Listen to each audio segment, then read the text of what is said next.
वाहिगुरू जी का खालसा वाहिगुरू जी की फतेह अस्सलाम वालेकुम आदाब बर्ज मैं हाँ तुहाडी होस्ट नीलम कौर ते मैं टीवी 84 ਦੇ ਸਾਰੇ ਦਰਸ਼ਕਾਂ ਤੇ ਸਰੋਤਿਆਂ ਦਾ ਹਾਰਦਿਕ ਸਵਾਗਤ ਕਰਦੀ ਹਾਂ ਪ੍ਰੋਗਰਾਮ ਸੱਚੋ ਸੱਚ ਵਿੱਚ ਜਿਹੜੇ ਇਸ ਪ੍ਰੋਗਰਾਮ ਨਾਲ ਦੇਸ਼ਾਂ ਵਿਦੇਸ਼ਾਂ ਤੋਂ ਜੁੜ ਚੁੱਕੇ ਨੇ ਖਾਲਸਾ ਅਫੇਅਰ ਸੈਂਟਰ ਦੇ ਸੰਚਾਲਕ ਡਾਕਟਰ ਅਮਰਜੀਤ ਸਿੰਘ ਜੀ ਰੋਜ਼ਾਨਾ ਹੀ ਤਰ੍ਹਾਂ ਸਟੂਡੀਓ ਵਿੱਚ ਮੇਰੇ ਨਾਲ ਸ਼ਾਮਲ ਨੇ ਆਓ ਨਾ ਮਿਲ ਕੇ ਅੱਜ ਦੇ ਅਹਿਮ ਇਸ਼ੂਜ਼ ਉੱਪਰ ਉਹਨਾਂ ਤੋਂ ਉਹਨਾਂ ਦਾ ਤਜ਼ੀਆ ਜਾਣਦੇ ਹਾਂ जी डॉक्टर साहब वाहिगुरू जी का खालसा वाहिगुरू जी की फतेह जी डॉक्टर साहब जी आनू प्रोग्राम सचो सच बहुत शुक्रिया जी डॉक्टर साहब आज 2 मार्च 2020 20 फग्गन नानकशाही संमत 551 ਦਾ ਦਿਨ ਹੈ ਤੇ ਡਾਕਟਰ ਸਾਹਿਬ ਪ੍ਰੋਗਰਾਮ ਸ਼ੁਰੂ ਕਰਨ ਤੋਂ ਪਹਿਲਾਂ ਅਸੀਂ ਆਪਣੇ ਦਰਸ਼ਕਾਂ ਤੇ ਸਰੋਤਿਆਂ ਨੂੰ ਹਮੇਸ਼ਾ ਤਰ੍ਹਾਂ ਦੱਸਦੀ ਹਾਂ ਵਿਊਅਰਸ ਜੇ ਤੁਸੀਂ ਹੱਕ ਸੱਚ ਇਨਸਾਫ ਤੇ ਪੈਰਾ ਦਿੰਦਾ ਇੱਕੋ ਇੱਕ ਚੈਨਲ ਟੀਵੀ 84 ਨੂੰ ਦੇਖਣਾ ਚਾਹੁੰਦੇ ਹੋ ਤਾਂ ਤੁਸੀਂ ਦੇਖ ਸਕਦੇ ਹੋ ਸਪੈਕਟਰਮ ਕੇਬਲ ਆਰਜਨ cable Bell 5 cable in Canada Roku, Jadoo Box, Shawa, Facebook TV 84 ਦੀ ਐਪ ਰਾਹੀਂ online streaming and IP box ਤੇ ਤੁਸੀਂ TV 84 ਨੂੰ ਦੇਖ ਸਕਦੇ ਹੋ ਵਿਊਅਰਸ ਜੇ ਤੁਸੀਂ TV 84 ਨਾਲ ਜਾਂ ਪ੍ਰੋਗਰਾਮ ਸੱਚੋ ਸੱਚ ਨਾਲ Facebook ਰਾਹੀਂ ਜੁੜੇ ਹੋ ਤਾਂ ਇਸ ਨੂੰ ਵੱਧ ਤੋਂ ਵੱਧ ਲਾਈਕ ਕਰੋ ਤੇ ਸ਼ੇਅਰ ਕਰੋ ਅਤੇ ਨਾਲ ਹੀ YouTube ਤੇ ਸਬਸਕ੍ਰਾਈਬ ਵੀ ਕਰੋ ਇਹ ਵੀ ਦੱਸ ਦਿਓ ਕਿ ਤੁਸੀਂ TV 84 ਦੀ ਐਪ ਨੂੰ Android ਐਂਡ ਐਪ ਸਟੋਰ ਤੇ ਡਾਊਨਲੋਡ ਕਰਕੇ ਜੋ TV 84 ਦੀ ਲਾਈਵ ਸਟ੍ਰੀਮ ਹੈ ਉਸ ਨੂੰ ਤੁਸੀਂ 24 ਆਵਰਸ ਦੇਖ ਸਕਦੇ ਹੋ ਵਿਊਅਰਸ ਹੁਣ ਅਸੀਂ ਆਪਣੇ ਪ੍ਰੋਗਰਾਮ ਦੀ ਸ਼ੁਰੂਆਤ ਕਰਨ ਜਾ ਰਹੇ ਹਾਂ ਅਸੀਂ ਇਸ ਹਫਤੇ ਦਾ ਪਹਿਲਾ ਪ੍ਰੋਗਰਾਮ ਕਰਨ ਜਾ ਰਹੇ ਹਾਂ ਅੱਜ ਮੰਡੇ ਦਾ ਦਿਨ ਹੈ ਪ੍ਰੋਗਰਾਮ ਦੀ ਸ਼ੁਰੂਆਤ ਕਰਾਂਗੇ ਵੀਕਐਂਡ ਤੋਂ ਸੋ ਆਸ ਕਰਦੇ ਹਾਂ ਕਿ ਤੁਹਾਡਾ ਵੀਕਐਂਡ ਬਹੁਤ ਹੀ ਵਧੀਆ ਗੁਜ਼ਰਿਆ ਹੋਵੇਗਾ ਜਿਉਂਦੇ ਰਹੋ ਹੱਸਦੇ ਰਹੋ ਵਸਦੇ ਰਹੋ ਐਂਡ TV 84 ਦੇ ਨਾਲ ਇਸੇ ਤਰ੍ਹਾਂ ਹੀ ਜੁੜੇ ਰਹੋ ਸੋ ਵੀਕਐਂਡ ਦੇ ਵਿੱਚ ਡਾਕਟਰ ਸਾਹਿਬ US ਸੈਂਸਰ ਬਿਊਰੋ ਨਾਲ ਉਹਨਾਂ ਦੀ ਮੀਟਿੰਗ ਸੀ ਉਸ ਬਾਰੇ ਆਪਾਂ ਪ੍ਰੋਗਰਾਮ ਦੇ ਸ਼ੁਰੂ ਵਿੱਚ ਉਹਨਾਂ ਨਾਲ ਗੱਲਬਾਤ ਕਰਾਂਗੇ ਕਿ ਉਹਨਾਂ ਦੀ ਮੀਟਿੰਗ ਕਿਸ ਤਰ੍ਹਾਂ ਰਹੀ ਐਂਡ ਫਿਰ ਉਸ ਦੇ ਬਾਅਦ ਜੋ ਪ੍ਰੋਗਰਾਮ ਦੇ ਵਿੱਚ ਜਿਹੜੇ ਅੱਜ ਦੇ ਮੇਨ ਇਸ਼ੂ ਨੇ ਉਹ ਵਿਚਾਰੇ ਜਾਣਗੇ ਉਸ ਬਾਰੇ ਮੈਂ ਤੁਹਾਨੂੰ ਦੱਸ ਦੇਣਾ ਚਾਹਨੀ ਹਾਂ ਕਿ ਅੱਜ ਦੇ ਪ੍ਰੋਗਰਾਮ ਦੇ ਵਿੱਚ ਕਿਹੜੇ ਇਸ਼ੂਜ਼ ਦੇ ਉੱਪਰ ਗੱਲਬਾਤ ਹੋਏਗੀ ਬੀਤੇ ਸ਼ੁੱਕਰਵਾਰ ਅਮਰੀਕਾ ਤੇ ਤਾਲਿਬਾਨ ਵਿਚਕਾਰ ਅਮਨ ਸਮਝੌਤੇ ਤੇ ਜੋ ਦਸਤਕ ਹੋਏ ਵਧੀਆ ਗੱਲ ਹੋਈ ਇਸ ਸਮਝੌਤੇ ਤਹਿਤ 10 ਮਾਰਚ ਤੱਕ 5000 ਤਾਲਿਬਾਨ ਜੋ ਕੈਦੀ ਨੇ ਅਫਗਾਨ ਸਰਕਾਰ ਵੱਲੋਂ ਛੱਡੇ ਜਾਣੇ ਸਨ ਪਰ ਅਫਗਾਨਿਸਤਾਨ ਦੇ ਜੋ ਪ੍ਰੈਜ਼ੀਡੈਂਟ ਨੇ ਉਹਨਾਂ ਨੇ ਐਸਾ ਕਰਨ ਤੋਂ ਨਾ ਕੀਤੀ ਇੱਕ ਪਾਸੇ ਜੋ ਮਾਹਿਰਾਂ ਵੱਲੋਂ ਇਸ ਸਮਝੌਤੇ ਨੂੰ ਇਤਿਹਾਸਕ ਦੱਸਿਆ ਜਾ ਰਿਹਾ ਹੈ ਪਰ ਦੂਸਰੇ ਪਾਸੇ ਇਸ ਦਾ ਬਸਮਿਲ੍ਲਾ ਹੀ ਗਲਤ ਹੋਇਆ ਸੋ ਇਸ ਉੱਪਰ ਆਪਾਂ ਡਾਕਟਰ ਸਾਹਿਬ ਕੋਲੋਂ ਉਹਨਾਂ ਦੇ ਵਿਚਾਰ ਸੁਣਾਂਗੇ ਐਂਡ ਦੂਸਰੇ ਪਾਸੇ ਦਿੱਲੀ ਦੀ ਹਿੰਸਾ ਵਿੱਚ ਜਿੱਥੇ ਦੰਗਾਕਾਰੀ ਹਿੰਦੂ ਤਵੀਆਂ ਨੇ ਜ਼ੁਲਮ ਦੀ ਅਖੀਰ ਕੀਤੀ ਮੁਸਲਮਾਨਾਂ ਨੂੰ ਮਾਰਿਆ ਗਿਆ ਉਹਨਾਂ ਨੂੰ ਜ਼ਖਮੀ ਕੀਤਾ ਗਿਆ ਔਰ ਉਹਨਾਂ ਦੀ ਜੋ ਅਰਬਾਂ ਦੀ ਜਾਇਦਾਦ ਹੈ ਉਸ ਨੂੰ ਲੁੱਟਿਆ ਗਿਆ ਸਾੜਿਆ ਗਿਆ ਸੋ ਦੂਸਰੇ ਪਾਸੇ ਇਨਸਾਨੀਅਤ ਨੂੰ ਪਿਆਰ ਕਰਨ ਵਾਲੇ ਲੋਕਾਂ ਨੇ ਆਪਣੀਆਂ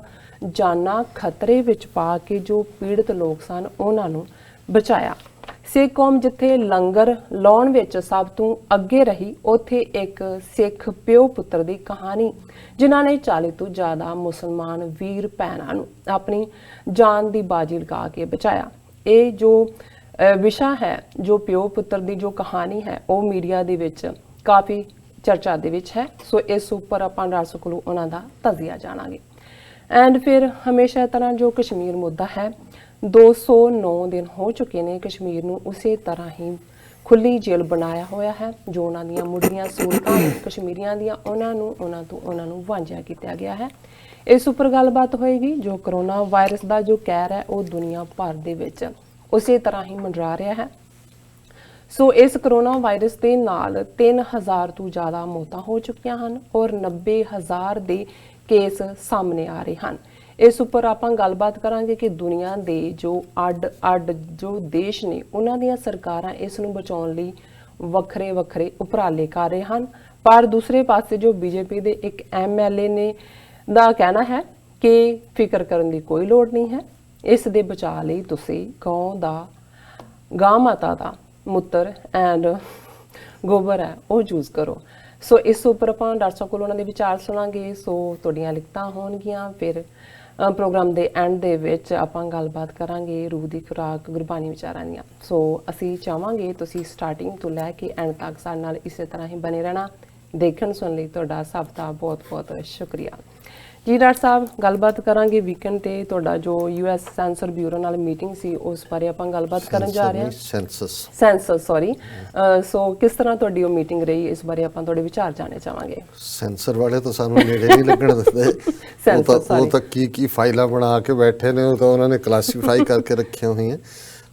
ਦੇਖੋ, ਅਸੀਂ ਪਿਛਲੇ ਦਿਨਾਂ 'ਚ ਇੱਕ ਪ੍ਰੋਗਰਾਮ ਕੀਤਾ ਸੀ ਕਿ ਸਿੱਖਾਂ ਦੀ ਦੁਨੀਆ ਦੇ ਵਿੱਚ ਅਡਰੀ ਪਛਾਣ 'ਚ ਇੱਕ ਬਹੁਤ ਵੱਡਾ ਮੀਲ ਪੱਥਰ ਗੱਡਿਆ ਗਿਆ, ਤੇ ਉਹ ਹੈ ਕਿ ਜਿਹੜੀ 2020 ਦੇ ਵਿੱਚ ਯੂਨਾਈਟਿਡ ਸਟੇਟਸ ਦੇ ਵਿੱਚ ਜਿਹੜੀ ਸੈਂਸਸ ਹੋਣ ਜਾ ਰਹੀ ਹੈ, ਉਹਦੇ 'ਚ ਸਿੱਖਾਂ ਨੂੰ ਇੱਕ ਵੱਖਰੀ ਪਛਾਣ ਦਿੰਦੇ ਆ ਐਥਨੀਸਿਟੀ ਦੇ ਤੌਰ ਤੇ, ਕਿਉਂਕਿ ਪੰਜਾਬੀ ਦੇ ਵਿੱਚ ਇਸ ਦਾ ਕੋਈ ਢੁਕਵਾਂ ਲਫ਼ਜ਼ ਨਹੀਂ ਹੈ।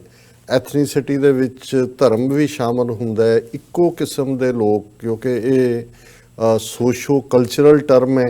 ਔਰ ਬੇਸ਼ੱਕ ਭਾਰਤ ਸਰਕਾਰ ਨੇ ਜਿਵੇਂ ਉੱਥੇ ਆਰਟੀਕਲ 25(b) ਦੇ ਥੱਲੇ ਸਿੱਖਾਂ ਨੂੰ ਹਿੰਦੂ ਬਣਾਇਆ ਹੋਇਆ ਹੈ ਆਪਣੇ ਆਇਨ ਦੇ ਵਿੱਚ, ਇੱਥੇ ਵੀ ਉਹਨਾਂ ਨੇ ਇਹਨੂੰ ਰੋਕਣ ਦੀ ਪੂਰੀ ਕੋਸ਼ਿਸ਼ ਕੀਤੀ। 2010 ਦੇ ਵੇਲੇ ਵੀ ਉਹਨਾਂ ਦੇ ਜਿਹੜੇ ਸਟੂਜ ਨੇ ਇਸ ਨੂੰ ਪੋਸੀਬਲ ਨਹੀਂ ਸੀ ਹੋਣ ਦਿੱਤਾ, ਲੇਕਿਨ ਅਲਟੀਮੇਟਲੀ ਇਹ ਕ੍ਰੈਡਿਟ ਯੂਨਾਈਟਿਡ ਸਿੱਖਸ ਨੂੰ ਜਾਂਦਾ ਹੈ ਕਿ ਜਿਨ੍ਹਾਂ ਨੇ ਜਿਹੜੀ ਕਿ ਯੂਨਾਈਟਿਡ ਨੇਸ਼ਨਸ ਦੀ ਹਿਊਮਨ ਡਿਵੈਲਪਮੈਂਟ ਆਰਗੇਨਾਈਜੇਸ਼ਨ ਦੇ ਤੌਰ ਤੇ ਰੈਕਗਨਾਈਜ਼ਡ ਆਰਗੇਨਾਈਜੇਸ਼ਨ ਹੈ, ਕਿ ਉਹਨਾਂ ਨੇ ਬਾਕੀ ਆਰਗੇਨਾਈਜੇਸ਼ਨਸ ਦੇ ਸਹਿਯੋਗ ਨਾਲ, ਕੋਆਪਰੇਸ਼ਨ ਨਾਲ ਕੰਸਿਸਟੈਂਟ ਲੌਬੀ ਕੀਤੀ।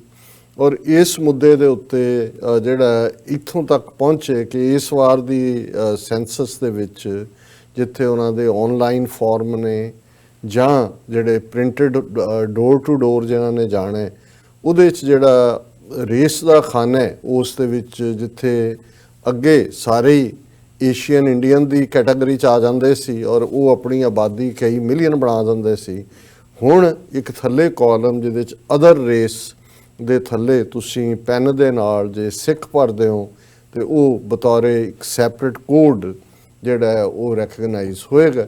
ਔਰ ਇਸੇ ਤਰ੍ਹਾਂ ਈਵਨ ਜਿਹੜੇ ਇੱਥੋਂ ਦੇ ਸਾਡੇ ਜੰਮੇ ਪਲੇ ਬੱਚੇ ਨੇ, ਬੇਸ਼ੱਕ ਉਹ ਅਮਰੀਕਨ ਨੇ, ਨੈਸ਼ਨੈਲਿਟੀ ਉਹਨਾਂ ਦੀ ਅਮਰੀਕਨ ਨੇ, ਉਹ ਬੌਰਨ ਸਿਟੀਜ਼ਨ ਨੇ, ਲੇਕਿਨ ਜੇ ਈਵਨ ਜਿਹੜੇ ਵਾਈਟ ਗੋਰੇ ਨੇ ਜਿਹੜੇ ਇੱਥੇ ਸਿੱਖ ਬਣੇ ਨੇ, ਜੇ ਉਹ ਰੇਸ ਵਾਈਟ ਵੀ ਭਰਦੇ ਨੇ ਉੱਥੇ ਔਰ ਥੱਲੇ ਅਦਰ ਦੇ ਵਿੱਚ ਸਿੱਖ ਲਿਖਦੇ ਨੇ, ਤੇ ਫਿਰ ਵੀ ਉਹ ਇੱਕ ਸਿੱਖ ਕੋਡ ਦੇ ਵਿੱਚ ਕਾਊਂਟ ਹੋਏਗਾ। ਸੋ ਇਹ ਇੱਕ ਪ੍ਰਾਪਤੀ ਸੀ ਔਰ ਪ੍ਰਾਪਤੀ ਹੈ। ਔਰ ਸੈਂਸਸ ਬਿਊਰੋ ਦੇ ਦੋ ਪ੍ਰੋਮੀਨੈਂਟ ਜਿਹੜੇ ਬੰਦੇ ਨੇ ਉਹ ਨਿਊਯਾਰਕ ਦੇ ਵਿੱਚ ਆਏ, ਉਹ ਸਿੱਖ ਆਰਗੇਨਾਈਜੇਸ਼ਨਸ ਦੇ ਨੁਮਾਇੰਦਿਆਂ ਨਾਲ ਮੀਟਿੰਗ ਕਰਨਾ ਚਾਹੁੰਦੇ ਸੀ ਔਰ ਯੂਨਾਈਟਿਡ ਸਿੱਖਸ ਨੇ ਉਸ ਮੀਟਿੰਗ ਨੂੰ ਫੈਸਿਲੀਟੇਟ ਕੀਤਾ। ਅਲੀ ਐਂਡ ਬੈਂਸ ਲਾ ਫਰਮ ਦੇ ਆਫਿਸ 'ਚ ਮੀਟਿੰਗ ਹੋਈ, ਜਿਹਦੇ 'ਚ ਪੂਰਾ ਈਸਟ ਕੋਸਟ ਸਿੱਖ ਕੋਆਰਡੀਨੇਸ਼ਨ ਕਮੇਟੀ ਦੇ ਨੁਮਾਇੰਦੇ, ਗੁਰਦੁਆਰਾ ਰਿਚਮੰਡ ਹਿਲ ਕਲਚਰਲ ਸੁਸਾਇਟੀ ਦੇ ਔਰ ਬਾਬਾ ਮੱਖਣ ਸ਼ਾਹ ਗੁਰਦੁਆਰਾ ਸਾਹਿਬ ਦੇ, ਪਲੱਸ ਦੂਸਰੀਆਂ ਜਥੇਬੰਦੀਆਂ ਦੇ, ਵਾਇਸਿਸ ਫਾਰ ਫਰੀडम ਦੇ ਔਰ ਯੰਗ ਸਿੱਖ ਵਲੰਟੀਅਰ, ਔਰ ਜ਼ਾਹਰ ਹੈ ਮੈਨੂੰ ਵੀ ਮੌਕਾ ਮਿਲਿਆ ਉਸ 'ਚ ਪਾਰਟਿਸਿਪੇਟ ਕਰਨ ਦਾ। ਆਲਮੋਸਟ 2-2.5 ਘੰਟੇ ਦਾ ਉਹ ਸੈਸ਼ਨ, ਜਿਸ ਦੇ ਵਿੱਚ ਜਿਹੜੇ ਕੋਈ ਕੰਸਰਨ ਸਨ ਜਾਂ ਸਵਾਲ ਸਨ ਉਹ ਵੀ ਡਿਸਕਸ ਕੀਤੇ ਗਏ ਔਰ ਇਹ ਇੱਕ ਬੜਾ ਫਰੂਟਫੁਲ ਸੈਸ਼ਨ ਸੀ। ਬਾਅਦ ਦੇ ਵਿੱਚ ਅਸੀਂ ਉਹਨਾਂ ਦੇ ਨਾਲ ਲੰਚ ਵੀ ਕੀਤਾ ਔਰ ਕੁਝ ਗੱਲਾਂ ਜਿਹੜਾ ਸਾਡਾ ਪਹਿਲਾਂ ਤੋਂ ਹੀ ਇਹ ਕੰਸਰਨ ਰਿਹਾ ਕਿ ਕਿਵੇਂ ਇੰਡੀਅਨ ਗਵਰਨਮੈਂਟ ਔਰ ਉਹਨਾਂ ਦੇ ਸਟੂਜ ਜਿਹੜੇ ਇੱਥੇ ਨੇ ਉਹ ਇੰਟਰਫੀਅਰ ਕਰਦੇ ਨੇ, ਇਸ ਗੱਲ ਨੂੰ ਕਨਫਰਮ ਵੀ ਹੋਇਆ ਹੈ ਉਹਨਾਂ ਦੇ ਨਾਲ ਗੱਲਬਾਤ ਤੋਂ। ਔਰ ਇਸ ਕਿਸਮ ਦਾ ਇੱਕ ਸਟੂਜ ਈਵਨ ਮੀਟਿੰਗ ਦੇ ਵਿੱਚ ਵੀ ਜਿਹੜਾ ਉਹ ਜਿਹੜਾ ਉਹਨੂੰ ਕਹੋ ਕਿ ਵੀ ਆ ਕੇ ਵੜਿਆ, ਇਹ ਵੱਖਰੀ ਗੱਲ ਹੈ ਕਿ ਸਾਰਾ ਮਾਹੌਲ ਜਾਂ ਦੂਜਾ ਦੇਖਦੇ ਆ, ਬਹੁਤ ਜਲਦੀ ਇਹ ਕਹਿ ਕੇ ਕਿ ਜੀ ਮੇਰੀ ਮੀਟਿੰਗ ਹੈ ਮੈਂ ਇੱਥੇ ਜਾਣਾ, ਉੱਥੋਂ ਸਲਿੱਪ ਕਰ ਗਿਆ। ਪਰ ਅਸੀਂ ਇਸ ਨੂੰ ਇੱਕ ਵਿਕਟਰੀ ਦੇ ਤੌਰ ਤੇ ਦੇਖਦੇ ਹਾਂ। ਦਰਸ਼ਕਾਂ ਨੇ ਸਕਰੀਨ ਦੇ ਉੱਤੇ ਪਿਕਚਰਸ ਦੇਖੀਆਂ ਹੋਣਗੀਆਂ ਕਿ ਉਹਨਾਂ ਦੀ ਉਹ ਬੜੀ ਓਪਨਨੈਸ ਦੇ ਨਾਲ, ਔਰ ਕਿਉਂਕਿ ਲੰਬਾ ਵਕਤ ਇਸ ਸਾਰੇ ਤੇ ਕੰਮ ਕਰਦੇ ਨੇ ਔਰ ਮੇਰੇ ਪਿੰਨ ਲੱਗੀ ਹੋਈ ਹੈ ਜਦੋਂ ਵੀ ਮੈਂ ਹੁੰਦਾ ਹੈ ਮੇਰੇ ਕੋਟ ਦੇ ਉੱਤੇ, ਜਿਹੜੀ ਕਿ ਯੂਐਸ ਕਾਂਗਰੈਸ਼ਨਲ ਸਿੱਖ ਕਾਕਸ ਦੀ ਹੈ। ਔਰ ਅਸੀਂ ਜਦੋਂ ਐਲੀਵੇਟਰ ਤੋਂ ਉੱਪਰ ਚੜ੍ਹਨ ਲੱਗੇ, ਕੁਦਰਤੀ ਉਹ ਐਂਟਰ ਕੀਤੇ ਤਾਂ ਉਹਨਾਂ ਨੇ ਦੇਖਦੇ ਆ ਕਿਹਾ ਵੀ ਇੱਕ ਪਿੰਨ ਕਾਹਦੀ ਹੈ। ਮੈਂ ਕਿਹਾ ਜੀ ਸਾਡੇ 50 ਤੋਂ ਜ਼ਿਆਦਾ ਜਿਹੜੀ ਹੈ ਉਹ ਕਾਂਗਰਸਮੈਨ ਸਿੱਖ ਕਾਕਸ ਦੇ, ਔਰ ਉਹ ਬੜੇ ਹੈਰਾਨ, ਕਹਿੰਦੇ ਵੀ ਅਸੀਂ ਵੀ ਨੈਵਰ ਨਿਊ ਕਿ ਸਿੱਖ ਕਾਕਸ ਐਗਜ਼ਿਸਟ ਕਰਦੀ ਹੈ। ਔਰ ਉਹਨਾਂ 'ਚੋਂ ਇੱਕ ਨੇ ਕਿਹਾ ਵੀ ਅਸੀਂ ਵਾਸ਼ਿੰਗਟਨ ਤੋਂ ਆਏ ਹਾਂ, we have given a briefing to black caucus. ਹੁਣ ਬਲੈਕ ਕਾਕਸ ਦੇ ਵੀ 35-36 ਮੈਂਬਰ ਨੇ ਐਂਡ ਹਿਸਪੈਨਿਕ ਕਾਕਸ। ਔਰ ਉਹ ਕਹਿੰਦਾ ਵੀ ਨੈਵਰ ਨਿਊ, ਔਰ ਹੁਣ ਅਸੀਂ ਸਰ ਹਰਪ੍ਰੀਤ ਸਿੰਘ ਸੰਧੂ ਹੋਰਾਂ ਨਾਲ ਕੋਆਰਡੀਨੇਟ ਕਰ ਰਹੇ ਕਿ ਕਾਂਗਰੈਸ਼ਨਲ ਸਿੱਖ ਕਾਕਸ ਨੂੰ ਵੀ ਉਹ ਬਰੀਫਿੰਗ ਦੇਣਗੇ, ਕਿਉਂਕਿ ਆਲਰੇਡੀ ਸਾਡਾ ਕੇਸ ਤਾਂ ਮਜ਼ਬੂਤ ਹੈ ਹੀ ਹੈ, ਲੇਕਿਨ ਇਹ ਆਪਣੇ ਆਪ ਦੇ ਵਿੱਚ ਇੱਕ ਵੱਡੀ ਗੱਲ ਹੈ ਕਿ ਕਾਂਗਰਸ ਦੇ ਵਿੱਚ ਵੀ ਅਸੀਂ ਸਿੱਖੀਜ਼ਮ ਸਿਰਫ ਇੱਕ ਮਜ਼ਹਬ ਦੇ ਤੌਰ ਤੇ ਨਹੀਂ, ਕਿਉਂਕਿ ਅਮਰੀਕਾ 'ਚ ਰਿਲੀਜਨ ਐਂਡ ਚਰਚ ਜਿਹੜਾ religion and government, church and state ਜਿਹਨੂੰ ਕਹਿੰਦੇ ਨੇ, ਉਹ ਸੈਪਰੇਟ ਹੈ, ਇਸ ਲਈ ਧਰਮ ਆਧਾਰਿਤ ਖਾਨਾ ਨਹੀਂ ਹੁੰਦਾ।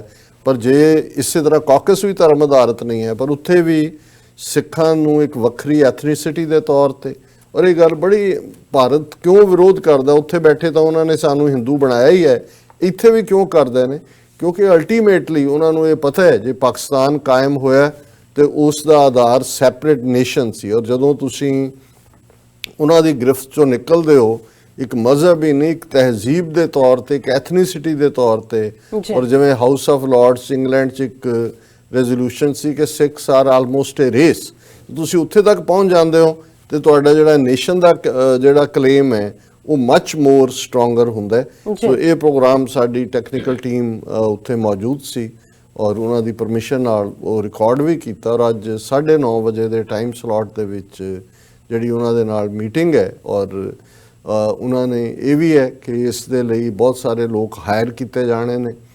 ਨਿਊਯਾਰਕ ਦੇ ਵਿੱਚ $28 ਤੋਂ $30 ਪਰ ਆਵਰ ਹੈ। ਉਹਨਾਂ ਨੇ ਐਨਕਰੇਜ ਕੀਤਾ ਹੈ ਕਿ ਵੀ ਤੁਹਾਡੇ ਲੋਕ ਆਉਣ, ਉਹਦੇ ਜਿਹੜੇ ਕੰਮ ਵੀ ਕਰਦੇ ਨੇ, ਕੋਈ ਉਹਨਾਂ ਨੂੰ ਇੱਕ ਉਹਨਾਂ ਦਾ ਪ੍ਰੀਲਿਮਿਨਰੀ ਇੱਕ ਐਗਜ਼ਾਮ ਹੋਏਗਾ, ਪਰ ਫਲੈਕਸੀਬਲ ਆਵਰਸ ਨੇ ਡੋਰ ਟੂ ਡੋਰ ਜਾ ਕੇ। ਸੋ ਅਸੀਂ ਐਨਕਰੇਜ ਵੀ ਕਰਾਂਗੇ ਕਿ ਆਪਣੇ ਸਾਡੇ ਜਿਹੜੇ ਦੂਜੇ ਕੰਮ ਵੀ ਕਰਦੇ ਨੇ ਉਹ ਉਸ ਦੇ ਵਿੱਚ ਐਨਰੋਲ ਹੋਣ, ਤਾਂ ਕਿ ਜਿਹੜੀ ਸਿੱਖ ਗਿਣਤੀ ਹੈ ਉਹ ਪ੍ਰੋਪਰਲੀ ਉਸ ਦੇ ਵਿੱਚ ਆ ਸਕੇ। ਸੋ ਇੱਕ ਸਾਡੀ ਪੋਜ਼ਿਟਿਵ ਵੀਕਐਂਡ ਐਕਟੀਵਿਟੀ ਸੀ।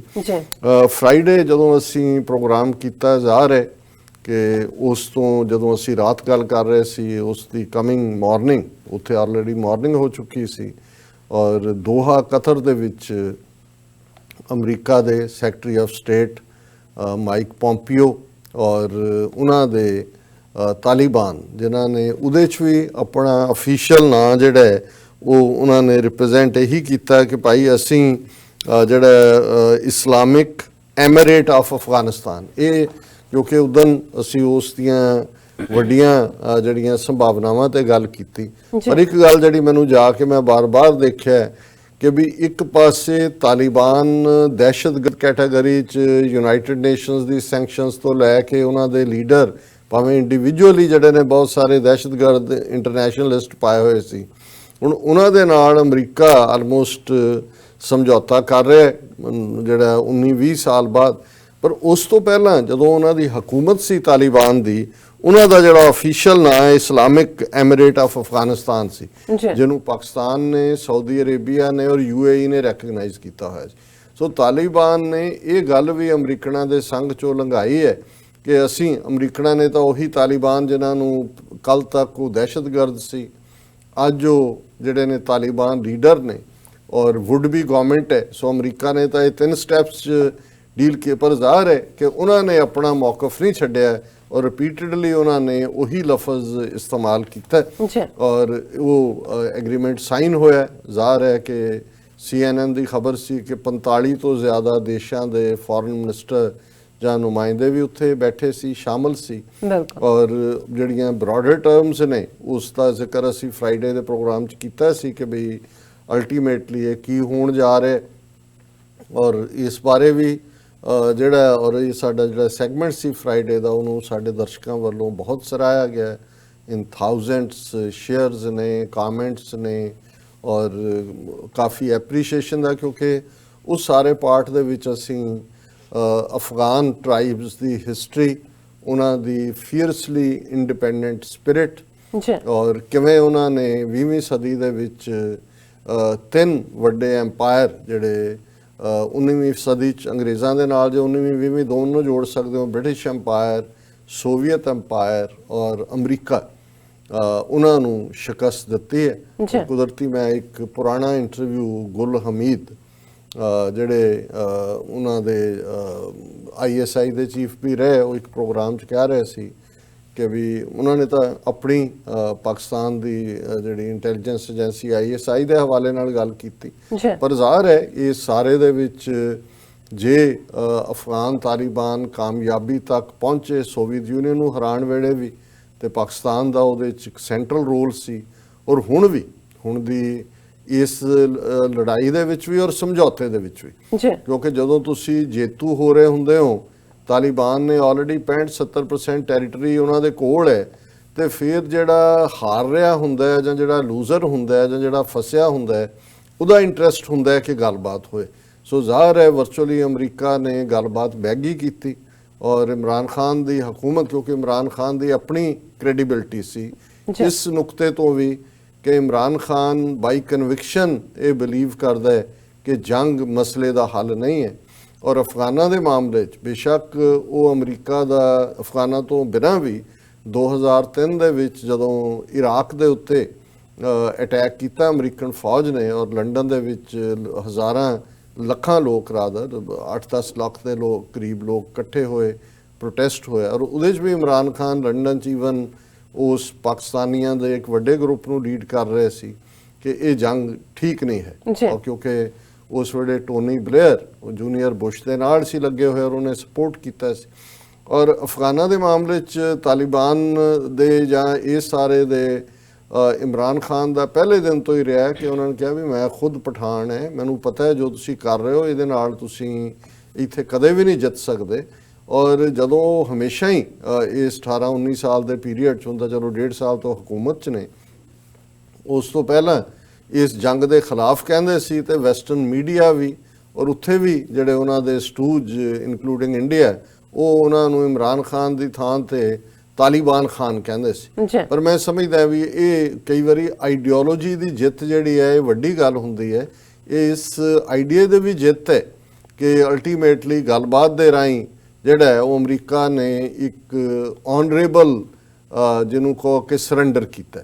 ਹੁਣ ਇਹ ਇਹਨਾਂ ਇਸ਼ੂਜ਼ ਦੇ ਉੱਤੇ ਅਸੀਂ ਗੱਲ ਕੀਤੀ ਸੀ, ਇੱਕ ਨੁਕਤਾ ਜਿਹੜਾ ਮੈਂ ਉਸ ਦੇ ਵਿੱਚ ਮੈਂਸ਼ਨ ਨਹੀਂ ਸੀ ਕੀਤਾ, ਔਰ ਸਾਡੇ ਇੱਕ ਵਿਊਅਰ ਨੇ ਸਾਨੂੰ ਪੁਆਇੰਟ ਆਊਟ ਵੀ ਕੀਤਾ, ਕਿਉਂਕਿ ਸਾਹਮਣੇ ਅਜੇ ਪੂਰਾ ਐਗਰੀਮੈਂਟ ਨਹੀਂ ਸੀ, ਔਰ ਮੈਂ ਇਸ ਨੂੰ ਜਿਹੜਾ ਦੇਖਣਾ ਚਾਹੁੰਦਾ ਸੀ ਕਿ ਜਿਹੜਾ ਰੀਅਲੀ ਕਿਉਂਕਿ ਕਈ ਵਾਰ ਕਈ ਡਰਾਫਟ ਬਣਦੇ ਨੇ, ਪ੍ਰੀਵੀਅਸ ਨਾਈਟ ਤੱਕ ਹੁੰਦਾ ਹੈ, ਔਰ ਦਸਤਖਤ ਹੋਣ ਤੋਂ ਪਹਿਲਾਂ ਵੀ ਕਈ ਵਾਰੀ ਕੋਈ ਨਾ ਕੋਈ ਲਫ਼ਜ਼ ਬਦਲੇ ਜਾਂਦੇ ਨੇ, ਔਰ ਉਹਦਾ ਇੱਕ ਹਿੱਸਾ ਸੀ ਕਿ 5000 ਜਿਹੜੇ ਤਾਲਿਬਾਨ ਪ੍ਰਿਜ਼ਨਰ ਨੇ ਅਫਗਾਨਿਸਤਾਨ ਦੀ ਸਰਕਾਰ ਦੇ ਕੋਲ, ਜ਼ਾਹਰ ਹੈ ਅਮਰੀਕਾ ਦੀ ਫੌਜ ਔਰ ਉਹਨਾਂ ਦੀ ਸਰਕਾਰ ਜਿਹੜਾ ਅਸ਼ਰਫ ਗਨੀ, ਉਹ ਇਹਨਾਂ ਦਾ ਹੀ ਅਮਰੀਕਨਾਂ ਦਾ ਹੀ ਉੱਥੇ ਰੱਖਿਆ ਹੋਇਆ, ਉਹਦਾ ਕੋਈ ਆਪਣਾ ਧੜਾ ਜਾਂ ਪਾਰਟੀ ਤਾਂ ਹੈ ਨਹੀਂ, ਵਰਲਡ ਬੈਂਕ ਦੇ ਵਿੱਚ ਕੰਮ ਕਰਦਾ ਸੀ, ਇੱਥੋਂ ਹੀ ਅਮਰੀਕਾ 'ਚੋਂ ਗਿਆ ਹੈ, ਔਰ ਉੱਥੋਂ ਸ਼ਾਇਦ ਸ਼ਿਮਲੇ ਦਾ ਪੜ੍ਹਿਆ ਹੋਇਆ ਜੇ ਮੈਂ ਗਲਤ ਨਾ ਹੋਵਾਂ।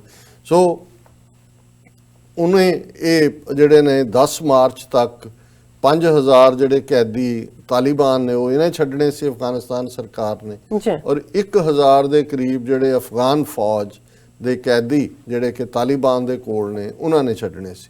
ਸੋ ਜ਼ਾਹਰ ਹੈ ਕਿ ਇਸ ਦੀ ਸ਼ੁਰੂਆਤ ਜਿਵੇਂ ਤੁਸੀਂ ਕਿਹਾ ਵੀ ਬਿਸਮਿਲ੍ਲਾ ਗਲਤ ਹੋਣ ਦੇ ਹਵਾਲੇ ਇਹ ਨੇ ਕਿ ਅਸ਼ਰਫ ਗਨੀ ਨੇ ਇਹ ਕਿਹਾ ਕਿ ਜੀ ਮੈਂ ਇਹ ਨਹੀਂ ਅਜੇ ਛੱਡਾਂਗਾ, ਕਿਉਂਕਿ ਉਸ ਸਮਝੌਤੇ ਦਾ ਇੱਕ ਹਿੱਸਾ ਹੈ ਕਿ ਇੰਟਰਾ ਅਫਗਾਨ ਡਾਇਲੋਗ, ਕਿ ਹੁਣ ਜਿਵੇਂ ਅਫਗਾਨਿਸਤਾਨ ਦੇ ਵਿੱਚ ਸਟੇਕ ਹੋਲਡਰ ਜਿਹੜੇ ਨੇ ਉਹਨਾਂ 'ਚ ਜ਼ਾਹਰ ਹੈ ਤਾਲਿਬਾਨ ਜਿਹੜੇ ਕਿ ਮੁੱਖ ਧਿਰ ਨੇ, ਜਿਹੜਾ ਸਮਝੌਤਾ ਕੀਤਾ ਦਸਤਖਤ ਕੀਤੇ ਨੇ ਉਹ ਤਾਂ ਤਾਲਿਬਾਨ ਨਾਲ ਹੀ ਕੀਤੇ ਨੇ ਅਮਰੀਕਾ ਨੇ, ਉਹਦੇ 'ਚ ਕੋਈ ਜਿਹੜਾ ਐਗਜ਼ਿਸਟਿੰਗ ਹਕੂਮਤ ਹੈ ਅਸ਼ਰਫ ਗਨੀ ਦੀ ਜਾਂ ਅਸ਼ਰਫ ਗਨੀ ਦਾ ਉਹਦਾ ਹਿੱਸਾ ਨਹੀਂ ਹੈ, ਕੋਈ ਤਾਲਿਬਾਨ ਤਾਂ ਉਹਨਾਂ ਨਾਲ ਬਹਿਣ ਨੂੰ ਵੀ ਤਿਆਰ ਨਹੀਂ ਸੀ, ਹਾਲਾਂਕਿ ਉੱਥੇ ਅਸ਼ਰਫ ਗਨੀ ਪਹੁੰਚਿਆ ਔਰ ਉਹਨੇ ਵੈਲਕਮ ਕੀਤਾ, ਲੇਕਿਨ ਇਹਦੀ ਕੋਈ ਆਪਣੀ ਹੋਂਦ ਨਹੀਂ ਹੈ। ਦੂਸਰੀ ਧਿਰ ਜਿਹੜੀ ਹੈ ਇੱਕ ਹੋਰ ਜਿਹੜੇ, ਕਿਉਂਕਿ ਅਸ਼ਰਫ ਗਨੀ ਵੀ ਜਿਹੜੀਆਂ ਲੇਟੈਸਟ ਪਾਰਲੀਮੈਂਟਰੀ ਇਲੈਕਸ਼ਨਾਂ ਹੋਈਆਂ ਉਹਦੇ 'ਚ ਇੱਕ ਅਬਦੁੱਲਾ ਜਿਹੜਾ ਤਾਜ਼ਕ ਹੈ, ਔਰ ਜ਼ਾਹਰ ਹੈ ਕਿ ਉਹਦੇ ਕੋਲ ਇੱਕ ਆਪਣੀ ਪਾਰਟੀ ਵੀ, ਜੇ ਮੈਂ ਗਲਤ ਨਾ ਹੋਵਾਂ ਜਮਾਇਤ ਇਸਲਾਮੀ ਦੀ ਤਰਜ਼ ਦੀ ਹੈ। ਸੋ ਉਹਨੇ ਤਾਂ ਇਹ ਕਿਹਾ ਵੀ ਇਹ ਸਾਰੀ ਇਲੈਕਸ਼ਨ ਰਿਗ ਹੋਈ ਯਾਰ ਮੈਂ ਜਿੱਤਿਆ, ਲੇਕਿਨ ਇਹਦੇ ਬਾਵਜੂਦ ਜਿਹੜਾ ਅਬਦੁੱਲਾ ਹੈ ਉਹਨੇ ਇਸ ਨੂੰ ਵੈਲਕਮ ਕੀਤਾ ਸਮਝੌਤੇ ਨੂੰ, ਔਰ ਪਲੱਸ ਜਿਹੜੀ ਜਮਾਇਤ ਇਸਲਾਮੀ ਲਾਈਨ ਵਾਲੀ ਉਹਨਾਂ ਦੀ ਪਾਰਟੀ ਹੈ ਉਹਨੇ ਵੀ ਵੈਲਕਮ ਕੀਤਾ। ਇਸੇ ਤਰ੍ਹਾਂ ਇੱਕ ਹੋਰ ਜਿਹੜਾ ਤਾਜ਼ਕ ਉਜ਼ਬੈਕ ਜਿਹੜੇ, ਜਦੋਂ ਅਸੀਂ ਦੇਖਦੇ ਹਾਂ ਕਿ ਤਾਲਿਬਾਨ ਮੈਜੋਰਟੀ ਪਸ਼ਤੂਨ ਟਰਾਈਬ ਨੇ ਔਰ ਜਿਹੜੇ ਉੱਥੇ ਡਿਫਰੈਂਟ ਨੇ ਉਹਨਾਂ ਦੇ ਵਿੱਚ ਤਾਜ਼ਕ ਜਿਹਨਾਂ ਨੇ ਕਦੇ ਨਾਰਦਰਨ ਅਲਾਇੰਸ ਬਣਾਇਆ ਸੀ, ਮਸੂਦ ਉਹਨਾਂ ਦਾ ਲੀਡਰ ਸੀ, ਰਸ਼ੀਆ ਬੈਕਡ, ਹੁਣ ਉਸ ਕਿਸਮ ਦਾ ਨਾਰਦਰਨ ਅਲਾਇੰਸ ਤਾਂ ਨਹੀਂ ਹੈ, ਲੇਕਿਨ ਫਿਰ ਵੀ ਦੋਸਤਮ ਨਾਂ ਦਾ ਜਿਹੜਾ ਸ਼ਾਇਦ ਇਹ ਉਜ਼ਬੈਕ ਹੈ, ਔਰ ਇਹ ਜਿਹੜਾ ਕੁੰਦੂਸ ਦੇ ਵਿੱਚ ਇੱਕ ਬੜਾ ਮੈਸੈਕਰ ਉਦੋਂ ਕਹਾਣੀ ਆਈ ਸੀ ਕਿ ਵੀ ਕਿਵੇਂ ਕਿ ਜਿਹੜੇ ਪ੍ਰਿਜ਼ਨਰ ਆਫ ਵਾਰ ਲਏ ਤਾਲਿਬਾਨ ਹੈ ਪਸ਼ਤੂਨ, ਉਹਨਾਂ ਨੂੰ ਕੰਟੇਨਰਾਂ 'ਚ ਬੰਦ ਕਰਕੇ ਮਾਰਿਆ। ਸੋ ਉਹ ਕਾਫੀ ਡਿਸਕ੍ਰੈਡਿਟਡ ਹੈ ਦੋਸਤਮ, ਲੇਕਿਨ ਉਹਨੇ ਵੀ ਵੈਲਕਮ ਕੀਤਾ ਹੈ। ਅਜੇ ਤਾਲਿਬਾਨ ਚੁੱਪ ਬੈਠੇ ਨੇ, ਪਰ ਜਿਵੇਂ ਉਹਨਾਂ ਦਾ ਤਾਲਿਬਾਨ ਦਾ ਜਾਂ ਪਸ਼ਤੂਨਾਂ ਦਾ ਇੱਕ ਰਿਵੈਂਜ ਕਰੈਕਟਰ ਹੈ ਕਿ ਵੀ ਇੱਕ ਜਨਰੇਸ਼ਨ ਹੀ ਨਹੀਂ 6 ਜਨਰੇਸ਼ਨ, ਜਿਵੇਂ ਕਦੇ ਸਾਡੇ ਪੰਜਾਬ ਦੇ ਜੱਟ ਕਬੀਲਿਆਂ ਬਾਰੇ ਇਹ ਤਾਸੁਰ ਸੀ, ਹੁਣ ਕਾਫੀ ਕੁਝ ਬਦਲਿਆ, ਲੇਕਿਨ ਰਿਵੈਂਜ ਦੀ ਗੱਲ ਜਿਹੜੀ ਹੈ ਉਹ ਕਾਫੀ, ਕਿਉਂਕਿ ਇਹ ਵੀ ਸੈਂਟਰਲ ਏਸ਼ੀਆ ਦੇ ਨਾਲ ਹੀ ਤਾਲੁਕ ਰੱਖਦੇ ਕਬੀਲੇ ਨੇ ਔਰ ਉਹਨਾਂ ਦੇ ਵਿੱਚ ਇੱਕ ਪਾਰਟ ਰਹੇ। ਸੋ ਇਹ ਬੇਸ਼ੱਕ ਇਸ ਦੇ ਉੱਤੇ ਹੈ ਕਿ ਭਾਈ ਉਹਨਾਂ ਨੇ ਤਾਲਿਬਾਨ ਨੇ ਅਲਟੀਮੇਟਲੀ ਮਾਫ ਨਹੀਂ ਕਰਨਾ ਦੋਸਤਮ ਨੂੰ, ਉਹਨੇ ਵਾਰ ਕ੍ਰਾਈਮ ਕੀਤੇ ਹੋਏ ਨੇ, ਪਰ ਹਾਲ ਦੀ ਘੜੀ ਤਾਲਿਬਾਨ ਨੇ ਮੈਂ ਸਮਝਦਾ ਵੀ 20 ਸਾਲ 'ਚ ਡਿਪਲੋਮੈਟਿਕਲੀ ਕਾਫੀ ਮੈਚੁਰ ਹੋਏ ਨੇ, ਇਸ ਕਿਸਮ ਦਾ ਕੋਈ ਨਾ ਪੱਖੀ ਤਾਸੁਰ ਤਾਂ ਨਹੀਂ ਦਿੱਤਾ, ਲੇਕਿਨ ਦੋਸਤਮ ਨੇ ਵੀ ਇਹਨੂੰ ਵੈਲਕਮ ਕੀਤਾ। ਹੁਣ ਜ਼ਾਹਿਰ ਹੈ ਕਿ ਜਿਹੜੀ ਸਭ ਤੋਂ ਜ਼ਿਆਦਾ ਤਕਲੀਫ ਜਿਸ ਫੈਕਟਰ ਨੂੰ ਅਸੀਂ ਜ਼ਿਆਦਾ ਡਿਸਕਸ ਨਹੀਂ ਸੀ ਕੀਤਾ, ਇੰਡੀਆ, ਉਹਨਾਂ ਦੇ ਜਿਹੜੇ ਨੇ ਉਹ ਚੀਕਾਂ ਮਾਰ ਰਹੇ ਨੇ, ਉਹਨਾਂ ਦੇ ਮੀਡੀਆ ਦੇ ਵਿੱਚ ਵੀ ਅਸੀਂ ਦੇਖ ਰਹੇ ਹਾਂ। ਹਾਲਾਂਕਿ ਇੰਡੀਆ ਦੀ ਗਵਰਨਮੈਂਟ ਦਾ ਜਿਹੜਾ ਇਸ ਦੇ ਉੱਤੇ ਰਿਐਕਸ਼ਨ ਹੈ ਉਹ ਅਜੇ ਕੁਆਇਟਨੈਸ ਵਾਲਾ ਹੀ ਹੈ। ਹਾਲਾਂਕਿ ਉਹਨਾਂ ਦੀ ਫੋਰਨ ਅਫੇਅਰਸ ਦਾ ਬੰਦਾ ਉੱਥੇ ਜ਼ਰੂਰ ਸੀ, ਅਮਰੀਕਾ ਨੇ 12th ਟਾਵਰ ਕਿਹਾ ਹੋਣਾ, ਲੇਕਿਨ ਇਹਦੇ 'ਚ ਕੋਈ ਸ਼ੱਕ ਨਹੀਂ ਹੈ ਕਿ ਇਹ ਸਾਰੀ ਜਿਹੜਾ ਇਹ ਕੜਾਹ ਦੀ ਪੂਰੀ ਦੇਗ ਬਣੀ ਹੈ, ਇਸ ਦੇ ਵਿੱਚ ਇੰਡੀਆ ਨੂੰ ਕੋਈ ਹਿੱਸਾ ਨਹੀਂ ਹੈ ਔਰ ਉਹ ਇਸ ਸਾਰੀ ਗੇਮ ਤੋਂ ਬਾਹਰ ਨੇ। ਔਰ ਇਸ ਗੱਲ ਦੇ ਉੱਤੇ ਤਾਲਿਬਾਨ ਨੇ ਵੀ ਐਗਰੀ, ਹਾਲਾਂਕਿ ਜਿਹੜੇ ਤਾਲਿਬਾਨ ਨੇ ਇਹਦੇ 'ਚ ਕੋਈ ਸ਼ੱਕ ਨਹੀਂ ਹੈ ਕਿ ਜਿਹੜਾ ਉੱਥੇ ਐਗਜ਼ਿਸਟਿੰਗ ਅਸ਼ਰਫ ਗਨੀ ਹੈ ਉਹਦੇ ਇੰਡੀਆ ਦੇ ਨਾਲ ਬਹੁਤ ਚੰਗੇ ਸੰਬੰਧ ਨੇ, ਸੰਬੰਧ ਹੀ ਨਹੀਂ ਕਾਫੀ ਹੱਦ ਤੱਕ ਉਹ ਉਹਨਾਂ ਦੇ ਕਾਰਡ ਵੀ ਖੇਡਦਾ ਰਿਹਾ। ਹੁਣ ਦੇਖਣ ਵਾਲੀ ਗੱਲ ਇਹ ਹੈ ਵੀ ਇਸ ਸਾਰੇ 'ਚੋਂ ਜਦੋਂ ਇਹ ਪਹਿਲੀ ਲਾਈਨ ਹੀ ਆਉਂਦੀ ਹੈ ਕਿ ਉਹਨੇ ਜਿਹੜਾ 5000 ਪ੍ਰਿਜ਼ਨਰ ਰਿਲੀਜ਼ ਕਰਨਾ ਸੀ ਉਹ ਕਰਨ ਤੋਂ ਨਾ ਕੀਤੀ ਹੈ, ਤੇ ਬਹੁਤ ਸਾਰਿਆਂ ਨੇ ਸਟੋਰੀ ਲੀਡ ਸਟੋਰੀਜ਼ ਨੇ ਕਿ snack develops whether it will work or not. 24 ਘੰਟੇ ਪਹਿਲਾਂ ਤੱਕ ਜਿਹੜੇ ਵਧਾਈਆਂ ਦੇਣ ਔਰ ਇੱਕ ਦੂਜੇ ਦੇ ਨਾਲ ਸੀ, ਉਹਨਾਂ ਨੇ ਬਿਲਕੁਲ ਨੈਗੇਟਿਵ ਪੇਸ ਜਿਹੜਾ ਉਹ ਡਿਵੈਲਪ ਕਰ ਲਿਆ। ਔਰ ਮੈਨੂੰ ਵੀ ਅੱਜ 2 ਕਾਲਾਂ ਆਈਆਂ ਕਹਿਣ ਲੱਗੇ ਜੀ ਤੁਸੀਂ ਤਾਂ ਉਹਨੂੰ ਜਿਸ ਅੰਦਾਜ਼ ਕੀਤਾ ਐਨਾਲਾਈਜ਼ ਐਂਡ ਆਲ, ਇਹ ਤਾਂ ਲੱਗਦਾ ਹੈ ਕਿ ਵੀ ਇਹ ਪਹਿਲਾਂ ਹੀ ਜਿਹੜਾ ਅਜੇ ਪਿੰਡ ਵੱਜਾ ਨਹੀਂ ਤਾਂ ਚੱਕੇ ਪਹਿਲਾਂ ਪੈ ਗਏ। ਮੈਂ ਕਿਹਾ ਜੀ ਨਹੀਂ, ਤੁਹਾਨੂੰ ਅਫਗਾਨ ਕਰੈਕਟਰ ਦਾ ਪਤਾ ਨਹੀਂ ਹੈ। ਉਹ ਕਹਿਣ ਲੱਗੇ ਕਿਉਂ, ਔਰ ਮੈਂ ਉਹਨਾਂ ਨੂੰ ਗੱਲ ਸੁਣਾਈ ਕਿ ਮੇਰੇ ਮਿੱਤਰ ਸ਼ੇਖ ਸਾਹਿਬ ਜਿਹੜੇ ਜ਼ਾਹਰ ਹੈ ਪਾਕਿਸਤਾਨ ਦੇ ਫੌਜ ਦੇ ਵਿੱਚ ਵੀ ਕਾਕੁਲ ਦੀ ਟ੍ਰੇਨਿੰਗ ਸੀ, ਆਫਿਸਰ ਰਹੇ ਸੀ ਥੋੜੀ ਦੇਰ ਲਈ, ਕਿਵੇਂ ਉਹਨਾਂ ਨੇ ਛੱਡਿਆ ਜਾਂ ਕੀ ਹੈ ਇੱਕ ਵੱਖਰੀ ਗੱਲ ਹੈ। ਔਰ ਉਹਨਾਂ ਨੇ ਇੱਕ ਵਾਰੀ ਇਹ ਗੱਲ ਸੁਣਾਈ, ਉਹ ਕਹਿਣ ਲੱਗੇ ਕਿ ਵੀ ਜਦੋਂ ਇਹ ਇਲਾਕਾ ਅਫਗਾਨਿਸਤਾਨ ਦਾ ਜਿਹੜਾ ਖਾਸ ਤੌਰ ਤੇ ਜਿਹਨੂੰ ਏਜੰਸੀ ਏਰੀਆ ਕਹਿੰਦੇ ਸੀ, ਹੁਣ ਖੈਬਰ ਪਖਤੂਨਖਵਾ 'ਚ ਉਹਨੂੰ ਜ਼ਮ ਕਰ ਦਿੱਤੇ, ਉਹਨਾਂ ਨੇ ਕਿਹਾ ਜੀ ਵੀ ਕੁਛ ਹਿੱਸਾ ਉੱਥੇ ਗੋਲੀਆਂ ਗਾਲੀਆਂ ਚੱਲਦੀਆਂ ਰਹਿੰਦੀਆਂ ਸੀ, ਰਿਬੈਲ ਰਹਿੰਦੇ ਹੀ ਸੀ, ਔਰ ਕੁਛ ਜਿਹੜੇ ਪਠਾਨ ਕਬੀਲੇ ਨੇ ਕਿਉਂਕਿ ਉਹ ਸਾਰੀ ਜਿਹੜੀ ਹੈ ਉਹਦੇ 'ਚ ਜਿਵੇਂ ਔਰਕਜ਼ਾਈ ਨੇ, ਅਫਰੀਦੀ ਨੇ ਔਰ ਦੂਸਰੇ ਨੇ, ਤਾਂ ਉਹਨਾਂ ਦਾ ਆਪਸ ਵੀ ਟੱਕਰ ਰਹਿੰਦਾ। ਤੇ ਇੱਕ ਕਬੀਲਾ ਜਿਹੜਾ ਹੈ ਉਹ ਅੰਗਰੇਜ਼ਾਂ ਦੇ ਨਾਲ ਤਾਵਨ ਕਰਦਾ ਸੀ ਔਰ ਉਹਨਾਂ ਤੋਂ ਪੈਸੇ ਪੂਸੇ ਵੀ ਲੈਂਦੇ ਸੀ ਔਰ ਕਹਿੰਦੇ ਸੀ ਦੂਸਰਾ ਹਮਲਾ ਕਰ ਰਹੇ ਨੇ ਤਾਂ ਉਹਨਾਂ ਤੋਂ ਗੋਲੀਆਂ ਗਾਲੀਆਂ ਵੀ ਲੈਂਦੇ ਸੀ, ਜਿਹੜਾ ਅਸਲਾ ਵੀ, ਔਰ ਰਾਤ ਨੂੰ ਹੋਣਾ ਜੀ ਗੋਲੀਆਂ ਚੱਲ ਰਹੀਆਂ ਦੂਸਰਾ। ਔਰ ਉਹਨਾਂ ਦਾ ਜਿਹੜਾ ਕਬੀਲੇ ਦਾ ਸਰਦਾਰ ਸੀ ਜਿਹੜਾ ਉਸ ਅੰਗਰੇਜ਼ ਕਰਨਲ ਤੋਂ ਉਹ ਲੈਂਦਾ ਸੀ ਸਟਫ ਐਮੂਨੇਸ਼ਨ ਵਗੈਰਾ, ਕਹਿੰਦਾ ਕਿ ਵੀ ਉਹਨੇ 2 ਦਿਨ ਚੱਲਦਾ ਰਿਹਾ, ਉਹਨੇ ਕਿਹਾ ਜੀ ਹੁਣ ਜਿਹੜੀ ਹੈ ਜਿੰਨਾ ਤੁਸੀਂ ਦਿੰਦੇ ਹੋ ਅਸਲਾ ਇਹ ਥੋੜਾ ਹੈ ਕਿਉਂਕਿ ਬਹੁਤ ਗੋਲੀਆਂ ਚੱਲਦੀਆਂ ਰਾਤ ਨੂੰ ਔਰ ਲੜਾਈ ਹੁੰਦੀ ਹੈ ਇਹ ਉਹਨੇ ਜਿੰਨਾ ਕੁ ਦਿੱਤਾ ਹਫ਼ਤੇ ਬਾਅਦ ਉਹਨੇ ਫੇਰ ਦੁੱਗਣੀ ਕਰ ਦਿੱਤੀ। ਉਹਨੇ ਦੇਖਣਾ ਕਿ ਵੀ ਦੋਨੋਂ ਉਹਨੇ ਵੀ ਕਰਨਲ ਨੇ ਵੀ ਆਪਣੀ ਬਾਈਨੋਕੂਲਰ ਨਾਲ ਵੀ ਰਾਤ ਨੂੰ ਉੱਥੇ ਹੀ ਰਹਿੰਦਾ ਸੀ, ਉਹਨੇ ਦੇਖਣਾ ਕਿ ਵੀ ਵਾਕਈ ਕੀ ਹੋ ਰਿਹਾ, ਪਰ ਉਹਨੂੰ ਕਿਤੇ ਨਾ ਕਿਤੇ ਸ਼ੱਕ ਹੋਇਆ ਤੇ ਉਹਨੇ ਜਦੋਂ ਨੈਕਸਟ ਟਾਈਮ ਆਪਣੀ ਉਹ ਲੈਣ ਆਏ ਜੋ ਵੀ ਉਹਨਾਂ ਨੂੰ ਉਹ ਦਿੰਦੇ ਸੀ ਤੇ ਉਹਨੇ ਟ੍ਰੇਸਰ ਬੁਲਟਸ ਦਿੱਤੀਆਂ। ਹੁਣ ਟ੍ਰੇਸਰ ਦਾ ਮਤਲਬ ਹੈ ਵੀ ਜਦੋਂ ਗੋਲੀ ਚੱਲੇਗੀ ਉਹਦੇ ਪਿੱਛੇ ਜਿਹੜੀ ਹੈ ਜਿਵੇਂ ਰੌਸ਼ਨੀ ਜੁਗਨੂ ਦੀ ਹੁੰਦੀ ਹੈ ਚੱਲ ਰਿਹਾ, ਉਹਨਾਂ ਨੇ ਕਿਹਾ ਕਿ ਵੀ ਉਹ ਦੇਖ ਕੇ ਉਹ ਲੈ ਕੇ ਚਲੇ ਗਏ ਔਰ ਕਹਿੰਦਾ ਵੀ 2 ਦਿਨ ਬਾਅਦ ਜਦੋਂ ਉਹਨੇ ਆਪਣੇ ਬਾਈਨੋਕੂਲਰ ਕੱਢ ਕੇ ਦੇਖ ਰਿਹਾ ਹੈ ਤੇ ਉਹ ਟ੍ਰੇਸਰ ਬੁਲਟ ਸੀ 4 ਚਫੇਰੇ ਨੇ ਜਿਹੜੇ ਉਹ ਕਹਿੰਦਾ ਸੀ ਹਮਲਾ ਕਰ ਰਹੇ ਨੇ, ਉਧਰੋਂ ਵੀ ਟ੍ਰੇਸਰ ਬੁਲਟ ਸਾਰੀ ਉਹਨਾਂ ਕੋਲ ਤਾਂ ਹੈ ਨਹੀਂ ਸੀ, ਇਧਰੋਂ ਵੀ ਜਾ ਰਹੀ ਹੈ। ਸੋ ਉਹਨਾਂ ਨੇ ਦੇਖਿਆ ਵੀ ਇਹ ਜਿਹੜਾ ਨਾ ਇਹ ਸ਼ੈਤਾਨੀ ਕਰ ਰਹੇ ਨੇ, ਉਹਨਾਂ ਨੂੰ ਇਹੀ ਪਹੁੰਚਾਉਂਦੇ ਨੇ ਤੇ ਇਸ ਬਹਾਨੇ ਅਸਲਾ ਵੀ ਲੈਂਦੇ ਨੇ ਤੇ ਪੈਸੇ ਵੀ ਲੈਂਦੇ ਨੇ। ਔਰ ਕਹਿੰਦਾ ਕਿ ਵੀ ਨੈਕਸਟ ਡੇ ਉਹਨੇ ਦੇਖ ਲਿਆ, ਫਿਰ ਉਹਨਾਂ ਨੇ ਉਹਨੂੰ ਜਦੋਂ ਦੁਬਾਰਾ ਆਏ ਤੇ ਉਹਨੇ ਦੱਸਿਆ ਕਰਨਲ ਨੇ ਕਿ ਵੀ ਇਹ ਹੈ, ਤਾਂ ਕਹਿੰਦਾ ਵੀ ਉਹ ਖੜਖੜਾ ਕੇ ਹੱਸਣ ਲੱਗ ਪਏ ਪਠਾਨ। ਉਹਨਾਂ ਨੂੰ ਕਹਿੰਦਾ ਕਿ ਵੀ ਬਸ ਸਾਹਿਬ ਇਹ ਮੌਜ ਹੀ ਹੈ ਸਾਡੀ। ਸੋ ਕਹਿਣ ਦਾ ਮਤਲਬ ਇਹ ਹੈ ਕਿ ਵੀ ਇੱਕ ਪਾਰਟ ਜਿਹੜਾ ਸਮਝਣ ਵਾਲਾ ਹੈ ਕਿ ਇਹਦੇ ਬਾਵਜੂਦ ਹੁਣ ਇਸ ਸਾਰੇ ਚੋਂ ਜੇ ਅਸੀਂ ਸਮਝੌਤੇ ਚੋਂ ਦੇਖੀਏ, ਹਾਲਾਂਕਿ ਮੈਂ ਸਾਰਾ ਡਾਕੂਮੈਂਟ ਸਮਝੌਤੇ ਦਾ ਕੱਢਿਆ, ਪਰ ਇਸ ਦੇ ਕਿਉਂਕਿ ਜਿਹੜੇ ਸੇਲੈਂਟ ਫੀਚਰ ਨੇ ਮੈਂ ਆਲਰੇਡੀ ਡਿਸਕਸ ਕੀਤੇ ਹੋਏ ਨੇ, ਸੋ ਮੈਂ ਹੁਣ ਵਕਤ ਦੀ ਦੇਖਦੇ ਹਾਂ ਸੀਮਾ ਅੱਗੇ ਨਹੀਂ ਜਾਵਾਂਗਾ। ਪਰ ਇਹਦੇ ਚੋਂ ਇੱਕ ਜ਼ਾਹਰ ਹੈ ਕਿ ਸਵਾਲ ਇਹ ਹੈ ਕਿ ਵੀ ਇਹਦੇ ਚ ਕਿਨੇ ਕੀ ਖੱਟਿਆ ਤੇ ਕੀ ਗਵਾਇਆ, ਔਰ ਕਿਹੜੇ ਪਲੇਅਰ ਨੇ ਜਿਨ੍ਹਾਂ ਨੇ ਇਹ ਸਾਰੇ ਚੋਂ ਕੁਝ ਜਿਹੜਾ ਉਹ ਲਿਜਾਣਾ ਕਰ। ਸੋ ਜ਼ਾਹਰ ਹੈ ਕਿ ਵਿਨਰ ਤਾਂ ਤਾਲਿਬਾਨ ਨੇ, ਕਿਉਂਕਿ ਹੈਂਡਸ ਡਾਊਨ ਵਿਕਟਰੀ ਹੈ। ਔਰ ਇਸ ਨੂੰ ਜਿਵੇਂ ਕੁਛ ਨੇ ਈਵਨ ਇੱਕ ਹਕਾਨੀ ਦਾ ਵੀ ਜਿਹੜਾ ਇਹਨਾਂ ਦਾ ਔਰ ਸਾਰੇ ਜਿਹੜੇ ਟ੍ਰੇਟਰ ਰੱਖੇ ਹੋਏ ਨੇ ਉਹ ਸਾਰੇ ਵੀ ਚੀਕਾਂ ਮਾਰਨ, ਪਰ ਇਹ ਇੱਕ ਆਨਰੇਬਲ ਸਰੈਂਡਰ ਹੈ ਅਮਰੀਕਾ ਦਾ। ਔਰ ਇਹੀ ਜਿਹੜਾ ਸਮਝੌਤਾ ਹੁਣ ਤਾਲਿਬਾਨ ਨਾਲ ਕੀਤਾ ਹੈ ਇਹਨਾਂ ਨੇ, ਜਦੋਂ 2011 ਦੇ ਵਿੱਚ ਜਿਹੜਾ ਸੀ ਦੋਹਾ ਜਿਹੜਾ ਕਤਰ ਦੇ ਵਿੱਚ ਹੈ ਜਿੱਥੇ ਦਫ਼ਤਰ ਖੋਲ੍ਹਿਆ 2011 ਦਾ ਖੋਲ੍ਹਿਆ ਹੋਇਆ, ਲੇਕਿਨ ਇਹੀ ਸਮਝੌਤਾ 2001 ਦੇ ਇਮੀਡੀਏਟ ਬਾਅਦ ਵੀ ਜਿਹੜਾ ਹੈ ਉਹ ਕੀਤਾ ਜਾ ਸਕਦਾ ਸੀ ਜਦੋਂ ਕਿ ਉਹਨਾਂ ਨੇ ਕੀਤਾ। ਲੇਕਿਨ ਇਹਨਾਂ ਨੂੰ ਸੀ ਕਿ ਵੀ ਅਸੀਂ ਇਹਨਾਂ ਦੀ ਖੁੰਬ ਠੱਪਣੀ ਹੈ, ਇਹਨਾਂ ਨੂੰ ਅਕਲ ਦੇਣੀ ਅਮਰੀਕਨਾਂ ਦਾ, ਜਿਵੇਂ ਉਹ ਕਾਊਬॉय ਮੈਂਟੈਲਿਟੀ ਹੈ। ਪਰ 20 ਸਾਲ ਬਾਅਦ ਵੀ ਆ ਕੇ ਉੱਥੇ ਹੀ ਡਿਗੇ ਨੇ, ਔਰ ਉਹਦੇ 'ਚ ਜਿਹੜਾ ਜੋ ਵੀ ਸਮਝੌਤਾ ਹੈ ਉਹ ਤਾਲਿਬਾਨ ਦੀ ਟਰਮਸ ਤੇ ਹੋਇਆ। ਉਹਨਾਂ ਨੇ ਆਪਣੇ ਆਪ ਨੂੰ ਜਿਹੜਾ ਐਮਰੇਟ ਵੀ ਰੱਖਿਆ, ਆਪਣੇ ਆਪ ਨੂੰ ਉਹਨਾਂ ਨੇ ਆਪਣੀ ਹੋਂਦ ਵੀ ਰੱਖੀ ਹੈ। ਔਰ ਜ਼ਾਹਰਾ ਤੌਰ ਦੇ ਉੱਤੇ 14 ਮਹੀਨੇ ਦੇ ਵਿੱਚ ਅਮਰੀਕਾ ਦਾ ਹਰ ਸ਼ੋਲਜਰ, ਹਰ ਉਹਨਾਂ ਦੀ ਇਕਵਿਪਮੈਂਟ, ਉਹਨਾਂ ਦੇ ਡਰੋਨ ਦੂਜੇ ਤੀਜੇ ਖਤਮ ਕਰਨ ਦੀ ਗੱਲ ਹੈ। ਔਰ ਦੂਸਰੇ ਪਾਸੇ ਉਹਨਾਂ ਦੇ ਨਾਲ ਹੀ ਉਹਨਾਂ ਨੇ ਸਮਝੌਤਾ ਕੀਤਾ ਜਿਹੜੇ ਰੀਅਲ ਗਰਾਊਂਡ ਦੇ ਉੱਤੇ ਨੇ। ਸੋ ਜਿਵੇਂ ਤਾਜ਼ਕ ਜਾਂ ਉਜ਼ਬੈਕ ਜਿਹੜੇ ਸਾਈਜ਼ੇਬਲ ਉਹਨਾਂ ਦਾ ਨੰਬਰ ਹੈ 5% 10%, ਪਰ ਮੈਜੋਰਿਟੀ ਤਾਂ ਅਫਗਾਨਿਸਤਾਨ ਪਸ਼ਤੂਨ ਨੇ। ਸੋ ਇੱਕ ਤਾਂ ਉਹਨਾਂ ਨੇ ਇਹ ਰੱਖਿਆ। ਹੁਣ ਜ਼ਾਹਰ ਹੈ ਕਿ ਤਾਲਿਬਾਨ ਦੀ ਵਿਕਟਰੀ ਹੈ, ਅਮਰੀਕਾ ਨੂੰ ਉਹਨਾਂ ਨੇ ਫੇਸ ਦਿੱਤਾ ਹੈ।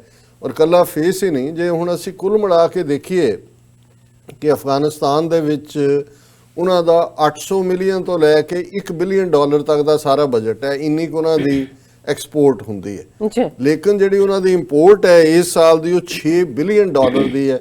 ਹੁਣ ਉਹ ਕਿੱਥੋਂ ਆ ਰਿਹਾ, ਬਾਕੀ ਦਾ 5 ਬਿਲੀਅਨ ਜ਼ਾਹਰ ਹੈ ਅਮਰੀਕਾ ਔਰ ਦੂਸਰੀਆਂ ਫੋਰਸਿਸ ਅਮਰੀਕਾ ਹੀ ਦਿੰਦਾ ਹੈ।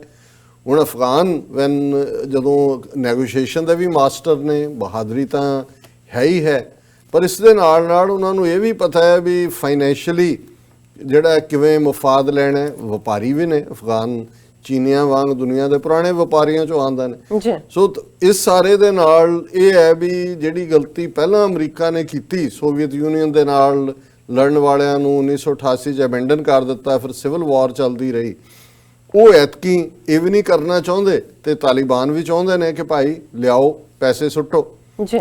ਔਰ ਹੁਣ ਕੱਲਾ ਇਹੀ ਨਹੀਂ, ਜੇ ਹੁਣ ਇਸ ਸਾਰੇ ਦੇ ਵਿੱਚ ਅਸੀਂ ਜਿਹੜਾ ਇੱਕ ਫੈਕਟਰ ਕਿਸੇ ਨੇ ਡਿਸਕਸ ਨਹੀਂ ਕੀਤਾ, 800 ਮਿਲੀਅਨ ਤੋਂ $1 ਬਿਲੀਅਨ ਤੱਕ ਜਿਹੜੀ ਓਪੀਅਮ, ਦੁਨੀਆ ਦੀ 80% ਓਪੀਅਮ ਜਿਹਦੇ ਚੋਂ ਹੈਰੋਇਨ ਬਣਦੀ ਹੈ, ਦੂਜੀ ਉਹ ਅਫਗਾਨਿਸਤਾਨ 'ਚ ਓਰੀਜਿਨੇਟ ਹੁੰਦੀ ਹੈ।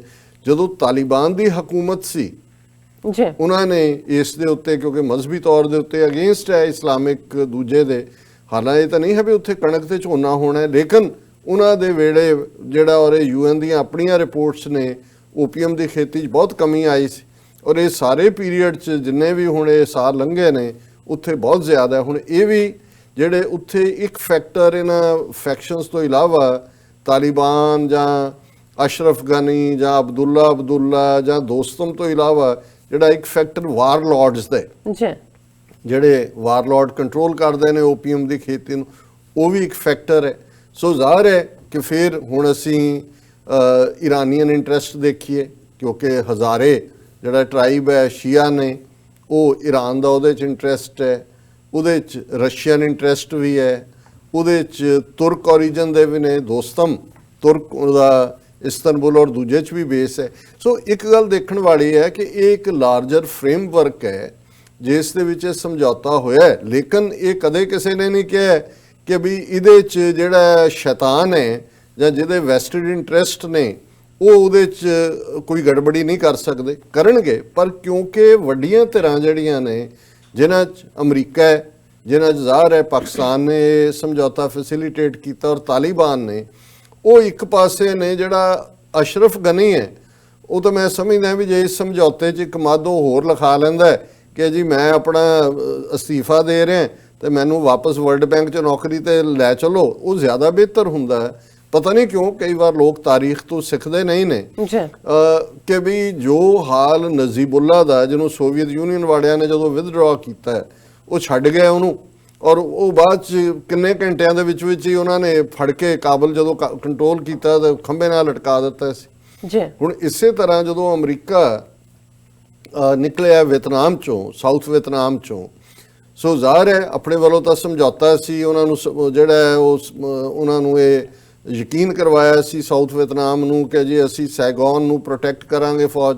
ਇਹ ਜੋ ਹੀ ਬਾਹਰ ਨਿਕਲੇ ਉਹਨਾਂ ਨੇ ਲੈ ਕੇ ਆ ਬੜੇ ਸੈਗੋਨ 'ਚ ਵੀ, ਔਰ ਇਹਨਾਂ ਦਾ ਉਹ ਅੱਜ ਤੱਕ ਵੀ ਉਹ ਇੱਕ ਜਿਹੜੀ ਯਾਦਗਾਰੀ ਇਹਨਾਂ ਦੀ ਹਿਊਮਿਲੇਸ਼ਨ ਵਾਲੀ ਪਿਕਚਰ ਹੈ ਕਿ ਲਾਸਟ ਬੰਦਾ ਡਿਪਲੋਮੈਟਿਕ ਮਿਸ਼ਨ ਦਾ ਕਿਵੇਂ ਉਹ ਹੈਲੀਕਾਪਟਰ ਤੇ ਚੜ੍ਹ ਰਿਹਾ ਔਰ ਕਿਵੇਂ ਉੱਥੋਂ ਜਾ ਰਿਹਾ। ਸੋ ਕੁੱਲ ਮਿਲਾ ਕੇ ਜਿਹੜੀ ਅੱਜ ਵੀ ਸਿਚੁਏਸ਼ਨ ਡਿਫਰੈਂਟ ਨਹੀਂ ਹੋਣੀ। ਇਹਦੀਆਂ ਦੋ ਪੋਸੀਬਿਲਿਟੀਜ਼ ਨੇ ਜੇ, ਔਰ ਇਹ ਵੀ ਜਿਹੜਾ ਅਸ਼ਰਫ ਗਨੀ ਨੇ ਇਹ ਕੀਤਾ ਉਹ ਸਿਰਫ ਆਪਣਾ ਹਿੱਸਾ ਮੰਗਣ ਲਈ ਕੀਤਾ ਕਿ ਭਾਈ ਮੇਰੀ ਕੀ ਥਾਂ ਹੋਏਗੀ। ਹਾਲਾਂਕਿ ਹੋਣਾ ਇਹ ਹੈ ਹੁਣ 3 ਲੱਖ ਦੇ ਕਰੀਬ ਫੌਜ ਜਿਹੜੀ ਅਫਗਾਨ ਫੌਜ ਹੈ, ਜਿਹੜੀ ਅਸ਼ਰਫ ਗਨੀ ਜਿਨ੍ਹਾਂ ਦੀ ਤਨਖਾਹਾਂ ਅਮਰੀਕਾ ਤੋਂ ਜਾਂਦੀਆਂ ਨੇ, ਹੁਣ ਅਮਰੀਕਾ ਦਾ ਇੰਟਰਸਟ ਹੈ ਖਾਸ ਤੌਰ ਤੇ ਟਰੰਪ ਦਾ ਇਲੈਕਸ਼ਨ ਤੱਕ ਤਾਂ ਜ਼ਰੂਰ ਹੈ, ਨਵੰਬਰ ਤੱਕ, ਕਿਉਂਕਿ ਉਹ ਇਹਨੂੰ ਵੱਡੀ ਪ੍ਰਾਪਤੀ ਦੇ ਤੌਰ ਤੇ ਜਿਹੜਾ ਉਹ ਵੇਚਣਾ ਵੀ ਚਾਹੁੰਦਾ ਹੈ। ਔਰ ਉਹਦੀ ਸਟੇਟਮੈਂਟ ਵੀ ਅੱਜ ਇਸ ਦੇ ਉੱਤੇ ਹੈ, ਵਿਲ ਮੀਟ ਤਾਲਿਬਾਨ ਲੀਡਰ ਸੂਨ।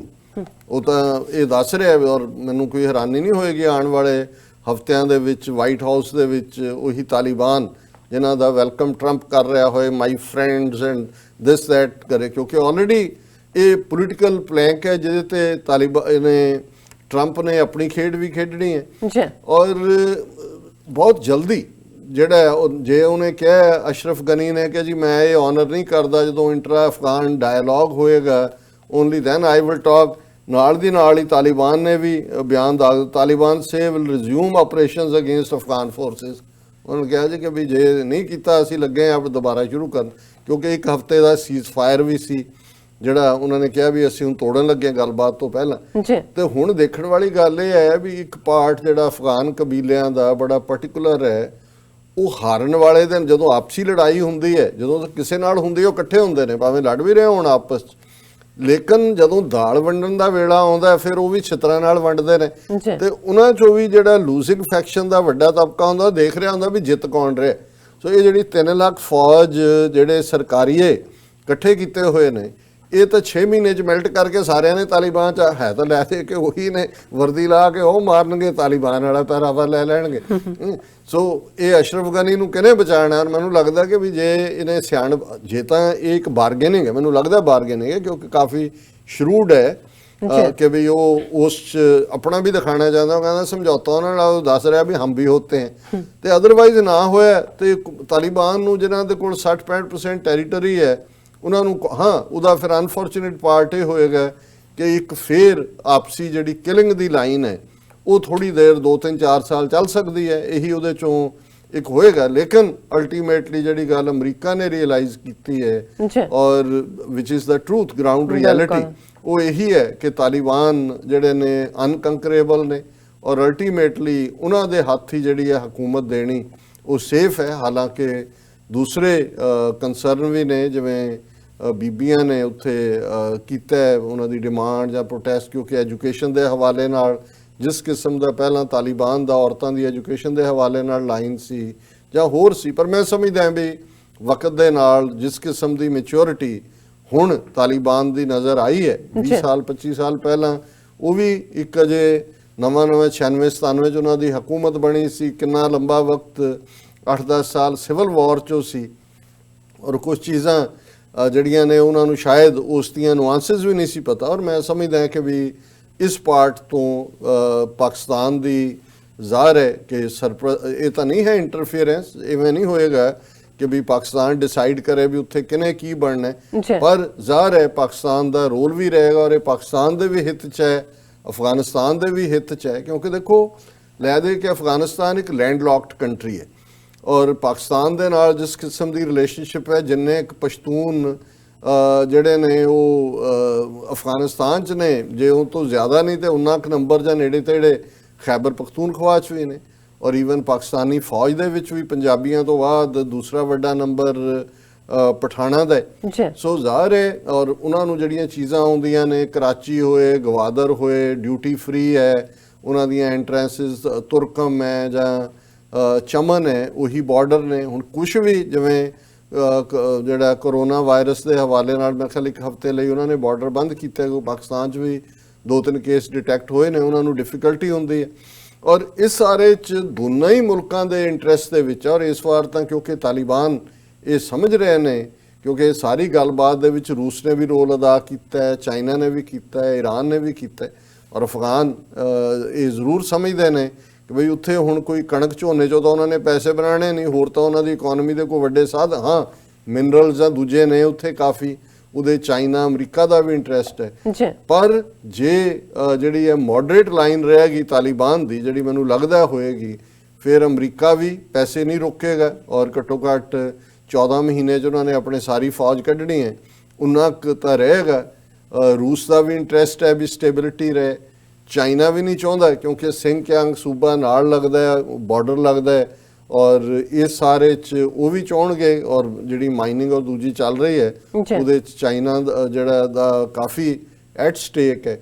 ਸੋ ਕੁੱਲ ਮਿਲਾ ਕੇ ਮੈਂ ਸਮਝਦਾ ਵੀ ਇਸ ਸਾਰੇ 'ਚ ਅਲਟੀਮੇਟਲੀ ਇਹਨੂੰ ਬੇਸ਼ੱਕ ਇਹ ਸਨੈਗ ਹੈ, ਇੱਕ ਰੁਕਾਵਟ ਹੈ, ਪਰ ਅਲਟੀਮੇਟਲੀ ਤਾਲਿਬਾਨ ਹੀ ਪ੍ਰਵੇਲ ਕਰਨਗੇ ਔਰ ਅਮਰੀਕਾ ਦੇ ਵੀ ਇਹ ਇੰਟਰਸਟ ਹੈ ਕਿ ਇਹ ਸਮਝੌਤਾ ਸਿਰੇ ਚੜ੍ਹੇ, ਤਾਲਿਬਾਨ ਦੇ ਵੀ ਹੈ ਔਰ ਇਹ ਜੋ ਚੱਲ ਰਿਹਾ ਹੈ। ਇੰਡੀਆ ਇਸ ਵੇਲੇ ਸਪੋਇਲਰ ਕੌਣ ਹੋ ਸਕਦੇ ਨੇ? ਜ਼ਾਹਰ ਹੈ ਇੱਕ ਤਬਕਾ ਵਾਰਲॉर्ड्स ਦਾ, ਜਿਨ੍ਹਾਂ ਨੂੰ ਇਹ ਲੱਗਦਾ ਹੈ ਕਿ ਵੀ ਉਹਨਾਂ ਦੀ ਰੋਟੀ ਰੋਜ਼ੀ ਉਸ ਸਾਰੇ 'ਚੋਂ ਨਿਕਲਦੀ ਹੈ ਔਰ ਜਿਹੜੇ ਨਾਰਥ ਦੇ ਵਿੱਚ ਖਾਸ ਤੌਰ ਤੇ ਦੋਸਤਮ, ਜਿਹਨੂੰ ਇਹਨਾਂ ਨੇ ਤਾਲਿਬਾਨ ਨੇ ਸ਼ਾਇਦ ਐਕਸੈਪਟ ਨਹੀਂ ਕਰਨਾ ਉਹਦੇ ਵਾਰ ਕ੍ਰਾਈਮਸ ਦੇ ਰੈਕਡ ਕਰਕੇ। ਅਸ਼ਰਫ ਗਨੀ ਮੈਨੂੰ ਲੱਗਦਾ ਇਹ ਤਾਂ ਐਵੇਂ ਇੱਕ ਜਿਹੜੀ ਹੈ ਉਹ ਚਾਦਰ ਜਿਹੀ ਹੈ, ਉਹਨੇ ਉਸ ਕਿਸਮ ਦਾ ਮਾੜਾ ਜਿਹਾ ਆਪਣਾ ਮੁੱਲ ਵਧਾਉਣ ਲਈ ਜਿਹੜਾ ਉਹ ਕੀਤਾ। ਇੰਡੀਆ ਉਹਦੇ ਕੋਲ ਵੀ ਹੁਣ ਕੋਈ ਬਹੁਤਾ ਕੁਛ ਨਹੀਂ ਬਚਿਆ। ਹੁਣ ਅਦਰਵਾਈਜ਼ ਉੱਥੇ 21-22 ਕੌਂਸੂਲੇਟ ਪਾਕਿਸਤਾਨ ਨਾਲ ਲੱਗਦੇ ਬਾਰਡਰ ਤੇ ਇੰਡੀਆ ਦੇ ਖੋਲ੍ਹਣੇ ਉੱਥੇ ਬੈਠ ਕੇ ਕਿਹੜਾ ਉਹ ਜਿਹੜਾ ਉਹ ਵੀਜ਼ੇ ਲੈਣ ਲਈ ਇਹਨਾਂ ਦੇ ਕੋਲ ਆਉਂਦੇ ਸੀ, ਕਿਉਂਕਿ ਉਹ ਸਾਰੀਆਂ ਸਾਜ਼ਿਸ਼ਾਂ ਔਰ ਉਹ ਸਾਰਾ ਜਿਹੜੀ ਵਿਦਨ ਪਾਕਿਸਤਾਨ ਦਹਿਸ਼ਤਗਰਦੀ ਕਰਨ ਦੀ ਲਾਈਨ ਹੈ ਔਰ ਕਿਉਂਕਿ ਉਹਨਾਂ ਦੇ ਆਪਣੇ ਤਾਂ ਫੌਜ ਭੇਜਣ ਦਾ ਨਾ ਉਹਨਾਂ ਨੇ ਕਦੇ ਪਹਿਲਾਂ ਹੌਸਲਾ ਕੀਤਾ ਔਰ ਉਹ ਤਾਂ ਉਹਨਾਂ ਲਈ ਸੁਸਾਈਡਲ ਹੋਏਗਾ। ਸੋ ਅਮਰੀਕਾ ਨੇ ਵੀ ਉਹਨਾਂ ਨੂੰ ਇੰਡੀਆ ਨੂੰ ਸਮਝਾ ਦਿੱਤਾ ਕਿ ਵੀ ਤੁਸੀਂ ਇੱਥੇ ਕੀ ਬੈਠੇ ਰਹੋ, ਤੁਹਾਡਾ ਇੱਥੇ ਕੋਈ ਰੋਲ ਨਹੀਂ ਹੈ। ਸੋ ਕੁੱਲ ਮਿਲਾ ਕੇ ਮੈਂ ਸਮਝਦਾ ਵੀ ਅਸੀਂ ਜੋ ਇਸ ਦੇ ਉੱਤੇ ਫਰਾਈਡੇ ਤਬਸਰਾ ਕੀਤਾ ਸੀ ਉਹਦੇ 'ਚ ਕੋਈ ਵੱਡੀ ਤਬਦੀਲੀ ਨਹੀਂ ਹੈ। ਇਹ ਠੀਕ ਹੈ, ਇਨੀਸ਼ੀਅਲ ਸਨੈਗ ਹੈ, ਬਟ ਅਲਟੀਮੇਟਲੀ ਤਾਲਿਬਾਨ ਵਿਕਟੋਰੀਅਸ ਨੇ। ਅਮਰੀਕਾ ਦਾ ਵੀ ਇੰਟਰਸਟ ਇਸ ਸਮਝੌਤੇ ਦੇ ਇੰਪਲੀਮੈਂਟ ਹੋਣ 'ਚ ਹੈ, ਪਾਕਿਸਤਾਨ ਦਾ ਵੀ ਇੰਟਰਸਟ ਹੈ ਔਰ ਜ਼ਾਹਰ ਹੈ ਰਸ਼ੀਆ, ਚਾਈਨਾ, ਹਾਲਾਂ ਈਰਾਨ ਨੇ ਵੀ ਥੋੜੇ ਜਿਹੇ ਕੰਨ ਜਿਹੇ ਹਿਲਾਏ ਹੈ, ਲੇਕਿਨ ਇੰਨਾ ਕੁ ਇਹ ਜਿਹੜੀਆਂ ਇਨੀਸ਼ੀਅਲ ਪੈਂਗਸ ਨੇ ਉਹ ਸਾਰੇ 'ਚੋਂ ਨਿਕਲਣਗੀਆਂ। ਪਰ ਇਹਦੇ 'ਚ ਕੋਈ ਸ਼ੱਕ ਨਹੀਂ ਹੈ ਕਿ ਤਾਲਿਬਾਨ ਦੀ ਰੇਟੀ ਅਲਟੀਮੇਟਲੀ ਉੱਥੇ ਲਾਰਜ ਕਰੇਗੀ ਔਰ ਜਿਹੜੇ ਸਨ ਆਫ ਦਾ ਸੋਇਲ ਨੇ, ਉਸ ਧਰਤੀ ਦੇ ਪੁੱਤਰ ਨੇ, ਉਹੀ ਉੱਥੇ ਫਾਈਨਲ ਆਵਾਜ਼ ਹੋਏਗੀ। ਜੀ ਡਾਕਟਰ ਸਾਹਿਬ, ਸਭ ਦੀ ਜਾਣਕਾਰੀ ਦੇਣ ਲਈ ਤੁਹਾਡਾ ਬਹੁਤ-ਬਹੁਤ ਸ਼ੁਕਰੀਆ। ਇੱਥੇ ਲੈਣੇ ਅਪਡੇਟ ਪੇਜ ਤੋਂ ਪਹਿਲਾਂ ਅਸੀਂ ਆਪਣੇ ਦਰਸ਼ਕਾਂ ਤੇ ਸਰੋਤਿਆਂ ਨੂੰ ਹਮੇਸ਼ਾ ਤਰ੍ਹਾਂ ਅਪੀਲ ਦੀ ਬੇਨਤੀ ਕਰਦੇ ਹਾਂ ਵਿਊਅਰਸ, ਜਿਸ ਤਰ੍ਹਾਂ ਕਿ ਤੁਸੀਂ ਜਾਣਦੇ ਹੋ ਕਿ TV 84 ਇੱਕ ਪੰਥਕ ਚੈਨਲ ਹੈ। TV 84 ਸਿੱਖਾਂ, ਕਸ਼ਮੀਰੀਆਂ ਤੇ ਭਾਰਤੀਆਂ ਨਾਰਥ ਈਸਟ ਸਟੇਟਾਂ ਦੇ ਲੋਕਾਂ ਦੇ ਸਵੈ ਨਿਰਣੇ ਦੇ ਹੱਕਾਂ ਦਾ ਹਾਮੀ ਹੈ। ਅਸੀਂ ਚਾਹਾਂਗੇ ਕਿ ਤੁਸੀਂ TV 84 ਦੀ ਚੜ੍ਹਦੀ ਕਲਾ ਲਈ ਵੱਧ ਤੋਂ ਵੱਧ ਡੋਨੇਟ ਕਰੋ। ਡੋਨੇਟ ਕਰਨ ਲਈ ਸਾਡੀ ਵੈਬਸਾਈਟ TV84.tv ਤੇ ਜਾ ਕੇ ਪੇਪਲ ਦੀ ਵਰਤੋਂ ਕਰਕੇ ਵਨ ਟਾਈਮ ਡੋਨੇਟ ਕਰ ਸਕਦੇ ਹੋ, ਮੰਥਲੀ ਡੋਨੇਟ ਵੀ ਕਰ ਸਕਦੇ ਹੋ। ਤੁਸੀਂ TV 84 ਦੇ ਨਾਮ ਤੇ ਚੈੱਕ ਬਣਾ ਕੇ ਸਾਨੂੰ ਮੇਲ ਵੀ ਕਰ ਸਕਦੇ ਹੋ ਸਾਡੇ ਇਸ ਪਤੇ ਤੇ 36-01 37th Avenue, Long Island City, New York 11101 USA, ਜਾਂ ਫਿਰ ਤੁਸੀਂ ਸਾਨੂੰ ਫੋਨ ਰਾਹੀਂ ਵੀ ਸੰਪਰਕ ਕਰ ਸਕਦੇ ਹੋ ਸਾਡੇ ਫੋਨ ਨੰਬਰ ਤੇ 5164060694। Thank you so much viewers. ਵਿਚਾਰਾਂ ਦਾ ਸਿਲਸਿਲਾ ਇਸ ਤਰ੍ਹਾਂ ਹੀ ਚੱਲਦਾ ਰਹੇਗਾ। ਮਿਲਦੇ ਹਾਂ ਛੋਟੇ ਜਿਹੇ ਬ੍ਰੇਕ ਤੋਂ ਬਾਅਦ।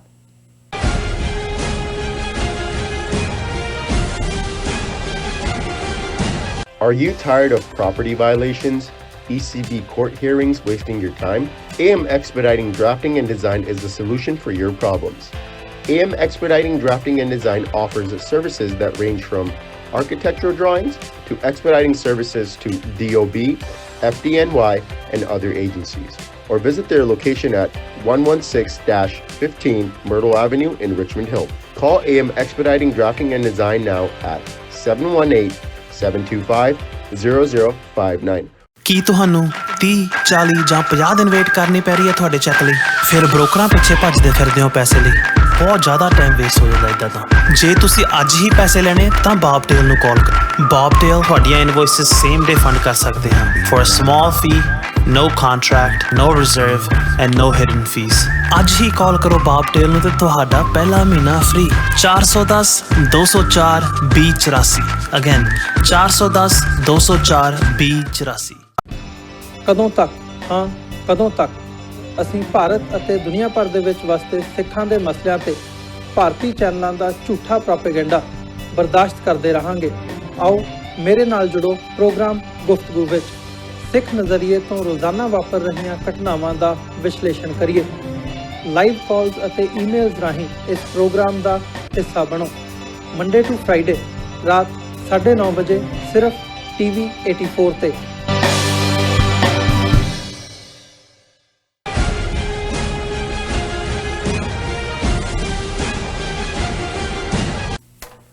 ਦਰਸ਼ਕੋ, ਬ੍ਰੇਕ ਤੋਂ ਬਾਅਦ ਤੁਹਾਡਾ ਸਭ ਦਾ ਬਹੁਤ-ਬਹੁਤ ਸਵਾਗਤ ਹੈ। ਹੁਣ ਆਪਾਂ ਗੱਲਬਾਤ ਕਰਾਂਗੇ ਜਿਸ ਤਰ੍ਹਾਂ ਕਿ ਦਿੱਲੀ ਦੀ ਹਿੰਸਾ ਵਿੱਚ ਜਿੱਥੇ ਹਿੰਦੂ ਤਵੀ ਭੀੜਾਂ ਨੇ ਜੋ ਜ਼ੁਲਮ ਦੀ ਅਖੀਰ ਕੀਤੀ, ਉੱਥੇ ਇਨਸਾਨੀਅਤ ਨੂੰ ਪਿਆਰ ਕਰਨ ਵਾਲੇ ਜੋ ਲੋਕ ਨੇ ਉਹਨਾਂ ਨੇ ਪੀੜਤਾਂ ਦੀ ਜਾਨ ਆਪਣੀ ਖਤਰੇ 'ਚ ਪਾ ਕੇ ਉਹਨਾਂ ਦੀ ਮਦਦ ਕੀਤੀ। ਸੋ ਹਾਂਜੀ, ਹੁਣ ਆਪਾਂ ਗੱਲਬਾਤ ਕਰਨ ਜਾ ਰਹੇ ਹਾਂ ਉਸ ਸਿੱਖ ਪਿਓ ਪੁੱਤਰ ਦੀ ਜਿਨ੍ਹਾਂ ਨੇ 40 ਤੋਂ ਵੱਧ ਮੁਸਲਮਾਨ ਵੀਰ ਭੈਣਾਂ ਦੀ ਜਾਨ ਬਚਾਈ, ਆਪਣੀ ਜਾਨ ਦੀ ਬਾਜ਼ੀ ਲਗਾ ਕੇ। ਸੋ ਇਹ ਜੋ ਕਹਾਣੀ ਹੈ ਇਹਨਾਂ ਦੋਨਾਂ ਪਿਓ ਪੁੱਤਰਾਂ ਦੀ, ਇਸ ਦਾ ਜੋ ਚਰਚਾ ਹੈ ਉਹ ਸਾਰੇ ਮੀਡੀਆ ਤੇ ਹੈ। ਸੋ ਹੁਣ ਆਪਾਂ ਇਸ ਉੱਪਰ ਗੱਲਬਾਤ ਕਰਨ ਜਾ ਰਹੇ ਹਾਂ, ਡਾਕਟਰ ਸਾਹਿਬ ਕੋਲ ਉਹਨਾਂ ਦੇ ਵਿਚਾਰ ਸੁਣਨ ਜਾ ਰਹੇ ਹਾਂ। ਸੋ ਅਸੀਂ ਚਾਹਾਂਗੇ ਕਿ ਤੁਸੀਂ ਸਾਡੇ ਨਾਲ ਇਸੇ ਤਰ੍ਹਾਂ ਹੀ ਬਣੇ ਰਹਿਣਾ। ਦੇਖਣ ਸੁਣ ਲਈ ਐਂਡ ਲਿਖਣ ਲਈ ਤੁਹਾਡਾ ਸਭ ਦਾ ਬਹੁਤ-ਬਹੁਤ ਸ਼ੁਕਰੀਆ ਜੀ। ਡਾਕਟਰ ਸਾਹਿਬ ਕੀ ਕਹਿਣਾ ਚਾਹੋਗੇ? ਦੇਖੋ, ਜੋਸ਼ ਮਲੀਹਾਬਾਦੀ ਉਰਦੂ ਦੇ ਇੱਕ ਬੜੇ ਜ਼ਬਰਦਸਤ ਸ਼ਾਇਰ ਹੋਏ ਨੇ। ਉਹਨਾਂ ਨੂੰ ਭਾਰਤ 'ਚ ਉਹਨਾਂ ਦੇ ਉਰਦੂ ਇਸ ਖਿਦਮਤ ਲਈ ਪਦਮ ਭੂਸ਼ਣ ਵੀ ਮਿਲਿਆ। ਹਾਲਾਂਕਿ ਉਹ 1958 'ਚ ਪਾਕਿਸਤਾਨ ਚਲੇ ਗਏ ਸੀ ਔਰ ਉੱਥੇ ਹੀ ਉਹਨਾਂ ਨੇ ਚੜ੍ਹਾਈ ਕੀਤੀ ਜੀ। ਉਹਨਾਂ ਦੀ ਇੱਕ ਲੰਮੀ ਨਜ਼ਮ ਹੈ, ਉਹਦਾ ਇੱਕ ਸ਼ੇਅਰ ਹੈ, शैतान एक रात में इंसान बन गए, जितने नमक हराम थे कप्तान बन गए। शैतान एक रात में इंसान बन गए, जितने नमक हराम थे कप्तान बन गए। ਹੁਣ ਜਦੋਂ ਅਸੀਂ ਦਿੱਲੀ ਵਾਇਲੈਂਸ ਦਾ ਜ਼ਿਕਰ ਕਰ ਰਹੇ ਹਾਂ ਔਰ ਦਿੱਲੀ ਦੇ ਵਿੱਚ ਹੋਏ ਜ਼ੁਲਮਾਂ ਦੀ ਗੱਲ ਕਰ ਰਹੇ ਹਾਂ ਤੇ ਜ਼ਾਹਰ ਹੈ ਕਿ ਇਹ ਸ਼ੈਤਾਨ ਦਾ ਕਿਰਦਾਰ ਨਜ਼ਰ ਆਉਂਦਾ ਹੈ ਕਿ ਕਿਵੇਂ ਸ਼ੈਤਾਨ ਔਰ ਉਹਨਾਂ ਦੇ ਖੜੇ ਕੀਤੇ ਸ਼ਤੂੰਗੜੇ ਜਿਨ੍ਹਾਂ ਨੇ ਦਿੱਲੀ ਦੇ ਇੱਕ ਸਿਰੇ ਤੋਂ ਦੂਸਰੇ ਸਿਰੇ ਤੱਕ ਗੋਲੀ ਮਾਰੋ ਸਾਲੋਂ ਕੋ ਦੇ ਥੱਲੇ ਜਿਸ ਕਿਸਮ ਦਾ ਮਾਹੌਲ ਸਿਰਜਿਆ, ਜਿਹਨੂੰ ਖੁਦ ਅਮਿਤ ਸ਼ਾਹ ਨੇ ਲੀਡ ਕੀਤਾ ਉਹ ਸਾਰੇ ਨੂੰ ਦਿੱਲੀ 'ਚ, ਔਰ ਹੁਣ ਉਹ ਕਲਕੱਤੇ ਦੇ ਵਿੱਚ ਵੀ ਉਹ ਜਿਹੇ ਨਾਅਰੇ ਉਸ ਦੀ ਰੈਲੀ ਦੇ ਵਿੱਚ ਲੱਗੇ ਨੇ। ਔਰ ਫਿਰ ਜਿਵੇਂ ਉਹਨਾਂ ਨੇ ਨਾ ਸਿਰਫ ਬੇਸ਼ੱਕ ਜਦੋਂ ਅਸੀਂ ਕਿਲਿੰਗਸ ਦੇਖਦੇ ਹਾਂ ਬਹੁਤਿਆਂ ਨੂੰ ਲੱਗੇਗਾ ਕਿ ਜੀ ਨਵੰਬਰ 84 'ਚ ਤਾਂ ਹਜ਼ਾਰਾਂ ਸਿੱਖ ਇਕੱਲੇ ਦਿੱਲੀ ਦੇ ਵਿੱਚ ਹੀ 7-8 ਹਜ਼ਾਰ ਸਿੱਖ ਮਾਰਿਆ ਔਰ ਭਾਰਤ ਭਰ ਦੇ ਵਿੱਚ 22 ਸੂਬਿਆਂ ਦੇ ਵਿੱਚ ਸਿੱਖਾਂ ਦੀ ਨਸਲਕੁਸ਼ੀ ਹੋਈ ਕਿ ਇਸ ਨੂੰ ਕਿਉਂ ਕੰਪੇਅਰ ਕੀਤਾ ਜਾਂਦਾ ਹੈ ਜਾਂ ਇਹ ਤਾਂ 40-45 ਕੁਛ ਵੀ ਨਹੀਂ। ਗੱਲ ਇਹ ਨਹੀਂ ਹੈ। ਗੱਲ ਅਸੀਂ ਦੇਖਦੇ ਹਾਂ ਇੱਕ ਪਾਸੇ ਉਵੇਂ ਹੀ ਸਟੇਟ ਦਾ ਉਸ ਦੇ ਵਿੱਚ ਮੁਲਵਸ ਹੋਣਾ ਜਿਵੇਂ ਪਲਾਨ ਕਰਕੇ ਕੀਤਾ ਗਿਆ ਔਰ ਜਿਵੇਂ ਉਸ ਪੀਰੀਅਡ 'ਚ ਜਦੋਂ ਹੁਣ ਇਹ ਖਬਰ ਹੈ ਕਿ ਦਿੱਲੀ ਦੇ ਫਲਾਂ ਥਾਂ ਜਿਹੜਾ BJP ਦਾ ਹੀ ਜਿਹੜਾ ਇੱਕ ਆਫਿਸ ਬੀਅਰਰ ਸੀ ਮੁਸਲਮਾਨ ਉਹਦਾ ਵੀ ਘਰ ਔਰ ਫੈਕਟਰੀ ਸਾੜ ਦਿੱਤੀ ਤੇ ਫਿਰ ਮੇਰੇ ਸਾਹਮਣੇ ਇੱਕਦਮ ਆਇਆ, ਮੈਂ ਕਿਹਾ ਨਵੰਬਰ 84 ਦੇ ਵਿੱਚ ਚਰਨਜੀਤ ਸਿੰਘ ਕੋਕਾ ਕੋਲਾ ਜਿਹੜਾ ਕੋਕਾ ਕੋਲਾ ਦਾ ਡਿਸਟ੍ਰੀਬਿਊਟਰ ਸੀ ਕਾਂਗਰਸੀ ਵੱਡਾ, ਉਹਦਾ ਵੀ ਘਰ ਔਰ ਫੈਕਟਰੀ ਸਾੜ ਦਿੱਤੀ ਸੀ ਔਰ ਬਹੁਤ ਸਾਰੇ ਕਾਂਗਰਸੀ ਸਿੱਖ ਵੀ ਜਿਹੜੇ ਨੇ ਉਹਦੇ 'ਚ ਉਹਨਾਂ ਨੇ ਮਾਰੇ ਸੀ। ਸੋ ਜਿਹੜਾ ਪੈਟਰਨ ਹੈ ਉਹ ਇਸ ਲਿਹਾਜ਼ ਦੇ ਨਾਲ ਹੀ ਹੋਇਆ। ਔਰ ਅੱਜ ਇੱਕ ਬੜੀ ਡੀਟੇਲ ਰਿਪੋਰਟ NDTV ਦੀ ਸੀ ਕਿ ਕਿਵੇਂ ਜਿਹੜੇ ਬਿਜ਼ਨਸ ਅਦਾਰੇ ਨੇ ਜਦੋਂ ਜਿਹੜਾ ਈਸਟਰਨ ਦਿੱਲੀ ਦੀ ਗੱਲ ਹੁੰਦੀ ਹੈ ਔਰ ਉਸ ਸਾਰੇ ਇਲਾਕੇ ਦੇ ਵਿੱਚ ਸ਼ਿਵਪੁਰੀ ਗੋਕਲਪੁਰੀ ਮੈਨੂੰ ਨਹੀਂ ਸੀ ਪਤਾ ਕਿ ਉਹ ਇੱਕ ਬੇਕਰੀਆਂ ਦਾ ਇਲਾਕਾ ਜਿੱਥੇ 2000 ਤੋਂ ਜ਼ਿਆਦਾ ਘਰਾਂ ਦੇ ਵਿੱਚ ਹੀ ਜਿਹੜੇ ਲੋਕ ਕੇਕ ਰਸ ਔਰ ਦੂਸਰੀਆਂ ਚੀਜ਼ਾਂ ਬਣਾ ਰਹੇ ਨੇ, ਬਿਸਕੁਟ ਬਣਾ ਰਹੇ ਨੇ, ਉਹਨਾਂ ਦੀ ਰੋਟੀ ਰੋਜ਼ੀ ਵੀ, ਔਰ ਉਹਨਾਂ ਨੇ ਉਹਨਾਂ ਨੂੰ ਲੁੱਟਿਆ ਵੀ ਜੀ ਔਰ ਟਾਰਗੇਟ ਵੀ ਕੀਤਾ। ਸੋ ਇਕਨੋਮਿਕਲੀ ਖਤਮ ਕਰਨਾ, ਜਿਵੇਂ ਨਵੰਬਰ 84 ਦੇ ਵਿੱਚ ਵੀ ਇਹ ਇੱਕ ਪੈਟਰਨ ਸੀ ਕਿ ਕਿਵੇਂ ਉਹਨਾਂ ਨੇ ਇਹੀ, ਕਿਉਂਕਿ ਕਿਲਿੰਗਸ ਹੀ ਇੰਨੀਆਂ ਜ਼ਿਆਦਾ ਸਿੱਖਾਂ ਦੀਆਂ ਹੋਈਆਂ ਨੇ, ਬਹੁਤ ਵਾਰੀ ਅਸੀਂ ਜੈਨੋਸਾਈਡ ਕਿਲਿੰਗਸ ਦੇ ਉੱਤੇ ਹੀ ਫੋਕਸ ਰਹਿੰਦਾ, ਪਰ ਕਿਵੇਂ ਉਹਨਾਂ ਨੇ ਅਰਬਾਂ ਖਰਬਾਂ ਦੀ ਜਾਇਦਾਦ ਸਿੱਖਾਂ ਦੀ ਡਿਸਟਰੋਏ ਕੀਤੀ, ਜਿਸ ਦਾ ਮੁਆਵਜ਼ਾ ਤਾਂ ਦੂਰ ਦੀ ਗੱਲ। ਅੱਜ ਹੀ ਸੁਪਰੀਮ ਕੋਰਟ 'ਚ ਜਦੋਂ ਸਪੈਸ਼ਲ ਇਨਵੈਸਟੀਗੇਟਿਵ ਟੀਮ ਨੇ ਕਿਹਾ, ਸਿੱਟ ਨੇ ਕਿ ਜੀ ਸਪੀਡੀ ਟਰਾਇਲ ਕਰੋ ਇਹਦਾ, ਸਜਨ ਕੁਮਾਰ ਦਾ ਜਿਹੜਾ, ਤੇ ਸੁਪਰੀਮ ਕੋਰਟ ਨੇ ਕਿਹਾ ਏਡੀ ਕੀ ਕਾਹਲੀ ਹੈ, ਉਹਨਾਂ ਨੇ ਉਹਨੂੰ ਜਿਹੜਾ ਉਹ ਡਿਸਮਿਸ ਕਰਤੀ ਉਹਨਾਂ ਦੀ ਪਲੀ। ਯਾਨੀ 35 ਸਾਲ ਬਾਅਦ ਵੀ ਅਸੀਂ ਦੇਖ ਰਹੇ ਹਾਂ ਜੇ ਮੁਰਲੀਧਰ ਇੱਥੇ ਜਿਹੜਾ ਉਹ ਰਾਤੋਂ ਰਾਤ ਟ੍ਰਾਂਸਫਰ ਹੋ ਜਾਂਦਾ ਹੈ ਤੇ ਉਸ ਨੂੰ ਕੋਈ ਨਹੀਂ ਜਿਹੜਾ ਹੈ ਉਹਨੇ ਇਹੀ ਕਿਹਾ ਸੀ ਵੀ ਆ ਜਿਹੜੇ ਤਿੰਨੋਂ ਹੀ ਗੋਲੀ ਮਾਰੋ ਸਾਲੋਂ ਕੋ ਵਾਲੇ ਜਿਹੜੇ ਇਕੱਠੇ ਕੀਤੇ ਸੀ ਹੇਟ ਸਪੀਚ ਜਿਨ੍ਹਾਂ ਨੇ ਕੀਤੀ। ਸੋ ਕੁੱਲ ਮਿਲਾ ਕੇ ਇਹ ਸਾਰਾ ਜ਼ੁਲਮ ਦੀ ਕਹਾਣੀ, ਔਰ ਕਿਵੇਂ ਉਹਨਾਂ ਨੇ 12-12 14-14 ਸਾਲ ਦੇ ਮੁੰਡੇ ਜਿਹੜੇ ਯੂਪੀ ਤੋਂ ਭਰ ਕੇ ਲਿਆਂਦੇ, ਉਹਨਾਂ ਨੂੰ ਦਾ ਇਸਤੇਮਾਲ ਕੀਤਾ, ਔਰ ਇਸ ਸਾਰੇ ਪੀਰੀਅਡ 'ਚ ਜਿਹੜੀ ਸੈਕਸ਼ੂਅਲ ਅਬਿਊਜ਼ ਹੈ ਉਸ ਦੀਆਂ ਕਹਾਣੀਆਂ ਬਾਹਰ ਨਹੀਂ ਆਈਆਂ। ਜਿਵੇਂ ਨਵੰਬਰ 84 ਤਾਂ ਅਸੀਂ ਵੱਡੇ ਪੈਮਾਨੇ ਤੇ ਗੈਂਗ ਰੇਪ ਦੇਖਦੇ, ਔਰ ਉਹ ਲੇਕਿਨ ਹੁਣੇ ਵੀ ਸਾਹਮਣੇ ਆਉਣਾ ਸ਼ੁਰੂ ਹੋਇਆ ਵੀ ਇਸ ਮਾਮਲੇ 'ਚ ਕੀ ਹੋਇਆ। ਉਹ ਪਹਿਲੀ ਸਟੇਜ ਤੇ ਜਿਵੇਂ ਇੱਕ ਰਿਲੈਕਟੈਂਸ ਵੀ ਹੁੰਦੀ ਹੈ, ਔਰ ਫਿਰ ਕਿਵੇਂ ਹਸਪਤਾਲਾਂ ਨੇ ਐਕਸੈਪਟ ਕਰਨ ਤੋਂ ਨਾ ਕੀਤੀ, ਔਰ ਦੂਸਰਾ ਲੇਕਿਨ ਅਸੀਂ ਦੇਖਦੇ ਹਾਂ ਕਿ ਵੀ ਇਹਨਾਂ ਨੇ ਤਾਂ ਅਮਿਤ ਸ਼ਾਹ ਨੇ ਇਹ ਸਲੋਗਨ ਦਿੱਤਾ ਸੀ ਕਿ ਹਿੰਸਾ ਦਾ ਚਿੱਕੜ ਇੰਨਾ ਕੁ ਫੈਲਾ ਦਿਓ ਕਿ ਉਹਦੇ 'ਚ ਹੀ ਬੀਜੇਪੀ ਦਾ ਕਮਲ ਦਾ ਫੁੱਲ ਜਿਹੜਾ ਹੈ ਉਹ ਹੋਰ ਵੀ ਬਲੂਮ ਕਰੇਗਾ, ਹੋਰ ਵੀ ਖਿਲੇਗਾ। ਸੋ ਜ਼ਾਹਰ ਹੈ ਉਹ ਆਪਣਾ ਖਿਲਾ ਰਹੇ ਨੇ, ਪਰ ਇਸ ਹਿੰਸਾ ਦੇ ਚਿੱਕੜ ਵਿੱਚ ਸੱਚਮੁੱਚ ਇਨਸਾਨੀਅਤ ਨੂੰ ਪਿਆਰ ਕਰਨ ਵਾਲੇ ਲੋਕ, ਉਹਨਾਂ ਦੇ ਵਿੱਚ ਹਿੰਦੂ ਵੀ ਸ਼ਾਮਲ ਨੇ ਪਰਿਵਾਰ, ਉਹਨਾਂ ਦੀਆਂ ਕਹਾਣੀਆਂ ਵੀ ਸਾਹਮਣੇ ਆ ਰਹੀਆਂ ਕਿ ਕਿਵੇਂ ਉਹਨਾਂ ਨੇ ਆਪਣੀਆਂ ਜਾਨਾਂ ਖਤਰੇ 'ਚ ਪਾ ਕੇ ਆਪਣੇ ਗਵਾਂਢੀ ਮੁਸਲਮਾਨਾਂ ਨੂੰ ਸੇਵ ਕੀਤਾ, ਔਰ ਜਿਹੜੇ ਮੁਸਲਮਾਨ ਮੈਜੋਰਿਟੀ ਮਹੱਲੇ ਸੀ ਉਹਨਾਂ 'ਚੋਂ ਮੁਸਲਮਾਨਾਂ ਦੀ ਕਹਾਣੀਆਂ ਵੀ ਆ ਰਹੀਆਂ ਨੇ ਜਿਨ੍ਹਾਂ ਨੇ ਕਿਵੇਂ ਮੰਦਰ ਨੂੰ ਸੇਵ ਕੀਤਾ, ਜੇ ਉਹਨਾਂ ਦੇ ਮਹੱਲੇ ਦਾ ਮੰਦਰ ਹੈ, ਜਾਂ ਹਿੰਦੂ ਜਿਹੜੇ ਗਵਾਂਢੀ ਸੀ ਉਹਨਾਂ ਨੂੰ ਸੇਵ ਕੀਤਾ। ਪਰ ਇਸ ਸਾਰੇ ਦੇ ਵਿੱਚ ਕਿਉਂਕਿ ਇਸ ਦੋ ਦੇ ਜਿਹੜਾ ਟਕਰਾਅ ਹੈ ਉਹਦੇ 'ਚ ਤਾਂ ਹਾਲਾ ਮੁਸਲਮਾਨਾਂ ਦਾ ਤਾਂ ਕੋਈ ਕਸੂਰ ਨਹੀਂ ਹੈ, ਲਿਆਂਦਾ ਹੀ ਉਹਨਾਂ ਹਿੰਦੂ ਤਵੀਆਂ ਨੂੰ ਇਹ ਗਿਆ ਮੁਸਲਮਾਨਾਂ ਤੇ ਹਮਲੇ ਲਈ, ਉਹਨਾਂ ਨੇ ਅੱਗੇ ਵੱਧ ਕੇ ਨਹੀਂ ਡਿਫੈਂਸ ਦਾ ਕੀਤਾ ਹੋਏਗਾ ਉਹਨਾਂ ਨੇ, ਕਿਉਂਕਿ ਉਹ ਇਕੱਠੇ ਰਹਿੰਦੇ ਨੇ, ਔਰ ਇਹ ਬਣਦਾ ਵੀ ਹੈ। ਅਮਰੀਕਾ ਦੇ ਵਿੱਚ ਤੁਹਾਡੇ ਘਰ 'ਚ ਜੇ 10 ਬੰਦੇ ਆ ਕੇ ਸ਼ਾਮਲ ਹੁੰਦੇ ਨੇ, ਤੁਹਾਡੇ ਕੋਲ ਲਾਇਸੈਂਸਡ ਗਨ ਹੈ, ਜਾਂ ਤੁਸੀਂ ਉਹ 10 ਨੂੰ ਮਾਰ ਦਿੰਦੇ ਹੋ, ਤੁਹਾਡੇ ਤੇ ਕੋਈ ਕੇਸ ਨਹੀਂ ਬਣਦਾ, ਕਿਉਂਕਿ ਤੁਸੀਂ ਸੈਲਫ ਡਿਫੈਂਸ ਲਈ ਕੀਤਾ। ਸੋ ਕਿਤੇ ਵੀ ਐਸਾ ਨਹੀਂ ਹੋਇਆ ਕਿ ਮੁਸਲਮਾਨਾਂ ਨੇ ਆਪਣੇ ਮਹੱਲਿਆਂ 'ਚੋਂ ਨਿਕਲ ਕੇ ਜਾ ਕੇ ਦੂਜੇ ਤੇ, ਪਰ ਇਹ ਤਾਂ ਸਾਰੇ ਜਿਹੜੇ ਨੇ ਉੱਥੋਂ ਟਰੱਕਾਂ 'ਚ ਭਰ ਕੇ ਲਿਆਂਦੇ ਨੇ, ਔਰ ਦੂਸਰੇ ਨੇ। ਸੋ ਇਹ ਦੋ ਤਾਂ ਧਿਰਾਂ ਖਿੱਚ ਤੂ ਕੇ ਬਣਾ ਦਿੱਤੀਆਂ ਗਈਆਂ, ਪਰ ਸਿੱਖ ਕੌਮ ਜਿਹੜੀ ਆਲਰੇਡੀ ਇੱਕ ਫੀਅਰ ਦੇ ਵਿੱਚ ਵੀ ਹੈ, ਕਿਉਂਕਿ ਨਵੰਬਰ 84 35 ਸਾਲ ਹੁਣ ਵੀ ਜਦੋਂ ਈਵਨ ਸਾਡੀਆਂ ਵੀਡੀਓਜ਼ ਦੇ ਥੱਲੇ ਵੀ ਜਿਹੜਾ ਕਈ ਵਾਰ ਕਮੈਂਟ ਹੁੰਦਾ ਹੈ ਕਿ ਜੀ ਆਪਕੋ ਨਵੰਬਰ 84 ਭੁੱਲ ਗਿਆ, ਜਾਂ ਯਾਦ ਕਰਵਾ ਦੇਂਗੇ, ਔਰ ਜਿਵੇਂ ਉੱਥੇ ਨਾਰੇ ਵੀ ਲਾਉਂਦੇ ਰਹੇ ਕਿ ਜੀ ਨਵੰਬਰ 84 ਚ ਅਸੀਂ ਖਾਲਿਸਤਾਨੀਆਂ ਨੂੰ ਸਬਕ ਸਿਖਾਇਆ ਸੀ, ਹੁਣ ਜਿਹਾਦੀਆਂ ਨੂੰ ਸਿਖਾ ਰਹੇ। ਪਰ ਮੈਂ ਸਮਝਦਾ ਵੀ ਇਹ ਇੱਕ ਗੁਰੂ ਦੀ ਬਖਸ਼ਿਸ਼ ਹੈ, ਔਰ ਸਿੱਖ ਕੌਮ ਔਰ ਖਾਸ ਤੌਰ ਤੇ ਦਿੱਲੀ ਦੇ ਸਿੱਖ ਵਧਾਈ ਦੇ ਪਾਤਰ ਨੇ ਕਿ ਉਹਨਾਂ ਚੋਂ ਜਿਨ੍ਹਾਂ ਨੇ ਆਪਣੀਆਂ ਜਾਨਾਂ ਖਤਰੇ 'ਚ ਪਾ ਕੇ ਆਪਣੇ ਗਵਾਂਢੀ ਮੁਸਲਮਾਨਾਂ ਨੂੰ, ਜਾਂ ਕੁਛ ਹਾਲਤਾਂ 'ਚ ਹਿੰਦੂ ਮਹੱਲਿਆਂ 'ਚੋਂ ਵੀ ਹੋਏਗਾ, ਉਹ ਕਹਾਣੀਆਂ ਤਾਂ ਅਜੇ ਬਾਹਰ ਨਹੀਂ ਆ ਰਹੀਆਂ, ਔਰ ਉਹਨਾਂ ਨੇ ਕਿਵੇਂ ਸੇਵ ਕੀਤਾ।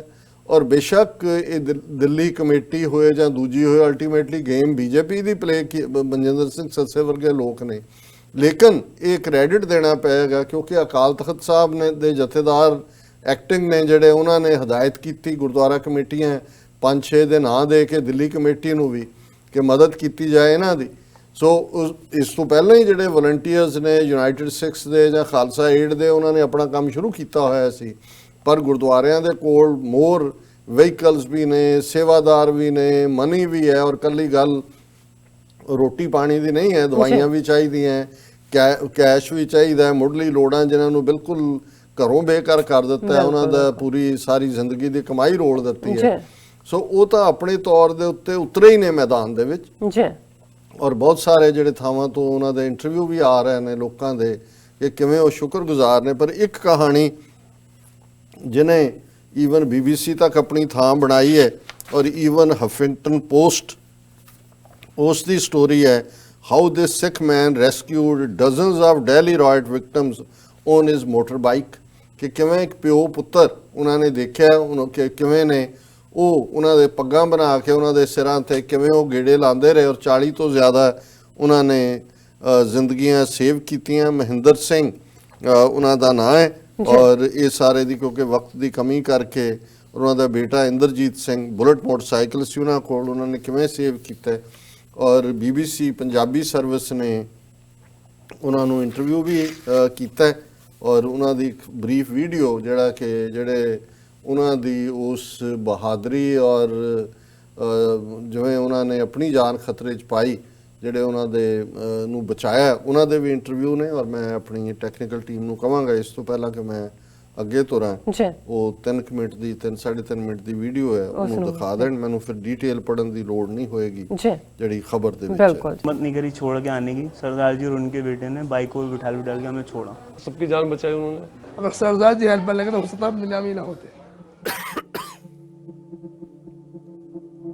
मानस की जात सब एक पहचानबो ਤੇ ਅਸੀਂ ਨਹੀਂ ਦੇਖਦੇ ਸੀ ਕਿ ਇਹ ਮੁਸਲਮਾਨ ਹੈਗੇ, ਅਸੀਂ ਸਿਰਫ ਇਨਸਾਨੀਅਤ ਇਹਨਾਂ ਦੇ ਵਿੱਚ ਦੇਖੀ। ਉਹ ਛੋਟੇ ਛੋਟੇ ਬੱਚੇ ਮਾਸੂਮ ਦੇਖੇ ਤੇ ਸਾਡਾ ਮਨ ਇਹੋ ਸੀ ਕਿ ਕਿਸੇ ਤਰੀਕੇ ਨਾਲ ਇਹਨਾਂ ਦੀ ਜਾਨ ਬਚ ਜੇ। ਸਾਨੂੰ 1984 ਦੇ ਵਿੱਚ ਮੈਂ ਤਕਰੀਬਨ 16-17 ਸਾਲ ਦੀ ਮੇਰੀ ਉਮਰ ਸੀ, ਅਸੀਂ ਉਹ ਮੰਜ਼ਰ ਵੀ ਦੇਖਿਆ ਹੈ। ਬੜਾ ਦੁੱਖ ਦਾ ਉਹ ਸਮਾਂ ਵੀ ਅਸੀਂ ਦੇਖਿਆ ਹੈ ਔਰ ਇਹ ਮਾਹੌਲ ਦੁਬਾਰਾ ਉਹੀ ਮੰਜ਼ਰ ਸਾਡਾ ਦੇ ਤਾਜ਼ਾ ਹੋ ਗਿਆ, ਉਹ ਯਾਦਾਂ ਸਾਡੇ ਸਾਹਮਣੇ ਆ ਗਈਆਂ। ਤੇ ਮੈਂ ਨਹੀਂ ਸੀ ਚਾਹੁੰਦਾ ਕਿ ਜੋ ਅਸੀਂ ਸਾਡੇ ਤੇ ਉਸ ਸਮੇਂ ਬੀਤਿਆ ਉਹੀ ਮੰਜ਼ਰ ਇਹਨਾਂ ਤੇ ਵੀ ਆਏ, ਉਹੀ ਇਹਨਾਂ ਦੇ ਉੱਪਰ ਬੀਤੇ। ਤੇ ਦੂਜਾ ਉਸ ਸਮੇਂ ਵੀ ਸਾਨੂੰ ਵੀ 1984 ਵੇਲੇ ਸਮਾਜ ਦੇ ਕੁਝ ਲੋਕਾਂ ਨੇ ਬਚਾਇਆ ਸੀ। ਉਹ ਉਸ ਸਮੇਂ ਦਾ ਕਰਜ਼ਾ, ਸਮਾਜ ਦਾ ਕਰਜ਼ਾ ਸਾਡੇ ਉੱਤੇ ਸੀਗਾ ਤੇ ਪ੍ਰਮਾਤਮਾ ਨੇ ਸਾਨੂੰ ਮੌਕਾ ਦਿੱਤਾ ਉਹ ਕਰਜ਼ਾ ਵਿਆਜ ਸਮੇਤ ਮੋੜਨ ਦਾ। ਸੋ ਅਸੀਂ ਕਿਸੇ ਤੇ ਅਹਿਸਾਨ ਨਹੀਂ ਕੀਤਾ, ਇਹ ਸਾਡੇ ਤੇ ਕਰਜ਼ਾ ਸੀ ਜੋ ਅਸੀਂ ਵਿਆਜ ਸਮੇਤ ਮੋੜਿਆ। ਦਿੱਲੀ ਦੇ ਉੱਤਰ ਪੂਰਬੀ ਇਲਾਕੇ 'ਚ ਹੋਈ ਹਿੰਸਾ ਵਿੱਚ 42 ਲੋਕਾਂ ਦੀ ਮੌਤ ਅਤੇ 100 ਤੋਂ ਵੀ ਵੱਧ ਲੋਕਾਂ ਦੇ ਜ਼ਖਮੀ ਹੋਣ ਦੀ ਪੁਸ਼ਟੀ ਹੋ ਚੁੱਕੀ ਹੈ। ਗੋਕਲਪੁਰੀ ਵੀ ਇਸੇ ਇਲਾਕੇ ਵਿੱਚ ਹੈ ਤੇ ਇੱਥੇ ਵੀ ਕਾਫੀ ਹਿੰਸਾ ਵੇਖਣ ਨੂੰ ਮਿਲੀ ਹੈ। ਗੋਕਲਪੁਰ ਵਿੱਚ ਮਹਿੰਦਰ ਸਿੰਘ ਦੇ ਘਰ ਦੇ ਬਿਲਕੁਲ ਪਿੱਛੇ ਇਹ ਉਹ ਮਸਜਿਦ ਹੈ ਜਿੱਥੇ ਨੁਕਸਾਨ ਪਹੁੰਚਾਇਆ ਗਿਆ ਤੇ ਜਿੱਥੇ ਅੱਗ ਲਾਈ ਗਈ। ਇਸੇ ਗੋਕਲਪੁਰ ਵਿੱਚ ਕਈ ਹੋਰ ਘਰ ਵੀ ਨੇ ਤੇ ਦੁਕਾਨਾਂ ਵੀ ਨੇ जिन्हों नुकसान पहुंचाया गया तो जिन्होंने साड़िया गया है। एकदम से भीड़ भगदड़ मची और जय श्री नाम के नारे की आवाज़ आने लग गई। बाग के गेट बंद करे सबसे पहले मस्जिद के, और मस्जिद पे लाठी डंडों से पथराव हो गया ज़बरदस्त वाला। फिर थोड़े टाइम हम बहुत सब डर गए, चीख पुकार मचने लगी मस्जिद के अंदर। तो वो मॉब जो था वो वहाँ से हटा, 5-10 मिनट का मौका मिला, आगे गया मॉब। उस दौरान में भागा और सीधा अपने घर में भागा। फिर हमारे सामने सरदार जी रहते हैं, वो आए, उन्होंने कहा बिल्कुल डरो मत, हम आपके साथ हैं। और उन्होंने मेरी पूरी फैमिली को और मुझे अपने घर में घुसेड़ा। हमने अपने घर में ताला लगा दिया। उसके बाद उन्होंने कहा बिल्कुल घबराओ, मेरी फैमिली को उनके लड़के ने और उन्होंने स्कूटी पे बाइक पे ले जाके छोड़ा सेफ एरिए में। और मेरी पगड़ी बांधी, पहले तो पग बांध दिया मेरा। पग बांधने के बाद मैं बहुत डर गया, मैं घर में था, वो मेरी फैमिली को छोड़ गया है। उसके बाद मेरे दोस्तों के फ़ोन आने लगे, जो और भी फैमिलीज थी गली में हमारे। तो फिर उन्हें मैंने फ़ोन करा, मैंने कहा भाई हमारे सरदार जी हमें निकालेंगे, आप बिल्कुल मत डरो। हमने पुलिस को फ़ोन किया, पुलिस नहीं आई। उसके 1.5 घंटे बाद दोबारा फिर वो लोग आ गए, जब तक हम मस्जिद में मौजूद थे। यानी करीब 3 घंटे मस्जिद में रहे, लेकिन कोई पुलिस वाला आके नहीं दिया वहाँ पे। हमने मशवरा किया भाई यहाँ रहना तो बेहतर नहीं है, जब कोई लोग नहीं आना, घर भी मुसलमानों कम है, तो ख़तरा है बहुत ज़्यादा। तो बाहर निकल गए। सरदार जी थे बेचारे, एक सरदार जी था, एक उनका बेटा था, उनके पास वो मोटरसाइकिल थी बुलेट, और एक एक्टिवा मोटरसाइकिल स्कूटी थी। वो 4 आदमी को बिठाते थे, 2 एक और 1 2, 2 एक, वो हम छोड़ कर जाते थे। सरदार जी ने हमारी बहुत हेल्प की। ਇਹ ਲੋਕ ਗੋਕਲਪੁਰੀ ਤੋਂ ਕੁਝ ਹੀ ਦੂਰ ਤੇ ਕਰਦਮਪੁਰੀ ਵਿੱਚ ਆਪਣੇ ਜਾਣਕਾਰਾਂ ਦੇ ਘਰਾਂ ਵਿੱਚ ਰਹਿ ਰਹੇ ਹਨ। ਇਹਨਾਂ ਦੇ ਘਰ ਤੋੜੇ ਤੇ ਸਾੜੇ ਜਾ ਚੁੱਕੇ ਹਨ। ਇਹ ਸਾਰੇ ਡਰੇ ਹੋਏ ਤੇ ਸਦਮੇ ਵਿੱਚ ਹਨ, ਪਰ ਨਾਲ ਹੀ ਕੁਝ ਰਾਹਤ ਵੀ ਮਹਿਸੂਸ ਕਰਦੇ ਨੇ ਕਿ ਮਹਿੰਦਰ ਸਿੰਘ ਤੇ ਇੰਦਰਜੀਤ ਸਿੰਘ ਵਰਗੇ ਲੋਕਾਂ ਦੀ ਵਜ੍ਹਾ ਨਾਲ ਇਨਸਾਨੀਅਤ ਹਲੇ ਜ਼ਿੰਦਾ ਹੈ। ਅਰਵਿੰਦ ਛਾਬੜਾ। ਜੀ doctor Sahib ਵਾਜੀਵਾਸ Singh is king, ਚੜ੍ਹਦੀ ਕਲਾ ਚ ਰਹਿਣ। ਇਹਨਾਂ ਨੂੰ ਅਸੀਂ ਇਹਨਾਂ ਨੂੰ ਸਲੂਟ ਕਰਦੇ ਹਾਂ ਇਹਨਾਂ ਦੀ ਬਹਾਦਰੀ ਤੇ। ਜੀ ਡਾਕਟਰ ਸਾਹਿਬ ਹੁਣ ਕੀ ਕਹਿਣਾ ਚਾਹੋਗੇ? ਸਾਡੇ ਬਹੁਤ ਸਾਰੇ ਵਿਊਅਰਸ ਨੇ ਸਾਨੂੰ ਲਿਖਤਾਂ ਲਿਖੀਆਂ ਨੇ, ਇਸ ਦੇ ਉੱਤੇ ਥੈਂਕ ਯੂ ਕੀਤਾ ਇਸੇ ਕੌਮ ਦਾ। ਮੈਂ ਸਮਝਦਾ ਵੀ ਇਹ ਸਾਡਾ ਫਰਜ਼ ਹੈ, ਔਰ ਜਿਵੇਂ ਇਸ ਵੀਰ ਨੇ ਮਹਿੰਦਰ ਸਿੰਘ ਨੇ ਕਿਹਾ, ਮਾਨਸ ਕੀ ਜਾਤ ਸਭ ਹੈ ਇੱਕ ਹੈ ਪਹਿਚਾਨ, ਉਹ ਇੱਥੋਂ ਸ਼ੁਰੂ ਕੀਤਾ ਹੈ। ਪਰ ਮੈਂ ਇੱਕ ਜਿਹੜੀ ਲਿਖਤ ਜ਼ਰੂਰ ਪੜ੍ਹਨਾ ਚਾਹੁੰਦਾ ਮੁਹੰਮਦ ਰਫੀਕ ਅਨਵਰ ਜੀ ਦੀ। ਉਹਨਾਂ ਨੇ ਲਿਖਿਆ ਹੈ, thanks to brave Sikhs of Delhi, अस्सलाम वालेकुम, सत श्री अकाल। फिर उन्होंने लिखा, through your TV channel I want to convey this message to all Sikh community of Delhi that we Muslims of subcontinent are so grateful to our Sikh brothers and sisters who opened up gurdwaras and houses to help Muslims made homeless by RSS terrorists। कि तुहाडे इस channel राहीं मैं उस सबकॉन्टीनेंट ਦੇ ਸਾਰੇ ਮੁਸਲਮਾਨਾਂ ਵੱਲੋਂ ਸਿੱਖ ਭਰਾਵਾਂ ਭੈਣਾਂ ਦਾ ਸ਼ੁਕਰੀਆ ਅਦਾ ਕਰਨਾ ਚਾਹੁੰਦਾ ਜਿਨ੍ਹਾਂ ਨੇ ਆਪਣੇ ਗੁਰਦੁਆਰੇ ਔਰ ਆਪਣੇ ਘਰ ਉਹਨਾਂ ਬੇਘਰੇ ਮੁਸਲਮਾਨਾਂ ਲਈ ਜਿਨ੍ਹਾਂ ਨੂੰ RSS ਨੇ ਬੇਘਰੇ ਬਣਾਇਆ ਖੋਲ੍ਹ ਦਿੱਤੇ। This is a brave and humanitarian act which is indeed a part of Sikh religion। ਭਾਵੇਂ ਇਹ ਤੁਹਾਡਾ ਵਿਰਸਾ ਹੈ, ਲੇਕਿਨ ਇਹ ਬਹੁਤ ਹੀ ਬਹਾਦਰੀ ਵਾਲਾ ਔਰ ਇਨਸਾਨੀਅਤ ਵਾਲਾ ਕਦਮ ਹੈ। I used word brave because those helping Muslims in Delhi know very well that by doing so they can easily face the wrath of Modi's RSS। ਉਹਨੂੰ ਕਹਿੰਦੇ ਨੇ ਵੀ ਮੈਂ ਬਹਾਦਰ ਇਸ ਲਈ ਕਿਹਾ ਕਿ ਜਿਹੜੇ ਮਦਦ ਕਰ ਰਹੇ ਨੇ ਉਹਨਾਂ ਨੂੰ ਪਤਾ ਹੈ ਕਿ ਵੀ ਅਲਟੀਮੇਟਲੀ ਉਹਨਾਂ ਨੂੰ ਵੀ ਇਹ ਮੋਦੀ ਦੇ RSS ਦੇ ਗੁੰਡੇ ਜਿਹੜੇ ਨੇ ਨਿਸ਼ਾਨਾ ਬਣਾ ਸਕਦੇ ਨੇ। While appreciating this kind gesture of Sikh community, I feel ashamed by the lack of response from the Muslim world। ਬਿਆਨਬਾਜ਼ੀਆਂ ਤਾਂ ਹੋਈਆਂ, ਕੁਛ ਇੰਡੋਨੇਸ਼ੀਆ ਜਾਂ ਦੂਸਰਿਆਂ ਨੇ ਇੰਡੀਅਨ ਐਂਬੈਸਡਰ ਨੂੰ ਵੀ ਸੱਦਿਆ, ਔਰ ਜਿਵੇਂ ਇੱਕ ਨੇ ਸਾਨੂੰ ਲਿਖਿਆ ਸੀ ਕਿ ਇਹਨਾਂ ਨੂੰ ਜਿਹੜੇ OIC ਦੇ ਮੈਂਬਰ ਮੁਲਕ ਨੇ ਸ਼ਰਮ ਆਉਣੀ ਚਾਹੀਦੀ ਹੈ ਕਿ ਜਿਹੜੇ ਤੇਲ ਦੇ ਨਾਲ ਉਹਨਾਂ ਨੇ ਮੁਸਲਮਾਨ ਘਰਾਂ ਨੂੰ ਔਰ ਲੋਕਾਂ ਨੂੰ ਜਿਉਂਦੇ ਸਾੜਿਆ, ਉਹ ਤੇਲ ਉਹਨਾਂ ਨੇ ਇੰਡੀਆ ਨੂੰ ਵੇਚਿਆ ਹੋਇਆ ਕਿ ਵੀ ਘੱਟੋ ਘੱਟ ਕੁਛ ਤਾਂ ਤੁਸੀਂ ਇਹਦੇ ਤੇ ਸ਼ਰਮ ਕਰੋ। ਪਰ ਹੁਣ ਇਸ ਤੇ ਮੈਂ ਦੋਜ਼ ਪੈਟਰੋਲ ਬੰਬਸ, ਇਹਨਾਂ ਨੇ ਲਿਖਿਆ, ਖੈਰ, those petrol bombs that destroyed the Muslim houses, shops and mosques were made with the petrol supplied by Muslim Arabs। We are still waiting for a word of condemnation, never mind retaliation from these people। Once again thanks to our Sikh brothers and sisters। So बहुत शुक्रिया मोहम्मद रफीक अनवर जी। और इसी तरह ये सारी दिल्ली ਦੀ violence ਦੇ ਉੱਤੇ ਆਸਿਫ ਮੀਰ ਜੀ ਨੇ ਸਾਨੂੰ ਲਾਹੌਰ ਤੋਂ ਲਿਖਿਆ ਔਰ ਉਹਨਾਂ ਦੀ ਲੰਬੀ ਲਿਖਤ ਹੈ some other time। ਸੋ ਮੈਂ ਇੱਥੇ ਬ੍ਰੇਕ ਲੈਂਦੇ ਹਾਂ। ਜੀ ਡਾਕਟਰ ਸਾਹਿਬ ਤੁਹਾਡਾ ਬਹੁਤ ਬਹੁਤ ਸ਼ੁਕਰੀਆ। ਵਿਊਅਰਸ ਤੁਸੀਂ ਨਾਲ ਇਸੇ ਤਰ੍ਹਾਂ ਹੀ ਬਨੇ ਰਹਿਣਾ। ਮਿਲਦੇ ਹਾਂ ਛੋਟੇ ਜਿਹੇ ਵਕਫੇ ਤੋਂ ਬਾਅਦ।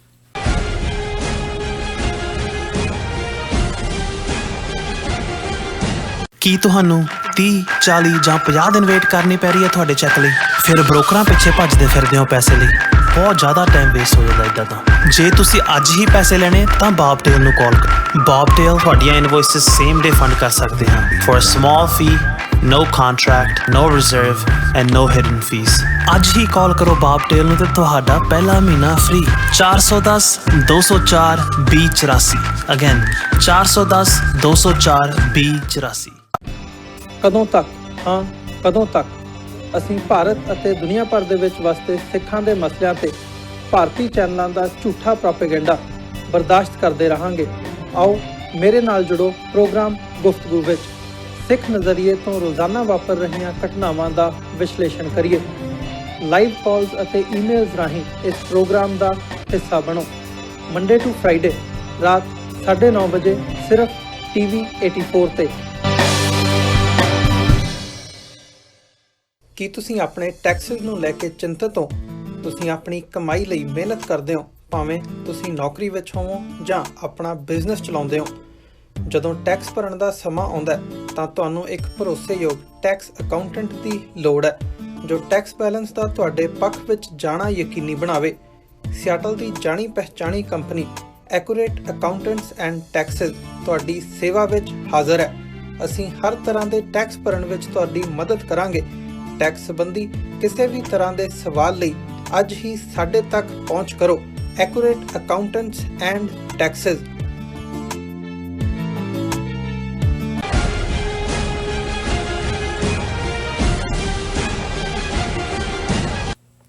ਦਰਸ਼ਕੋ, ਬ੍ਰੇਕ ਤੋਂ ਬਾਅਦ ਤੁਹਾਡਾ ਸਭ ਦਾ ਭਰਪੂਰ ਸਵਾਗਤ ਹੈ। ਹੁਣ ਆਪਾਂ ਗੱਲਬਾਤ ਕਰਾਂਗੇ ਕਸ਼ਮੀਰ ਮੁੱਦੇ ਤੇ ਐਂਡ ਕਰੋਨਾ ਵਾਇਰਸ ਤੇ।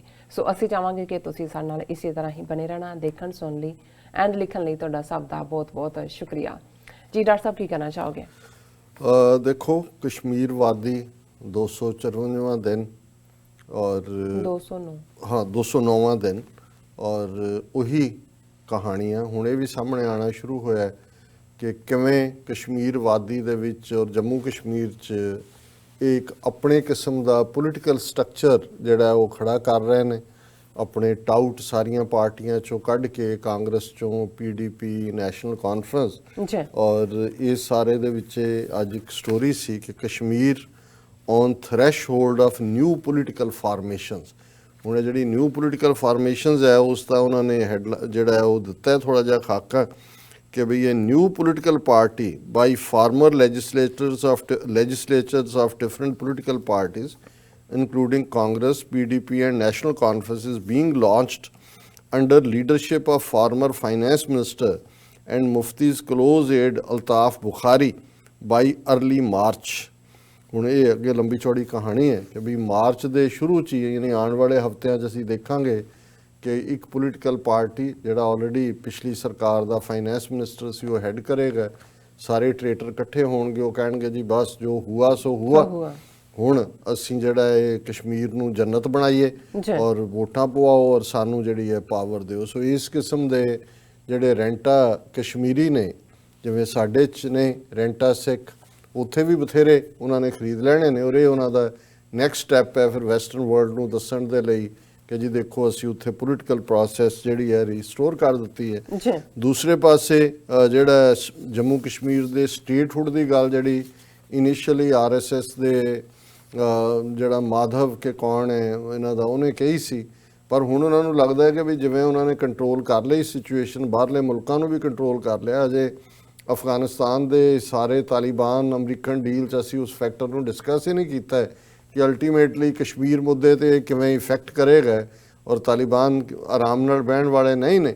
ਪਰ ਇਹਨਾਂ ਨੂੰ ਇਹ ਲੱਗਦਾ ਵੀ ਹਾਲਾਤ ਅਸੀਂ ਕੰਟਰੋਲ 'ਚ ਕਰ ਲਏ ਨੇ ਔਰ ਉਹਨਾਂ ਨੇ ਆਪਣੇ BJP ਦੀ ਜੰਮੂ ਮਿਊਨਿਸਪਲ ਕਾਰਪੋਰੇਸ਼ਨ ਨੇ ਇੱਕ ਰੈਜ਼ੋਲੂਸ਼ਨ ਪਾਸ ਕੀਤਾ ਔਰ ਉਹਨਾਂ ਨੇ ਕਿਹਾ ਕਿ ਵੀ ਇਹ ਜਿਹੜਾ ਇਹਨੂੰ ਯੂਨੀਅਨ ਟੈਰੀਟਰੀ ਰਹਿਣ ਦਿੱਤਾ ਜਾਏ ਔਰ JMC rejects the resolution to restore statehood to Jammu and Kashmir, those seeking restoration of statehood told to go to Pakistan. ਹੁਣ ਆਰਟੀਕਲ 370 ਦਾ ਦੂਰ ਦੀ ਗੱਲ, ਜਿਹੜੇ ਇਹ ਮੰਗ ਕਰਦੇ ਨੇ ਵੀ ਕਸ਼ਮੀਰ ਦੇ ਵਿੱਚ ਜਿਹੜਾ ਉਹਨੂੰ ਸਟੇਟ ਦਾ ਦਰਜਾ ਤਾਂ ਦਿਓ, ਉਹਨਾਂ ਨੂੰ ਵੀ ਉਹ ਕਹਿ ਰਹੇ ਨੇ BJP ਵਾਲੇ ਕਿ ਜੀ ਜਾਓ ਪਾਕਿਸਤਾਨ। ਔਰ ਜੁਡੀਸ਼ਰੀ, ਅਸੀਂ ਅੱਗੇ ਵੀ ਜ਼ਿਕਰ ਕੀਤਾ ਸੀ ਕਿ ਵੀ ਕਿਵੇਂ ਉਹਨਾਂ ਨੇ ਸਾਰੀਆਂ ਇੰਸਟੀਟਿਊਸ਼ਨਸ ਨੂੰ ਜਿਹੜਾ ਹੈ ਉਸ ਦੇ ਵਿੱਚ ਘੁਸਪੈਠ ਕਰਕੇ ਉਹਨਾਂ ਨੂੰ ਕੰਟਰੋਲ ਕਰ ਲਿਆ ਕਿਉਂਕਿ ਅੱਜ ਸੁਪਰੀਮ ਕੋਰਟ ਦੇ ਅੱਗੇ ਹੰਡਰਡਸ ਆਫ ਪੈਟੀਸ਼ਨਸ ਨੇ ਜੋ ਇਹਨਾਂ ਨੇ ਜੰਮੂ ਕਸ਼ਮੀਰ ਨੂੰ ਆਰਟੀਕਲ 370 ਐਬਰੋਗੇਟ ਕਰਕੇ ਕੀਤਾ ਔਰ ਇੱਕ ਮੰਗ ਕੀਤੀ ਗਈ ਸੀ ਕਿ ਵੀ ਇਹ ਜਿਹੜਾ ਐਬਰੋਗੇਸ਼ਨ ਹੈ ਆਰਟੀਕਲ 370 ਦੀ, ਇਹਨੂੰ ਵੱਡੇ ਬੈਂਚ ਦੇ ਸਾਹਮਣੇ 7 ਜੱਜਾਂ ਦੇ ਬੈਂਚ ਦੇ ਸਾਹਮਣੇ ਇਹਦੀ ਹੀਅਰਿੰਗ ਕਰਾਈ ਜਾਏ ਔਰ ਅੱਜ ਸੁਪਰੀਮ ਕੋਰਟ ਨੇ ਇਹਦੇ ਤੇ ਕਿਹਾ no reasons to refer article 370 matter to larger 7 ਜੱਜ ਬੈਂਚ। ਉਹ ਕਿਹਾ ਜੀ ਕੋਈ ਲੋੜ ਨਹੀਂ ਹੈ, ਜਿਹੜੇ ਵੀ ਹੈਗੇ ਨੇ ਇਹੀ ਫੈਸਲਾ ਕਰ ਦੇਣਗੇ। ਸੋ ਇਹਦਾ ਮਤਲਬ ਹੈ ਕਿ ਜ਼ਾਹਰ ਹੈ ਵੀ ਫੈਸਲਾ ਤਾਂ ਲਿਖਿਆ ਹੀ ਹੋਇਆ ਕਿ ਉਹਨਾਂ ਨੇ ਕੀ ਕਰਨਾ। ਲੇਕਿਨ ਜਿਹੜਾ ਇਸ ਸੈਗਮੈਂਟ 'ਚ ਅਸੀਂ ਡਿਸਕਸ ਕਰ ਰਹੇ ਹਾਂ ਕਰੋਨਾ ਵਾਇਰਸ, ਉਸ ਦੇ ਕੇਸ ਅਮਰੀਕਾ 'ਚ ਵੀ 3 ਡਿਟੈਕਟ ਹੋਏ, ਭਾਰਤ ਦੇ ਵਿੱਚ ਵੀ ਹੋਏ ਨੇ, ਪਾਕਿਸਤਾਨ 'ਚ ਵੀ ਔਰ ਈਰਾਨ, ਇਟਲੀ ਔਰ ਸਾਊਥ ਕੋਰੀਆ, ਜਾਪਾਨ, ਉਹ ਤਾਂ ਵੱਡੀ ਗਿਣਤੀ 'ਚ ਨੇ। 3000 ਤੋਂ ਜ਼ਿਆਦਾ ਮੌਤਾਂ ਔਰ 90000 ਤੋਂ ਜ਼ਿਆਦਾ ਜਿਹੜੇ ਡਿਟੈਕਟ ਹੋਏ ਨੇ। ਅਜੇ ਕਿੰਨੇ, ਕਿਉਂਕਿ ਆਲਮੋਸਟ 2 ਹਫ਼ਤੇ ਤੱਕ ਜਿਹਨੂੰ ਇਨਕੂਬੇਸ਼ਨ ਪੀਰੀਅਡ ਕਹਿੰਦੇ ਨੇ, ਉਹ ਵਾਇਰਸ ਅੰਦਰ ਰਹਿੰਦੀ ਹੈ, ਪਤਾ ਨਹੀਂ ਲੱਗਦਾ ਹੈ। ਲੇਕਿਨ ਹੁਣ ਜ਼ਾਹਰ ਹੈ ਵੀ ਭਾਰਤ ਦੇ ਵਿੱਚ 3 ਹੋਏ ਨੇ ਔਰ ਉਹਨਾਂ 'ਚ ਇੱਕ ਦੁਬਈ ਤੋਂ ਬੰਦਾ ਆਇਆ, ਉਹਨੂੰ ਸੀ। ਹਾਲਾਂਕਿ ਚੀਨ ਵਾਲਿਆਂ ਨੂੰ ਤਾਂ, ਚੀਨ ਤੋਂ ਆਉਣ ਵਾਲਿਆਂ ਨੂੰ ਤਾਂ ਉਹਨਾਂ ਨੇ ਕੁਆਰੰਟਾਈਨ ਕੀਤਾ। ਹੁਣ ਇਸ ਦਾ ਮਤਲਬ ਹੈ ਵੀ ਉਹ ਕਿੰਨਿਆਂ ਨੂੰ ਮਿਲਿਆ ਹੋਏਗਾ ਰਾਹ 'ਚ, ਦੁਬਈ ਤੋਂ ਆਉਂਦਿਆਂ ਜਾਂਦਿਆਂ ਕੀ ਹੋਏਗਾ। ਔਰ ਜ਼ਾਹਰ ਹੈ ਕਿ ਬਾਕੀ ਮੁਲਕਾਂ ਦੀਆਂ ਹਕੂਮਤਾਂ ਤਾਂ ਲੱਗੀਆਂ ਹੋਈਆਂ ਨੇ ਕਿ ਭਾਈ ਇਹਨੂੰ ਕਿਵੇਂ ਅਸੀਂ ਕੰਟਰੋਲ ਕਰਨਾ ਹੈ, ਕਿਵੇਂ ਲੋਕਾਂ ਤੱਕ ਅਵੇਅਰਨੈਸ ਹੋਏ ਜਾਂ ਦੂਜਾ ਹੋਏ।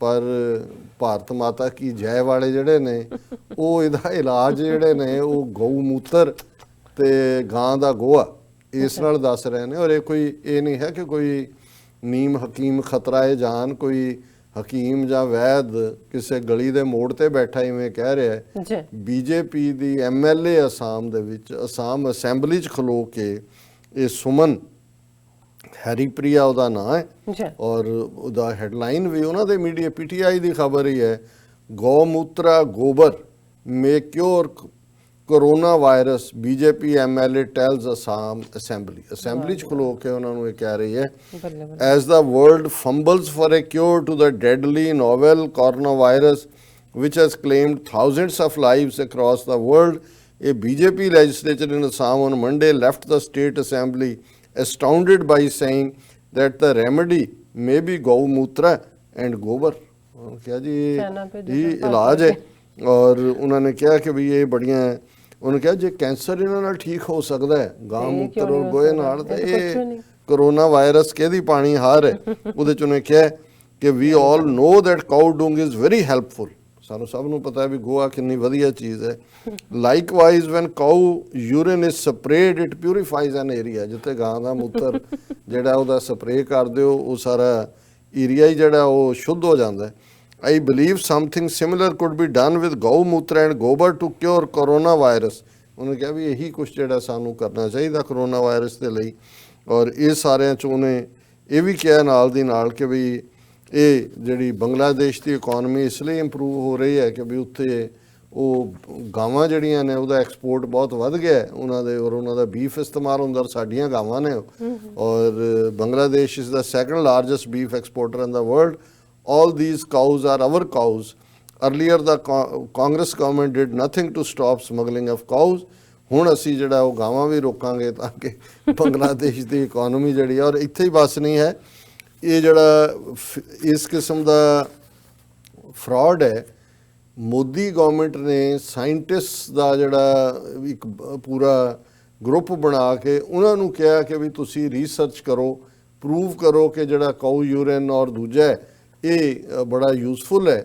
ਔਰ ਜੇ ਇਵੇਂ ਹੋਏਗਾ ਤੇ ਲੋਕਾਂ ਦਾ ਬਿਲੀਫ ਹੋਏਗਾ। ਪਰ ਇਹ ਉਹਨਾਂ ਦੀ ਜਿਹੜਾ ਉਹਨਾਂ ਸਾਇੰਟਿਸਟ ਨੇ ਮੰਨਿਆ ਨਹੀਂ ਹੈ। Scientist say ਕਾਊ urine has zero health benefits and that sounds like bad news for Indian government. ਇਹ ਖਬਰ ਹੈ ਉਹਨਾਂ ਨੇ ਕਿਹਾ ਵੀ ਇਹਦੀ ਕੋਈ ਨਹੀਂ ਹੈ। While we love animals immensely, India has taken its love for the cow a notch higher than usual. We have heard different benefits of cow products across the country. लेकिन उन्होंने क्या on how urine helps, cow urine helps curing cancer, or how the cow's milk is yellow because it contains gold। उन्होंने कहा जी ਉਹਦੇ ਚ ਉਹਦਾ ਰੰਗ ਪੀਲਾ ਹੁੰਦਾ, ਸੋਨਾ ਇਹਦੇ ਚ। और even how cow byproducts have a sheer shot cure for coronavirus। Some of them even have attempted to classify cows as the magical unicorn that will ever so benevolently benefit us through its various elixirs। ਇਹ ਲੰਬੀ ਚੌੜੀ ਖਬਰ ਹੈ ਪਰ ਅਸੀਂ message ਵੀ ਪੜ੍ਹਨੇ ਨੇ। ਸੋ ਲੇਕਿਨ ਉਹਨਾਂ ਨੇ ਕਿਹਾ ਕਿ ਵੀ ਉਹਨਾਂ ਦੇ ਸਾਇੰਟਿਸਟ ਨੇ Indian government called for N initiative inviting research on the benefits of ਕਾਊ dung, urine, milk and all other byproducts from pure indigenous cows, called scientific utilization through research augmentation। ਔਰ ਉਹਨਾਂ ਨੇ ਜਿਹੜਾ ਸਾਇੰਟਿਸਟ ਨੇ ਇਸ ਦੇ ਉੱਤੇ ਕਿਹਾ ਕਿ ਵੀ ਇਹ ਪਹਿਲੀ ਗੱਲ ਤਾਂ ਠੀਕ ਨਹੀਂ ਹੈ, ਪਰ ਸਾਨੂੰ ਇਹ ਵੀ ਦੇਖਣਾ ਪਏਗਾ ਗਾਂ ਮੱਝਾਂ ਬੱਕਰੀਆਂ ਉਹਨਾਂ ਸਾਰਿਆਂ ਦੀ ਵੀ ਰਿਸਰਚ ਕਰਨੀ ਪਏਗੀ ਵੀ ਉਹਨਾਂ ਦੇ ਮੂਤਰ 'ਚ ਕੀ ਹੈ। ਉਹਨਾਂ ਨੇ ਕਿਹਾ ਵੀ ਇਹ ਕਿਉਂਕਿ ਇਹਦੇ 'ਚ ਕੁਛ ਨਹੀਂ ਹੈ। ਸੋ ਇਹ if this is an open ended research programme, why is the focus only on cow, not other herbivores such as camels or goats? Traditional medicine system mention products from both herbivores। Ayan Banerjee, a faculty member of Indian Institute of Science Education and Research in Calcutta, told। ਸੋ ਜ਼ਾਹਰ ਹੈ ਕਿ ਵੀ ਸਾਇੰਸਦਾਨ ਕਹਿ ਰਹੇ ਨੇ, ਪਰ ਕੋਈ ਵੱਡੀ ਗੱਲ ਨਹੀਂ ਕਿ RSS ਦੇ ਗੁੰਡੇ ਇਹਨਾਂ ਸਾਇੰਸਦਾਨਾਂ ਦੇ ਘਰ ਦੇ ਬਾਹਰ ਖਲੋਣ ਤੇ ਫਿਰ ਇਹ ਵੀ ਪ੍ਰੈਸ ਕਾਨਫਰੰਸ ਕਰ ਰਹੇ ਹੋਣ ਕਿ ਜੀ ਗਾਂ ਦੇ ਮੂਤਰ ਚੋਂ ਸੋਨਾ ਵੀ ਨਿਕਲਦਾ ਤੇ ਗੋਹਾ ਜਿਹੜਾ ਹੈ ਉਸ ਦੀਆਂ ਡਲੀਆਂ ਬਣਾ ਕੇ ਖਾਓ ਤੇ ਉਹਦੇ ਚ ਕਰੋਨਾ ਵਾਇਰਸ ਵੀ ਕਿਉਰ ਹੁੰਦੀ ਹੈ। ਮੈਂ ਤੁਹਾਡੇ ਲਈ ਛੱਡ ਸ਼ਕੂਰ ਜੀ ਸਾਨੂੰ ਲਿਖਦੇ ਨੇ awesome show I'm a Kashmiri and I'm a big fan of Dr. Saab he speaks bluntly ਹਾਂਜੀ about Kashmir I salute you sir ਉਹਨਾਂ ਨੇ ਲਿਖਿਆ ਬਹੁਤ ਤੁਹਾਡੇ ਬਹੁਤ ਵਾਸਤੇ ਸ਼ੁਕਰੀਆ ਜ਼ਹੂਰ ਸ਼ਕੂਰ ਜੀ ਜੀ ਸੁਰਿੰਦਰ ਸਿੰਘ ਜੀ ਫਤਿਹ ਬੁਲਾਉਂਦੇ ਨੇ ਵਾਹਿਗੁਰੂ ਬਸ਼ਰਤ ਜੀ ਕਾ ਖਾਲਸਾ, ਅਲੀ ਵਾਹਿਗੁਰੂ ਜੀ ਕੀ ਫਤਿਹ। ਸਤਿ ਸ਼੍ਰੀ ਅਕਾਲ ਕਹਿੰਦੇ ਨੇ ਐਂਡ TV 84 ਡਾਕਟਰ ਸਾਹਿਬ ਜ਼ਿੰਦਾਬਾਦ ਕਹਿੰਦੇ ਨੇ ਐਂਡ ਫਿਰ ਕਹਿੰਦੇ ਨੇ ਸਤਿ ਸ਼੍ਰੀ ਅਕਾਲ ਭੈਣ ਜੀ ਮੈਨੂੰ ਵੀ ਕਹਿੰਦੇ thank you so much and ਫਿਰ ਅਸਮਾइल काजी लिखते हैं सर इंडिया इसलिए रो रहा है क्योंकि वो जानते हैं कि अगला नंबर उनका होगा ਹਾਂ ਇਹ ਅਸੀਂ ਕਿਸੇ ਦਿਨ ਡਿਸਕਸ ਕਰਾਂਗੇ ਪਹਿਲਾਂ ਥੋੜਾ ਜਿਹਾ ਸੈਟਲ ਹੋ ਰਹੇ ਸਮਝੌਤੇ ਦੇ ਦਿਨ बिल्कुल ओके शाबर ਸਾਨੂੰ ਲਿਖਦੇ ਨੇ doctor Sahib can you elaborate on the assertion assertion that Haryana was separated from Punjab at one time ਹਾਂਜੀ ਪਲੀਜ਼ ਇਹ ਅਸੀਂ ਕਿਸੇ ਵੇਲੇ ਡਿਸਕਸ ਕਰਾਂਗੇ ਕਿ ਰੀਆਰਗੇਨਾਈਜੇਸ਼ਨ ਆਫ ਪੰਜਾਬ ਦੇ ਥੱਲੇ ਕਿਵੇਂ ਉਹਨਾਂ ਨੇ ਪੰਜਾਬੀ ਸਪੀਕਿੰਗ ਏਰੀਆਜ਼ ਕੱਢ ਕੇ ਹਰਿਆਣਾ ਔਰ ਹਿਮਾਚਲ ਬਣਾਏ ਜੀ ਮਨਿੰਦਰ ਸਿੰਘ ਬੁੱਟਰ ਜੀ ਫਤਿਹ ਬੁਲਾਉਂਦੇ ਨੇ ਇਸਮਾइल गाजी ਲਿਖਦੇ ਨੇ ਕਿ American policy is based on true hypocrisy as America what they achieved in these 18 years but game is not over ਹਾਂ ਨਹੀਂ ਇਸ 'ਚ ਅਜੇ ਵੀ ਕਿਉਂਕਿ ਅਮਰੀਕਾ ਚਾਈਨਾ ਦੇ ਫੈਕਟਰ ਨੂੰ ਸਾਹਮਣੇ ਰੱਖਦੇ ਆ ਵੀ ਬੈਕਯਾਰਡ ਰਸ਼ੀਆ ਹੈ ਔਰ ਮੇਰਾ ਖਿਆਲ ਹੈ ਵੀ ਉਹ ਤਾਲਿਬਾਨ ਦੇ ਨਾਲ ਰਾਬਤਾ ਵੀ ਰੱਖਣਗੇ ਉਹਨਾਂ ਨੂੰ ਪੈਸੇ ਵੀ ਦੇਣਗੇ ਤਾਂ ਕਿ ਉਹਨਾਂ ਦੇ ਵੈਸਟਡ ਇੰਟਰਸਟ ਵੀ ਉੱਥੇ ਸਰਵ ਹੁੰਦੇ ਰਹੇ मोहम्मद चौधरी लिखते हैं डॉक्टर साहब एंड सिस्टर सलाम ऑल ऑफ यू डॉक्टर साहब मेरा क्वेश्चन ये है कि जो कुछ इंडिया में हो रहा है आप क्या फ्यूचर डार्क देख रहे हैं हमारे सिख और मुस्लिम कम्युनिटी के लिए ਦੇਖੋ ਮੁਹੰਮਦ ਚੌਧਰੀ ਜੀ ਇਸ ਦਾ ਕੋਈ ਸ਼ੱਕ ਨਹੀਂ ਦਿਸ ਇਜ਼ ਵੈਰੀ ਪੇਨਫੁਲ जी ਜਦੋਂ ਤੁਸੀਂ ਦੇਖਦੇ ਹੋ ਕਿ ਕਿਵੇਂ ਸਫਰਿੰਗ ਹੈ ਬਟ ਅਲਟੀਮੇਟਲੀ ਇੰਡੀਆ ਟੁਵਰਡਸ ਬਾਲਕਨਾਈਜੇਸ਼ਨ ਟੁਕੜੇ ਟੁਕੜੇ ਹੋਣ ਵੱਲ ਵੱਧ ਰਿਹਾ ਹੈ ਔਰ ਕਿਸੇ ਵੀ ਸਿਸਟਮ ਦੇ ਟੁੱਟਣ ਤੋਂ ਪਹਿਲਾਂ ਅੰਗਰੇਜ਼ੀ ਦੇ ਲਫ਼ਜ਼ ਜਿਹੜੇ ਐਨਾਰਕੀ ਕੇਓਸ ਅਸੀਂ ਉਹਨੂੰ ਅਫਰਾ ਤਫਰੀ ਔਰ ਬੇਯਕੀਨੀ ਕਹਿੰਦੇ ਹਾਂ ਸੋ ਇਸ ਵੇਲੇ ਇਹ ਸਟੈਪ ਹੈ ਪਰ ਅਲਟੀਮੇਟਲੀ ਇੰਡੀਆ ਦਾ ਹਸ਼ਰ ਜਿਹੜਾ ਹੈ ਉਹ ਸੋਵੀਅਤ ਯੂਨੀਅਨ ਔਰ ਯੂਗੋਸਲਾਵੀਆ ਵਾਲਾ ਹੋਏਗਾ ਜੀ ਰਹਿਮਾਨ ਮਹਿਰ ਸਾਨੂੰ ਲਿਖਦੇ ਨੇ ਪਾਕਿਸਤਾਨ ਜ਼ਿੰਦਾਬਾਦ ਪਾਕ ਆਰਮੀ ਜ਼ਿੰਦਾਬਾਦ ਉਹਨਾਂ ਨੇ ਲਿਖਿਆ ਕਸ਼ਮੀਰ ਬਣੇਗਾ ਪਾਕਿਸਤਾਨ ਇਨਸ਼ਾਅੱਲਾ ਫਿਰ ਐਮਐਨ ਮਿਆਂ ਲਿਖਦੇ ਨੇ ਕਿ ਕੀਪ ਅਪ ਦਾ ਗ੍ਰੇਟ ਵਰਕ ਡਾਕਟਰ ਸਾਹਿਬ ਫਿਰ ਉਹਨਾਂ ਲਿਖਿਆ ਕਿ ਖਾਲਸਾ ਜ਼ਿੰਦਾਬਾਦ ਅਰਸ਼ਦ ਰਾਜਾ ਲਿਖਦੇ ਨੇ ਡਾਕਟਰ ਸਾਹਿਬ ਐਂਡ ਨੀਲਮ ਕੌਰ ਸਦਾ ਖੁਸ਼ ਰਹੋ thank you so much MN Mian ਲਿਖਦੇ ਨੇ ਕਿ ਕਸ਼ਮੀਰ ਬਣੇਗਾ ਪਾਕਿਸਤਾਨ ਫਿਰ ਉਹਨਾਂ ਦਾ ਮੈਸੇਜ ਹੈ ਕਿ Modi's India burning Modi's India bleeding and going bankrupt and breaking down into states K to K Kashmir to Khalistan Zindabad ਉਹਨਾਂ ਲਿਖਿਆ ਇੱਕ ਖਾਲਿਸਤਾਨੀ ਜੱਟ ਦੀ ਆਈਡੀ ਤੋਂ ਉਹਨਾਂ ਨੇ ਰਿਡੀਕਿਊਲ ਵੀ ਕਰਨ ਦੀ ਕੋਸ਼ਿਸ਼ ਕੀਤੀ ਹੈ ਪਰ ਵੈਸੇ ਰਿਡੀਕਿਊਲ ਚ ਵੀ ਜਿਹੜੀ ਉਹਨਾਂ ਨੇ ਕਿਹਾ sir now you have to open Khalistan office in Kabul do it ਨਾਓ ਬਿਲਕੁਲ ਤੁਹਾਨੂੰ ਅਸੀਂ ਇਹ ਯਕੀਨ ਦਿਵਾਉਂਦੇ ਹਾਂ ਕਿ ਅਸੀਂ ਜ਼ਰੂਰ ਜਿਹੜੀ ਜੇ ਅਮਰੀਕਾ ਰੈਕਗਨਾਈਜ਼ ਕਰ ਸਕਦਾ ਹੈ ਤੇ ਅਸੀਂ ਤਾਂ ਅਮਰੀਕਨ ਹੈ ਅਸੀਂ ਤਾਂ ਜ਼ਰੂਰ ਜਿਹੜਾ ਹੈ ਉਹਨਾਂ ਤੋਂ ਰੈਕਗਨੀਸ਼ਨ ਉਹਨਾਂ ਨੂੰ ਦਿਆਂਗੇ ਵੀ ਲਵਾਂਗੇ ਵੀ ਤੁਸੀਂ ਫਿਕਰ ਨਾ ਕਰੋ ਔਰ ਫਿਰ ਉਹਨੇ ਜਿਹੜਾ ਸਾਨੂੰ ਇਹ ਕਿਹਾ ਕਿ ਵੀ ਦੇਖੋ ਇਹ 192 ਕੰਟਰੀਜ਼ ਔਰ ਤਾਲਿਬਾਨ ਜਿਹੜੇ ਨੇ ਉਹ ਸਿਰਫ ਪਾਵਰਟੀ ਨਾਲ ਇਹ ਨਹੀਂ ਹੈ ਗਰੀਬੀ ਨਹੀਂ ਗੱਲ ਤਾਂ ਅਣਖ ਦੀ ਹੈ ਜੇ ਤੁਸੀਂ ਗੈਰਤ ਦੇ ਨਾਲ ਜਿਉਣਾ ਤੇ ਭੁੱਖੇ ਰਹਿ ਕੇ ਵੀ ਜਿਹੜਾ ਹੈ ਉਹ ਆਪਣੀ ਗੈਰਤ ਲਈ ਜਿਉਣਾ ਵਰਥ ਹੈ ਔਰ ਗੁਲਾਮੀ ਦੇ ਜਿਹੜੇ ਮਹਿਲ ਔਰ ਪਿੰਜਰਾ ਸੋਨੇ ਦਾ ਹੋਏ ਔਰ ਦੋ ਵੇਲੇ ਦੀ ਚੂਰੀ ਵੀ ਜਿਹੜੀ ਹੈ ਉਹ ਹਰਾਮ ਹੈ ਜੀ ਸੈਫ ਸੁਨਾਨੀ ਸਾਨੂੰ ਹਮੇਸ਼ਾ ਤਰ੍ਹਾਂ ਆਪਣਾ ਪਿਆਰ ਭੇਜਦੇ ਨੇ ਫਾਰੂਕ ਅਲੀ ਖਾਨ ਕਹਿੰਦੇ ਨੇ ਕਿ ਅਦਾਬ अर्ज अल्लाह आपको सेहत और अफायत अता करे और उन्होंने लिखा आमीन फिर उन्होंने लिखा है कामरान औरानी जी ने कि डॉक्टर साहब whatever Ashraf Ghani does Taliban can not agree with him so Sameer Shad लिखते हैं डॉक्टर साहब एग्रीमेंट हो गया आगे आगे देखो क्या होता है उन्होंने क्या नाम मीनिंग है सो कामरान भट्ट जी कहते हैं कि they have been fighting for Islamic government that will come so long live Pakistan he at once denied to release 5000 Afghan prisoner and tried to sabotage the agreement cause Modi है Modi है ਉਹ ਹੋਡੀ body ਜੋ ਸੀਗਾ ਉਸ ਲਈ ਉਹਨਾਂ ਨੇ India can never bear the peace in Afghanistan. ਮੈਨੂੰ ਇਹ ਲੱਗਦਾ ਵੀ ਇਹ ਬਾਰਗੇਨਿੰਗ ਕਰ ਰਿਹਾ ਹੈ, ਜੀ। ਜਿਹੜਾ ਉਹਨੂੰ ਵੀ ਪਤਾ ਹੈ ਵੀ ਉਹਦੇ ਨਾ ਅੱਗੇ ਹੈ ਕੁਝ ਨਾ ਪਿੱਛੇ ਹੈ, ਉਹ ਤਾਂ ਉਹਨੇ ਟਿਕਣਾ ਨਹੀਂ ਹੈ 1 ਘੰਟਾ ਵੀ। ਬਿਲਕੁਲ। ਅਬਦੁਲ ਕਾਦਰ ਲਿਖਦੇ ਨੇ ਡਾਕਟਰ ਸਾਹਿਬ ਗ੍ਰੇਟ ਪਰਸਨੈਲਿਟੀ। ਸੋ ਕਾਮਰਨ ਭੱਟ ਜੀ ਸਾਨੂੰ ਫਿਰ ਲਿਖਦੇ ਨੇ doctor Sahib they are woman doing rather they are being brainwashed by propaganda as well as Bharat Mata. और उन्होंने बिल्कुल ठीक है, on one side were 48 countries couldn't defeat Taliban, who is Ashraf Ghani. जी। 48 ਦੇਸ਼ਾਂ ਦੀ ਫੌਜ ਨੈਟੋ ਦੀ ਅਮਰੀਕਾ ਦੀ ਉਹ ਨਹੀਂ ਹਰਾ ਸਕੇ, ਇਹਨੇ ਤਾਂ ਘੰਟੇ ਵੀ ਨਹੀਂ ਕੱਢਣੇ ਆ। ਡਾਕਟਰ ਸਾਹਿਬ ਇੱਥੇ ਲੈਣੇ ਬ੍ਰੇਕ। ਅਸੀਂ ਆਪਣੇ ਦਰਸ਼ਕਾਂ ਕੋਲ ਮਾਫੀ ਚਾਹੁੰਦੇ ਹਾਂ, ਅਸੀਂ ਤੁਹਾਡੇ ਮੈਸੇਜ ਪੜ੍ਹ ਲਏ ਨੇ ਪਰ ਸ਼ੇਅਰ ਨਹੀਂ ਕੀਤੇ, ਸੌਰੀ ਅਬਾਊਟ ਦੈਟ। ਇੱਥੇ ਲੈਣੇ ਬ੍ਰੇਕ। ਵਿਊਅਰਸ ਤੁਸੀਂ ਕਿਤੇ ਨਹੀਂ ਜਾਣਾ, ਮਿਲਦੇ ਹਾਂ ਆਫਟਰ ਦਿਸ ਸ਼ਾਰਟ ਬ੍ਰੇਕ।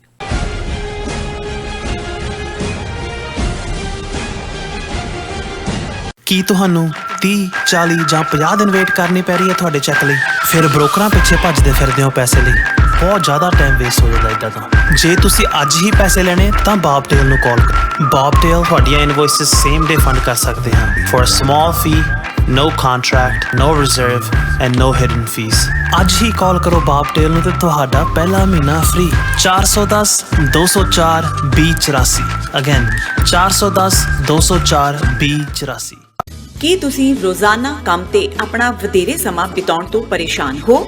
ਆਪਣੀ ਪੂੰਜੀ ਨੂੰ ਕੰਮ ਤੇ ਲਗਾਓ, ਸਾਡੇ ਨਾਲ ਇਨਵੈਸਟ ਕਰੋ। ਅਸੀਂ ਤੁਹਾਡੀ ਪੂੰਜੀ ਤੋਂ ਤੁਹਾਡੇ ਲਈ ਵਧੇਰੇ ਪੈਸੇ ਬਣਾ ਸਕਦੇ ਹਾਂ। ਅਸੀਂ ਪ੍ਰਾਈਵੇਟ ਇਕੁਇਟੀ ਇਨਵੈਸਟਮੈਂਟ ਫਰਮ ਹਾਂ ਤੇ ਕਮਰਸ਼ੀਅਲ ਰੀਅਲ ਏਸਟੇਟ ਵਿੱਚ ਮਾਹਿਰ ਹਾਂ। Property management, leasing, asset management, commercial real estate investment ਵਿੱਚ ਸਾਰੀਆਂ ਸੇਵਾਵਾਂ ਲਈ ਅਮਰੀਕਾ ਭਰ ਵਿੱਚੋਂ ਤੁਸੀਂ ਸਾਡੇ ਤੱਕ ਪਹੁੰਚ ਕਰ ਸਕਦੇ ਹੋ। ਆਜ਼ਾਦ ਕਮਰਸ਼ੀਅਲ ਰੀਅਲਟੀ ਸਰਵਿਸਿਜ਼ ਤੇ Azad family trust, 701 North Post Oak Road, suite number 204, Houston, Texas. ਤੁਸੀਂ ਸਾਨੂੰ ਸਾਡੇ ਫੋਨ ਨੰਬਰ 713686 1277 ਤੇ ਵੀ ਸੰਪਰਕ ਕਰ ਸਕਦੇ ਹੋ। ਆਜ਼ਾਦ ਕਮਰਸ਼ੀਅਲ ਰੀਅਲਟੀ ਸਰਵਿਸਿਜ਼।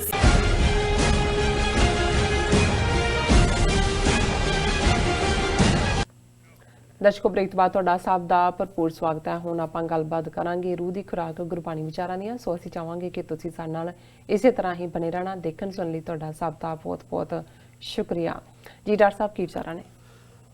ਦੇਖੋ, ਸੋਮਵਾਰ ਦੇ ਪ੍ਰੋਗਰਾਮ 'ਚ ਅਸੀਂ ਮਹਾਨ ਸਿੱਖ ਸਕਾਲਰ 16ਵੀਂ 17ਵੀਂ ਸਦੀ ਦੇ ਭਾਈ ਗੁਰਦਾਸ ਜੀ, ਜਿਨ੍ਹਾਂ ਨੇ ਗੁਰੂ ਗ੍ਰੰਥ ਸਾਹਿਬ ਦਾ ਜਿਹੜਾ ਪਹਿਲਾ ਵਜੂਦ ਹੈ, ਪਹਿਲੀ ਉਸ ਦੇ ਲਈ ਲਫ਼ਜ਼ ਬੀੜ ਇਸਤੇਮਾਲ ਹੁੰਦਾ ਹੈ ਕਿਉਂਕਿ ਬਾਈਂਡਿੰਗ ਹੁੰਦੀ ਸੀ, ਇਕੱਲੇ ਇਕੱਲੇ ਕਾਗਜ਼ਾਂ 'ਤੇ ਲਿਖਿਆ ਜਾਂਦਾ ਸੀ। ਸੋ ਬੀੜਨਾ ਉਹਨੂੰ ਇਕੱਠੇ ਉਹਨੂੰ ਕਹਿੰਦੇ ਨੇ। ਸੋ ਆਦ ਦਾ ਮਤਲਬ ਹੁੰਦਾ ਹੈ ਓਰੀਜਨਲ, ਜਿਹੜਾ ਬਿਗਨਿੰਗ 'ਚ ਹੈ। ਬਿਲਕੁਲ। ਔਰ ਉਸ ਨੂੰ ਉਹਨਾਂ ਨੇ ਐਜ਼ ਏ ਸਕਰਾਈਬ, ਐਜ਼ ਏ ਕਾਤਬ, ਜਿਹੜਾ ਗੁਰੂ ਅਰਜਨ ਸਾਹਿਬ ਦੀ ਜਿਹੜਾ ਦੇਖ ਰੇਖ ਦੇ ਵਿੱਚ ਉਸ ਨੂੰ ਲਿਖਿਆ ਵੀ। ਔਰ ਉਹ ਸਾਡੇ ਇੱਕ ਬਹੁਤ ਵੱਡੇ ਸਕਾਲਰ ਨੇ ਜਿਨ੍ਹਾਂ ਨੇ ਗੁਰਬਾਣੀ ਦੀ ਐਸੈਂਸ ਨੂੰ ਵੀ ਇੰਟਰਪ੍ਰੇਟ ਕੀਤਾ, ਜਿਹੜਾ ਉਹਨਾਂ ਦੀਆਂ ਵਾਰਾਂ ਦੇ ਵਿੱਚ ਜਿਹੜਾ ਉਹਨਾਂ ਦੀ ਹੈ ਅਵੇਲੇਬਲ। ਔਰ ਇਸੇ ਤਰ੍ਹਾਂ ਕੁਝ ਚੀਜ਼ਾਂ ਜਿਹੜੀਆਂ ਉਹਨਾਂ ਨੇ ਐਜ਼ ਏ ਸਿੱਖ, ਡਿਵਾਊਟ ਸਿੱਖ, ਪਿਆਰ ਔਰ ਸ਼ਰਧਾ 'ਚ ਜਿਹੜਾ ਉਹਨਾਂ ਦੇ ਕਵਿਤ ਸਵਈਏ ਨੇ, ਇਹ ਵੀ ਇੱਕ ਫਾਰਮ ਆਫ ਪੋਇਟਰੀ ਹੈ। ਸਵਈਆ ਉਸ ਵੇਲੇ ਦੀ ਜਿਹੜੀ ਡਿਵੈਲਪ ਹੋ ਰਹੀ ਲੈਂਗੁਏਜ ਸੀ ਉਸ ਦਾ ਵੀ ਹਿੱਸਾ ਸੀ। ਕਵਿਤ, ਸਵਈਆ, ਚੌਪਈ, ਇਹ ਫਾਰਮਸ, ਇਹ ਮੀਟਰਸ ਨੇ, ਮੀਟਰ ਆਫ ਪੋਇਟਰੀ। ਸੋ ਇਹਦੇ 'ਚ ਕਿਉਂਕਿ ਬੋਲੀ, ਇਹਨੂੰ ਖੜੀ ਬੋਲੀ ਵੀ ਕਹਿੰਦੇ ਨੇ, ਬ੍ਰਜ ਭਾਸ਼ਾ ਵੀ ਕਹਿੰਦੇ ਨੇ, ਉਸ ਵੇਲੇ ਦੀ ਲਿਟਰਰੀ ਲੈਂਗੁਏਜ ਵੀ ਸੀ। ਔਰ ਬਹੁਤ ਸਾਰੇ, ਜੇ ਅਸੀਂ ਅਮੀਰ ਖੁਸਰੋ ਦੇ ਹਵਾਲੇ ਨਾਲ 13ਵੀਂ ਸਦੀ ਤੋਂ ਦੇਖਦੇ ਤੇ ਇਸ ਪਾਸੇ ਵੱਲ ਜਿਹਦੇ 'ਚ ਮਿਕਸ ਜਿਹੜਾ ਹੈ ਉਹ, ਜਿਸ ਨੂੰ ਬਾਅਦ ਦੇ ਵਿੱਚ ਅੱਜ ਉਰਦੂ ਤਾਂ ਜਿਹੜੀ ਹੈ ਲੈਂਗੁਏਜ ਆਫ ਦਾ ਟਰੂਪਸ, ਲਸ਼ਕਰ ਦੀ ਜ਼ਬਾਨ ਸੀ ਤੁਰਕਾਂ ਦੇ, ਪਰ ਜਿਹੜਾ 15ਵੀਂ 16ਵੀਂ ਸਦੀ ਤੋਂ ਬਾਅਦ ਔਰ ਈਵਨ ਗਾਲਬ ਦੇ ਜ਼ਮਾਨੇ ਜਿਹਨੂੰ ਰੇਖਤਾ ਕਹਿੰਦੇ ਸੀ, ਰੇਖਤਾ ਦੇ ਵਿੱਚ ਫਿਰ ਜੇ ਤੁਸੀਂ ਮਤਲਬ ਦੇਖੋਗੇ ਰੇਖਤਾ ਦਾ ਤੇ ਉਹ ਹੋਏਗਾ ਮਿਕਸਡ ਲੈਂਗੁਏਜ। ਸੋ ਉਹਦੇ 'ਚ ਫਿਰ ਪਰਸ਼ੀਅਨ ਵੀ ਔਰ ਹੌਲੀ ਹੌਲੀ ਖੜੀ ਬੋਲੀ, ਅਵਧੀ, ਭੋਜਪੁਰੀ, ਇਹ ਸਾਰੇ ਡਾਇਲੈਕਟ। ਉਦੋਂ ਹਿੰਦੀ ਨਾਂ ਦੀ ਕੋਈ ਜ਼ਬਾਨ ਨਹੀਂ ਸੀ। ਉਹਦੀ ਸ਼ੁਰੂਆਤ ਜਿਹੜੀ ਹੈ ਉਹ ਜਾਂ ਉਰਦੂ ਹੋਈ, ਜਿਹੜਾ ਪਹਿਲਾਂ ਇਸਤੇਮਾਲ, ਫਿਰ ਰੇਖਤਾ ਦੇ ਤੌਰ 'ਤੇ ਹੋਇਆ। ਸੋ ਕਿਉਂਕਿ ਸਾਡੇ ਲਹਿੰਦੇ ਪੰਜਾਬ ਦੇ ਬਹੁਤ ਸਾਰੇ ਸਾਡੇ ਭੈਣ ਭਰਾ ਸਾਡੇ ਨਾਲ ਜੁੜਦੇ ਨੇ, ਉਹਨਾਂ ਦੇ ਲਈ ਇਹ ਜ਼ਰੂਰੀ ਹੈ ਕਿ ਅਸੀਂ ਇਹ ਐਕਸਪਲੇਨ ਵੀ ਕਰੀ ਹੈ। ਔਰ ਜਿਵੇਂ ਅੱਜ ਕਬੀਰ ਨੇ ਪੁੱਛਿਆ ਕਿ ਹਾਂ ਕਿ ਵੀ ਪੰਥ ਕੀ ਹੈ, ਪੰਥਕ ਕੀ ਹੈ।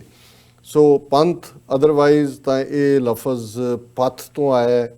ਪਥ ਦਾ ਮਤਲਬ ਰਸਤਾ ਹੁੰਦਾ ਹੈ ਔਰ ਤੁਰਨ ਵਾਲਾ ਪਥਕ ਹੁੰਦਾ ਹੈ, ਮੁਸਾਫਰ ਹੁੰਦਾ ਹੈ।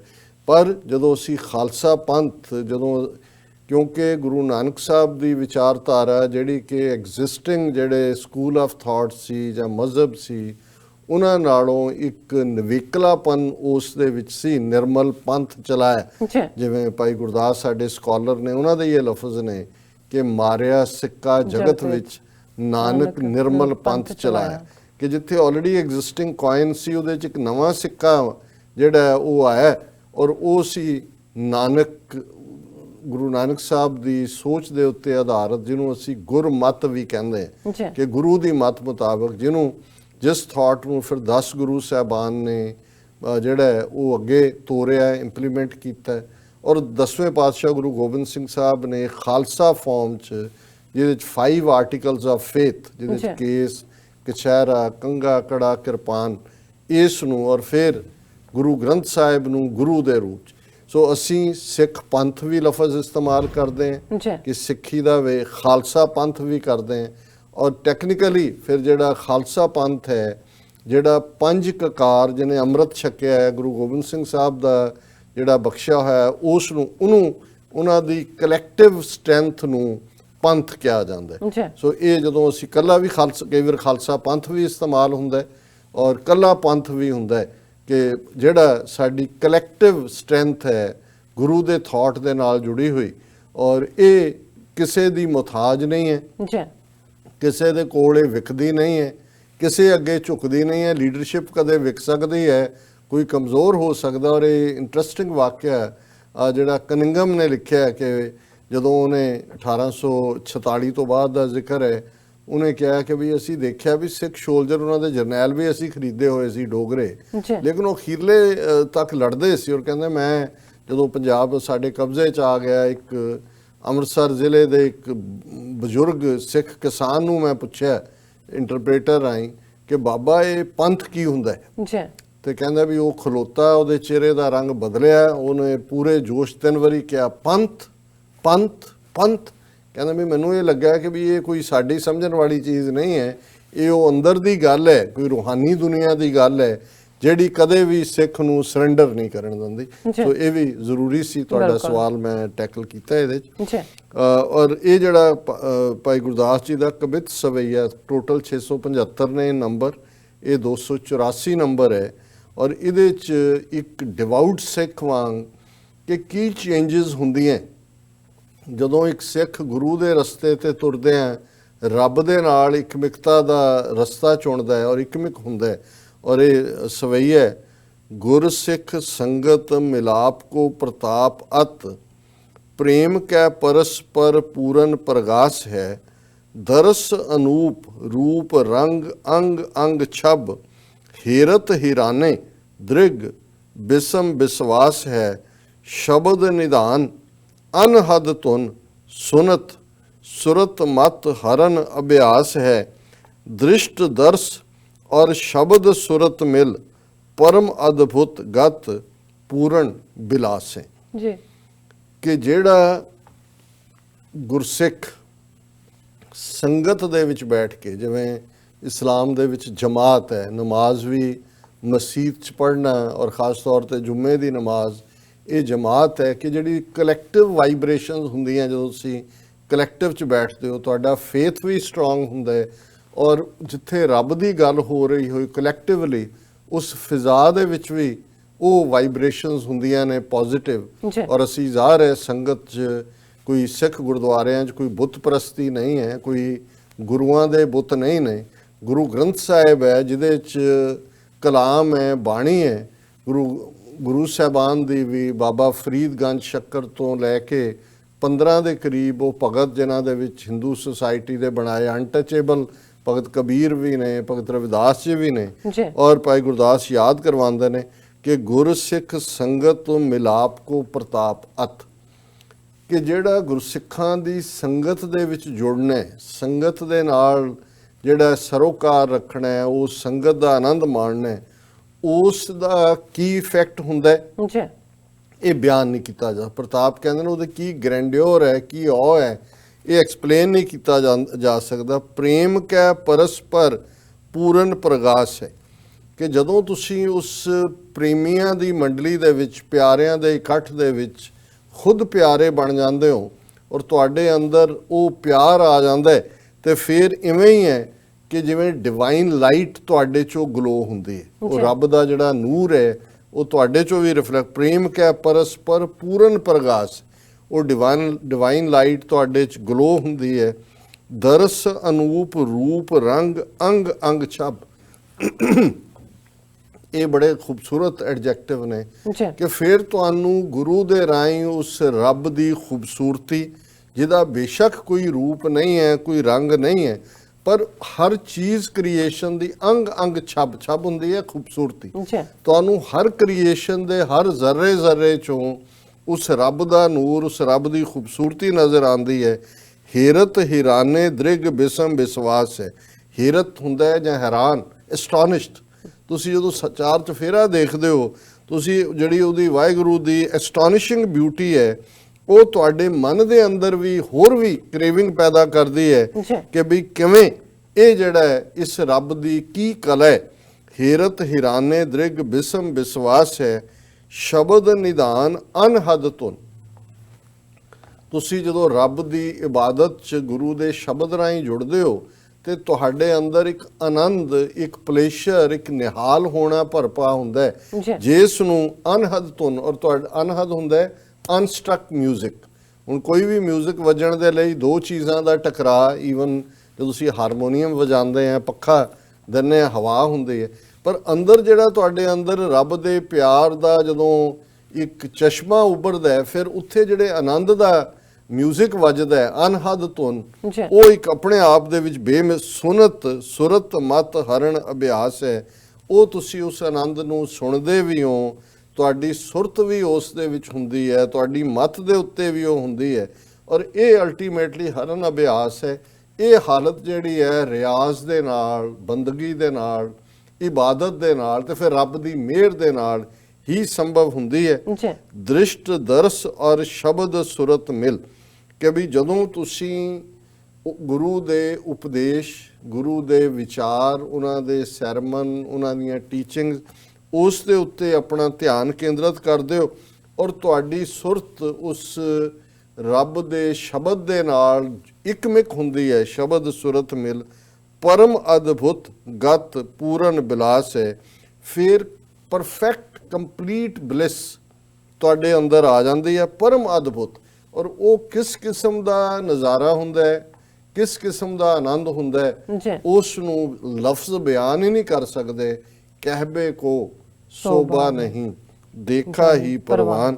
ਔਰ ਇਹ ਜਿਹੜੀ ਹੈ ਫਿਰ ਪਰਫੈਕਟ ਕੰਪਲੀਟ ਬਲੂਮ ਜਿਹੜਾ ਹੈ ਉਹ ਜੋਏ ਦਾ, ਬਲਿਸ ਦਾ, ਪਲੇਸ਼ਰ ਦਾ, ਨਿਹਾਲ ਹੋਣ ਦਾ, ਇਹ ਤੁਹਾਡੇ ਅੰਦਰ ਵਾਪਰਦਾ। ਜੀ ਡਾਕਟਰ ਸਾਹਿਬ, ਤੁਹਾਡਾ ਬਹੁਤ ਬਹੁਤ ਸ਼ੁਕਰੀਆ। ਤੁਸੀਂ ਅੱਜ ਦੇ ਅਹਿਮ ਇਸ਼ੂ ਤੇ ਅੱਜ ਦਾ ਵਿਚਾਰ ਸਾਡੇ ਦਰਸ਼ਕਾਂ ਨਾਲ ਸਾਂਝਾ ਕੀਤਾ। ਇੱਥੇ ਲੈਣੀ ਆਪਣੀ ਵਿਊਜ਼ ਕੋਲੋਂ ਇਜਾਜ਼ਤ। ਵਿਊਅਰਸ, ਸਾਡੇ ਪ੍ਰੋਗਰਾਮ ਦਾ ਸਮਾਂ ਇੱਥੇ ਸਮਾਪਤ ਹੁੰਦਾ। ਤੁਸੀਂ ਆਪਣੀ ਰਾਏ ਤੇ ਸੁਝਾਅ ਸਾਨੂੰ ਭੇਜਣਾ ਭੁੱਲਣਾ। ਸਾਡੇ ਇਸ ਪਤੇ ਤੇ SOS@tv84.tv ਤੇ ਅਸੀਂ ਆਪਣਾ ਪ੍ਰੋਗਰਾਮ ਲੈ ਕੇ ਫਿਰ ਦੁਬਾਰਾ ਤੁਹਾਡੇ ਰੂਬਰੂ ਹੋਵਾਂਗੇ। ਤਦ ਤੱਕ ਲਈ ਮੈਨੂੰ ਤੇ ਆਪਣੇ ਡਾਕਟਰ ਨਾਲ ਆਗਿਆ ਦਿਓ। ਦੇਖਦੇ ਰਹੋ TV84। ਬੁਲਾ ਦਿਓ ਫਤਿਹ। ਵਾਹਿਗੁਰੂ ਜੀ ਕਾ ਖਾਲਸਾ, ਵਾਹਿਗੁਰੂ ਜੀ ਕੀ ਫਤਿਹ। ਰੱਬ ਰਾਖਾ।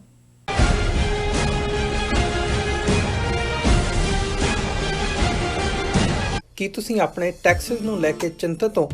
ਤੁਸੀਂ ਆਪਣੀ ਕਮਾਈ ਲਈ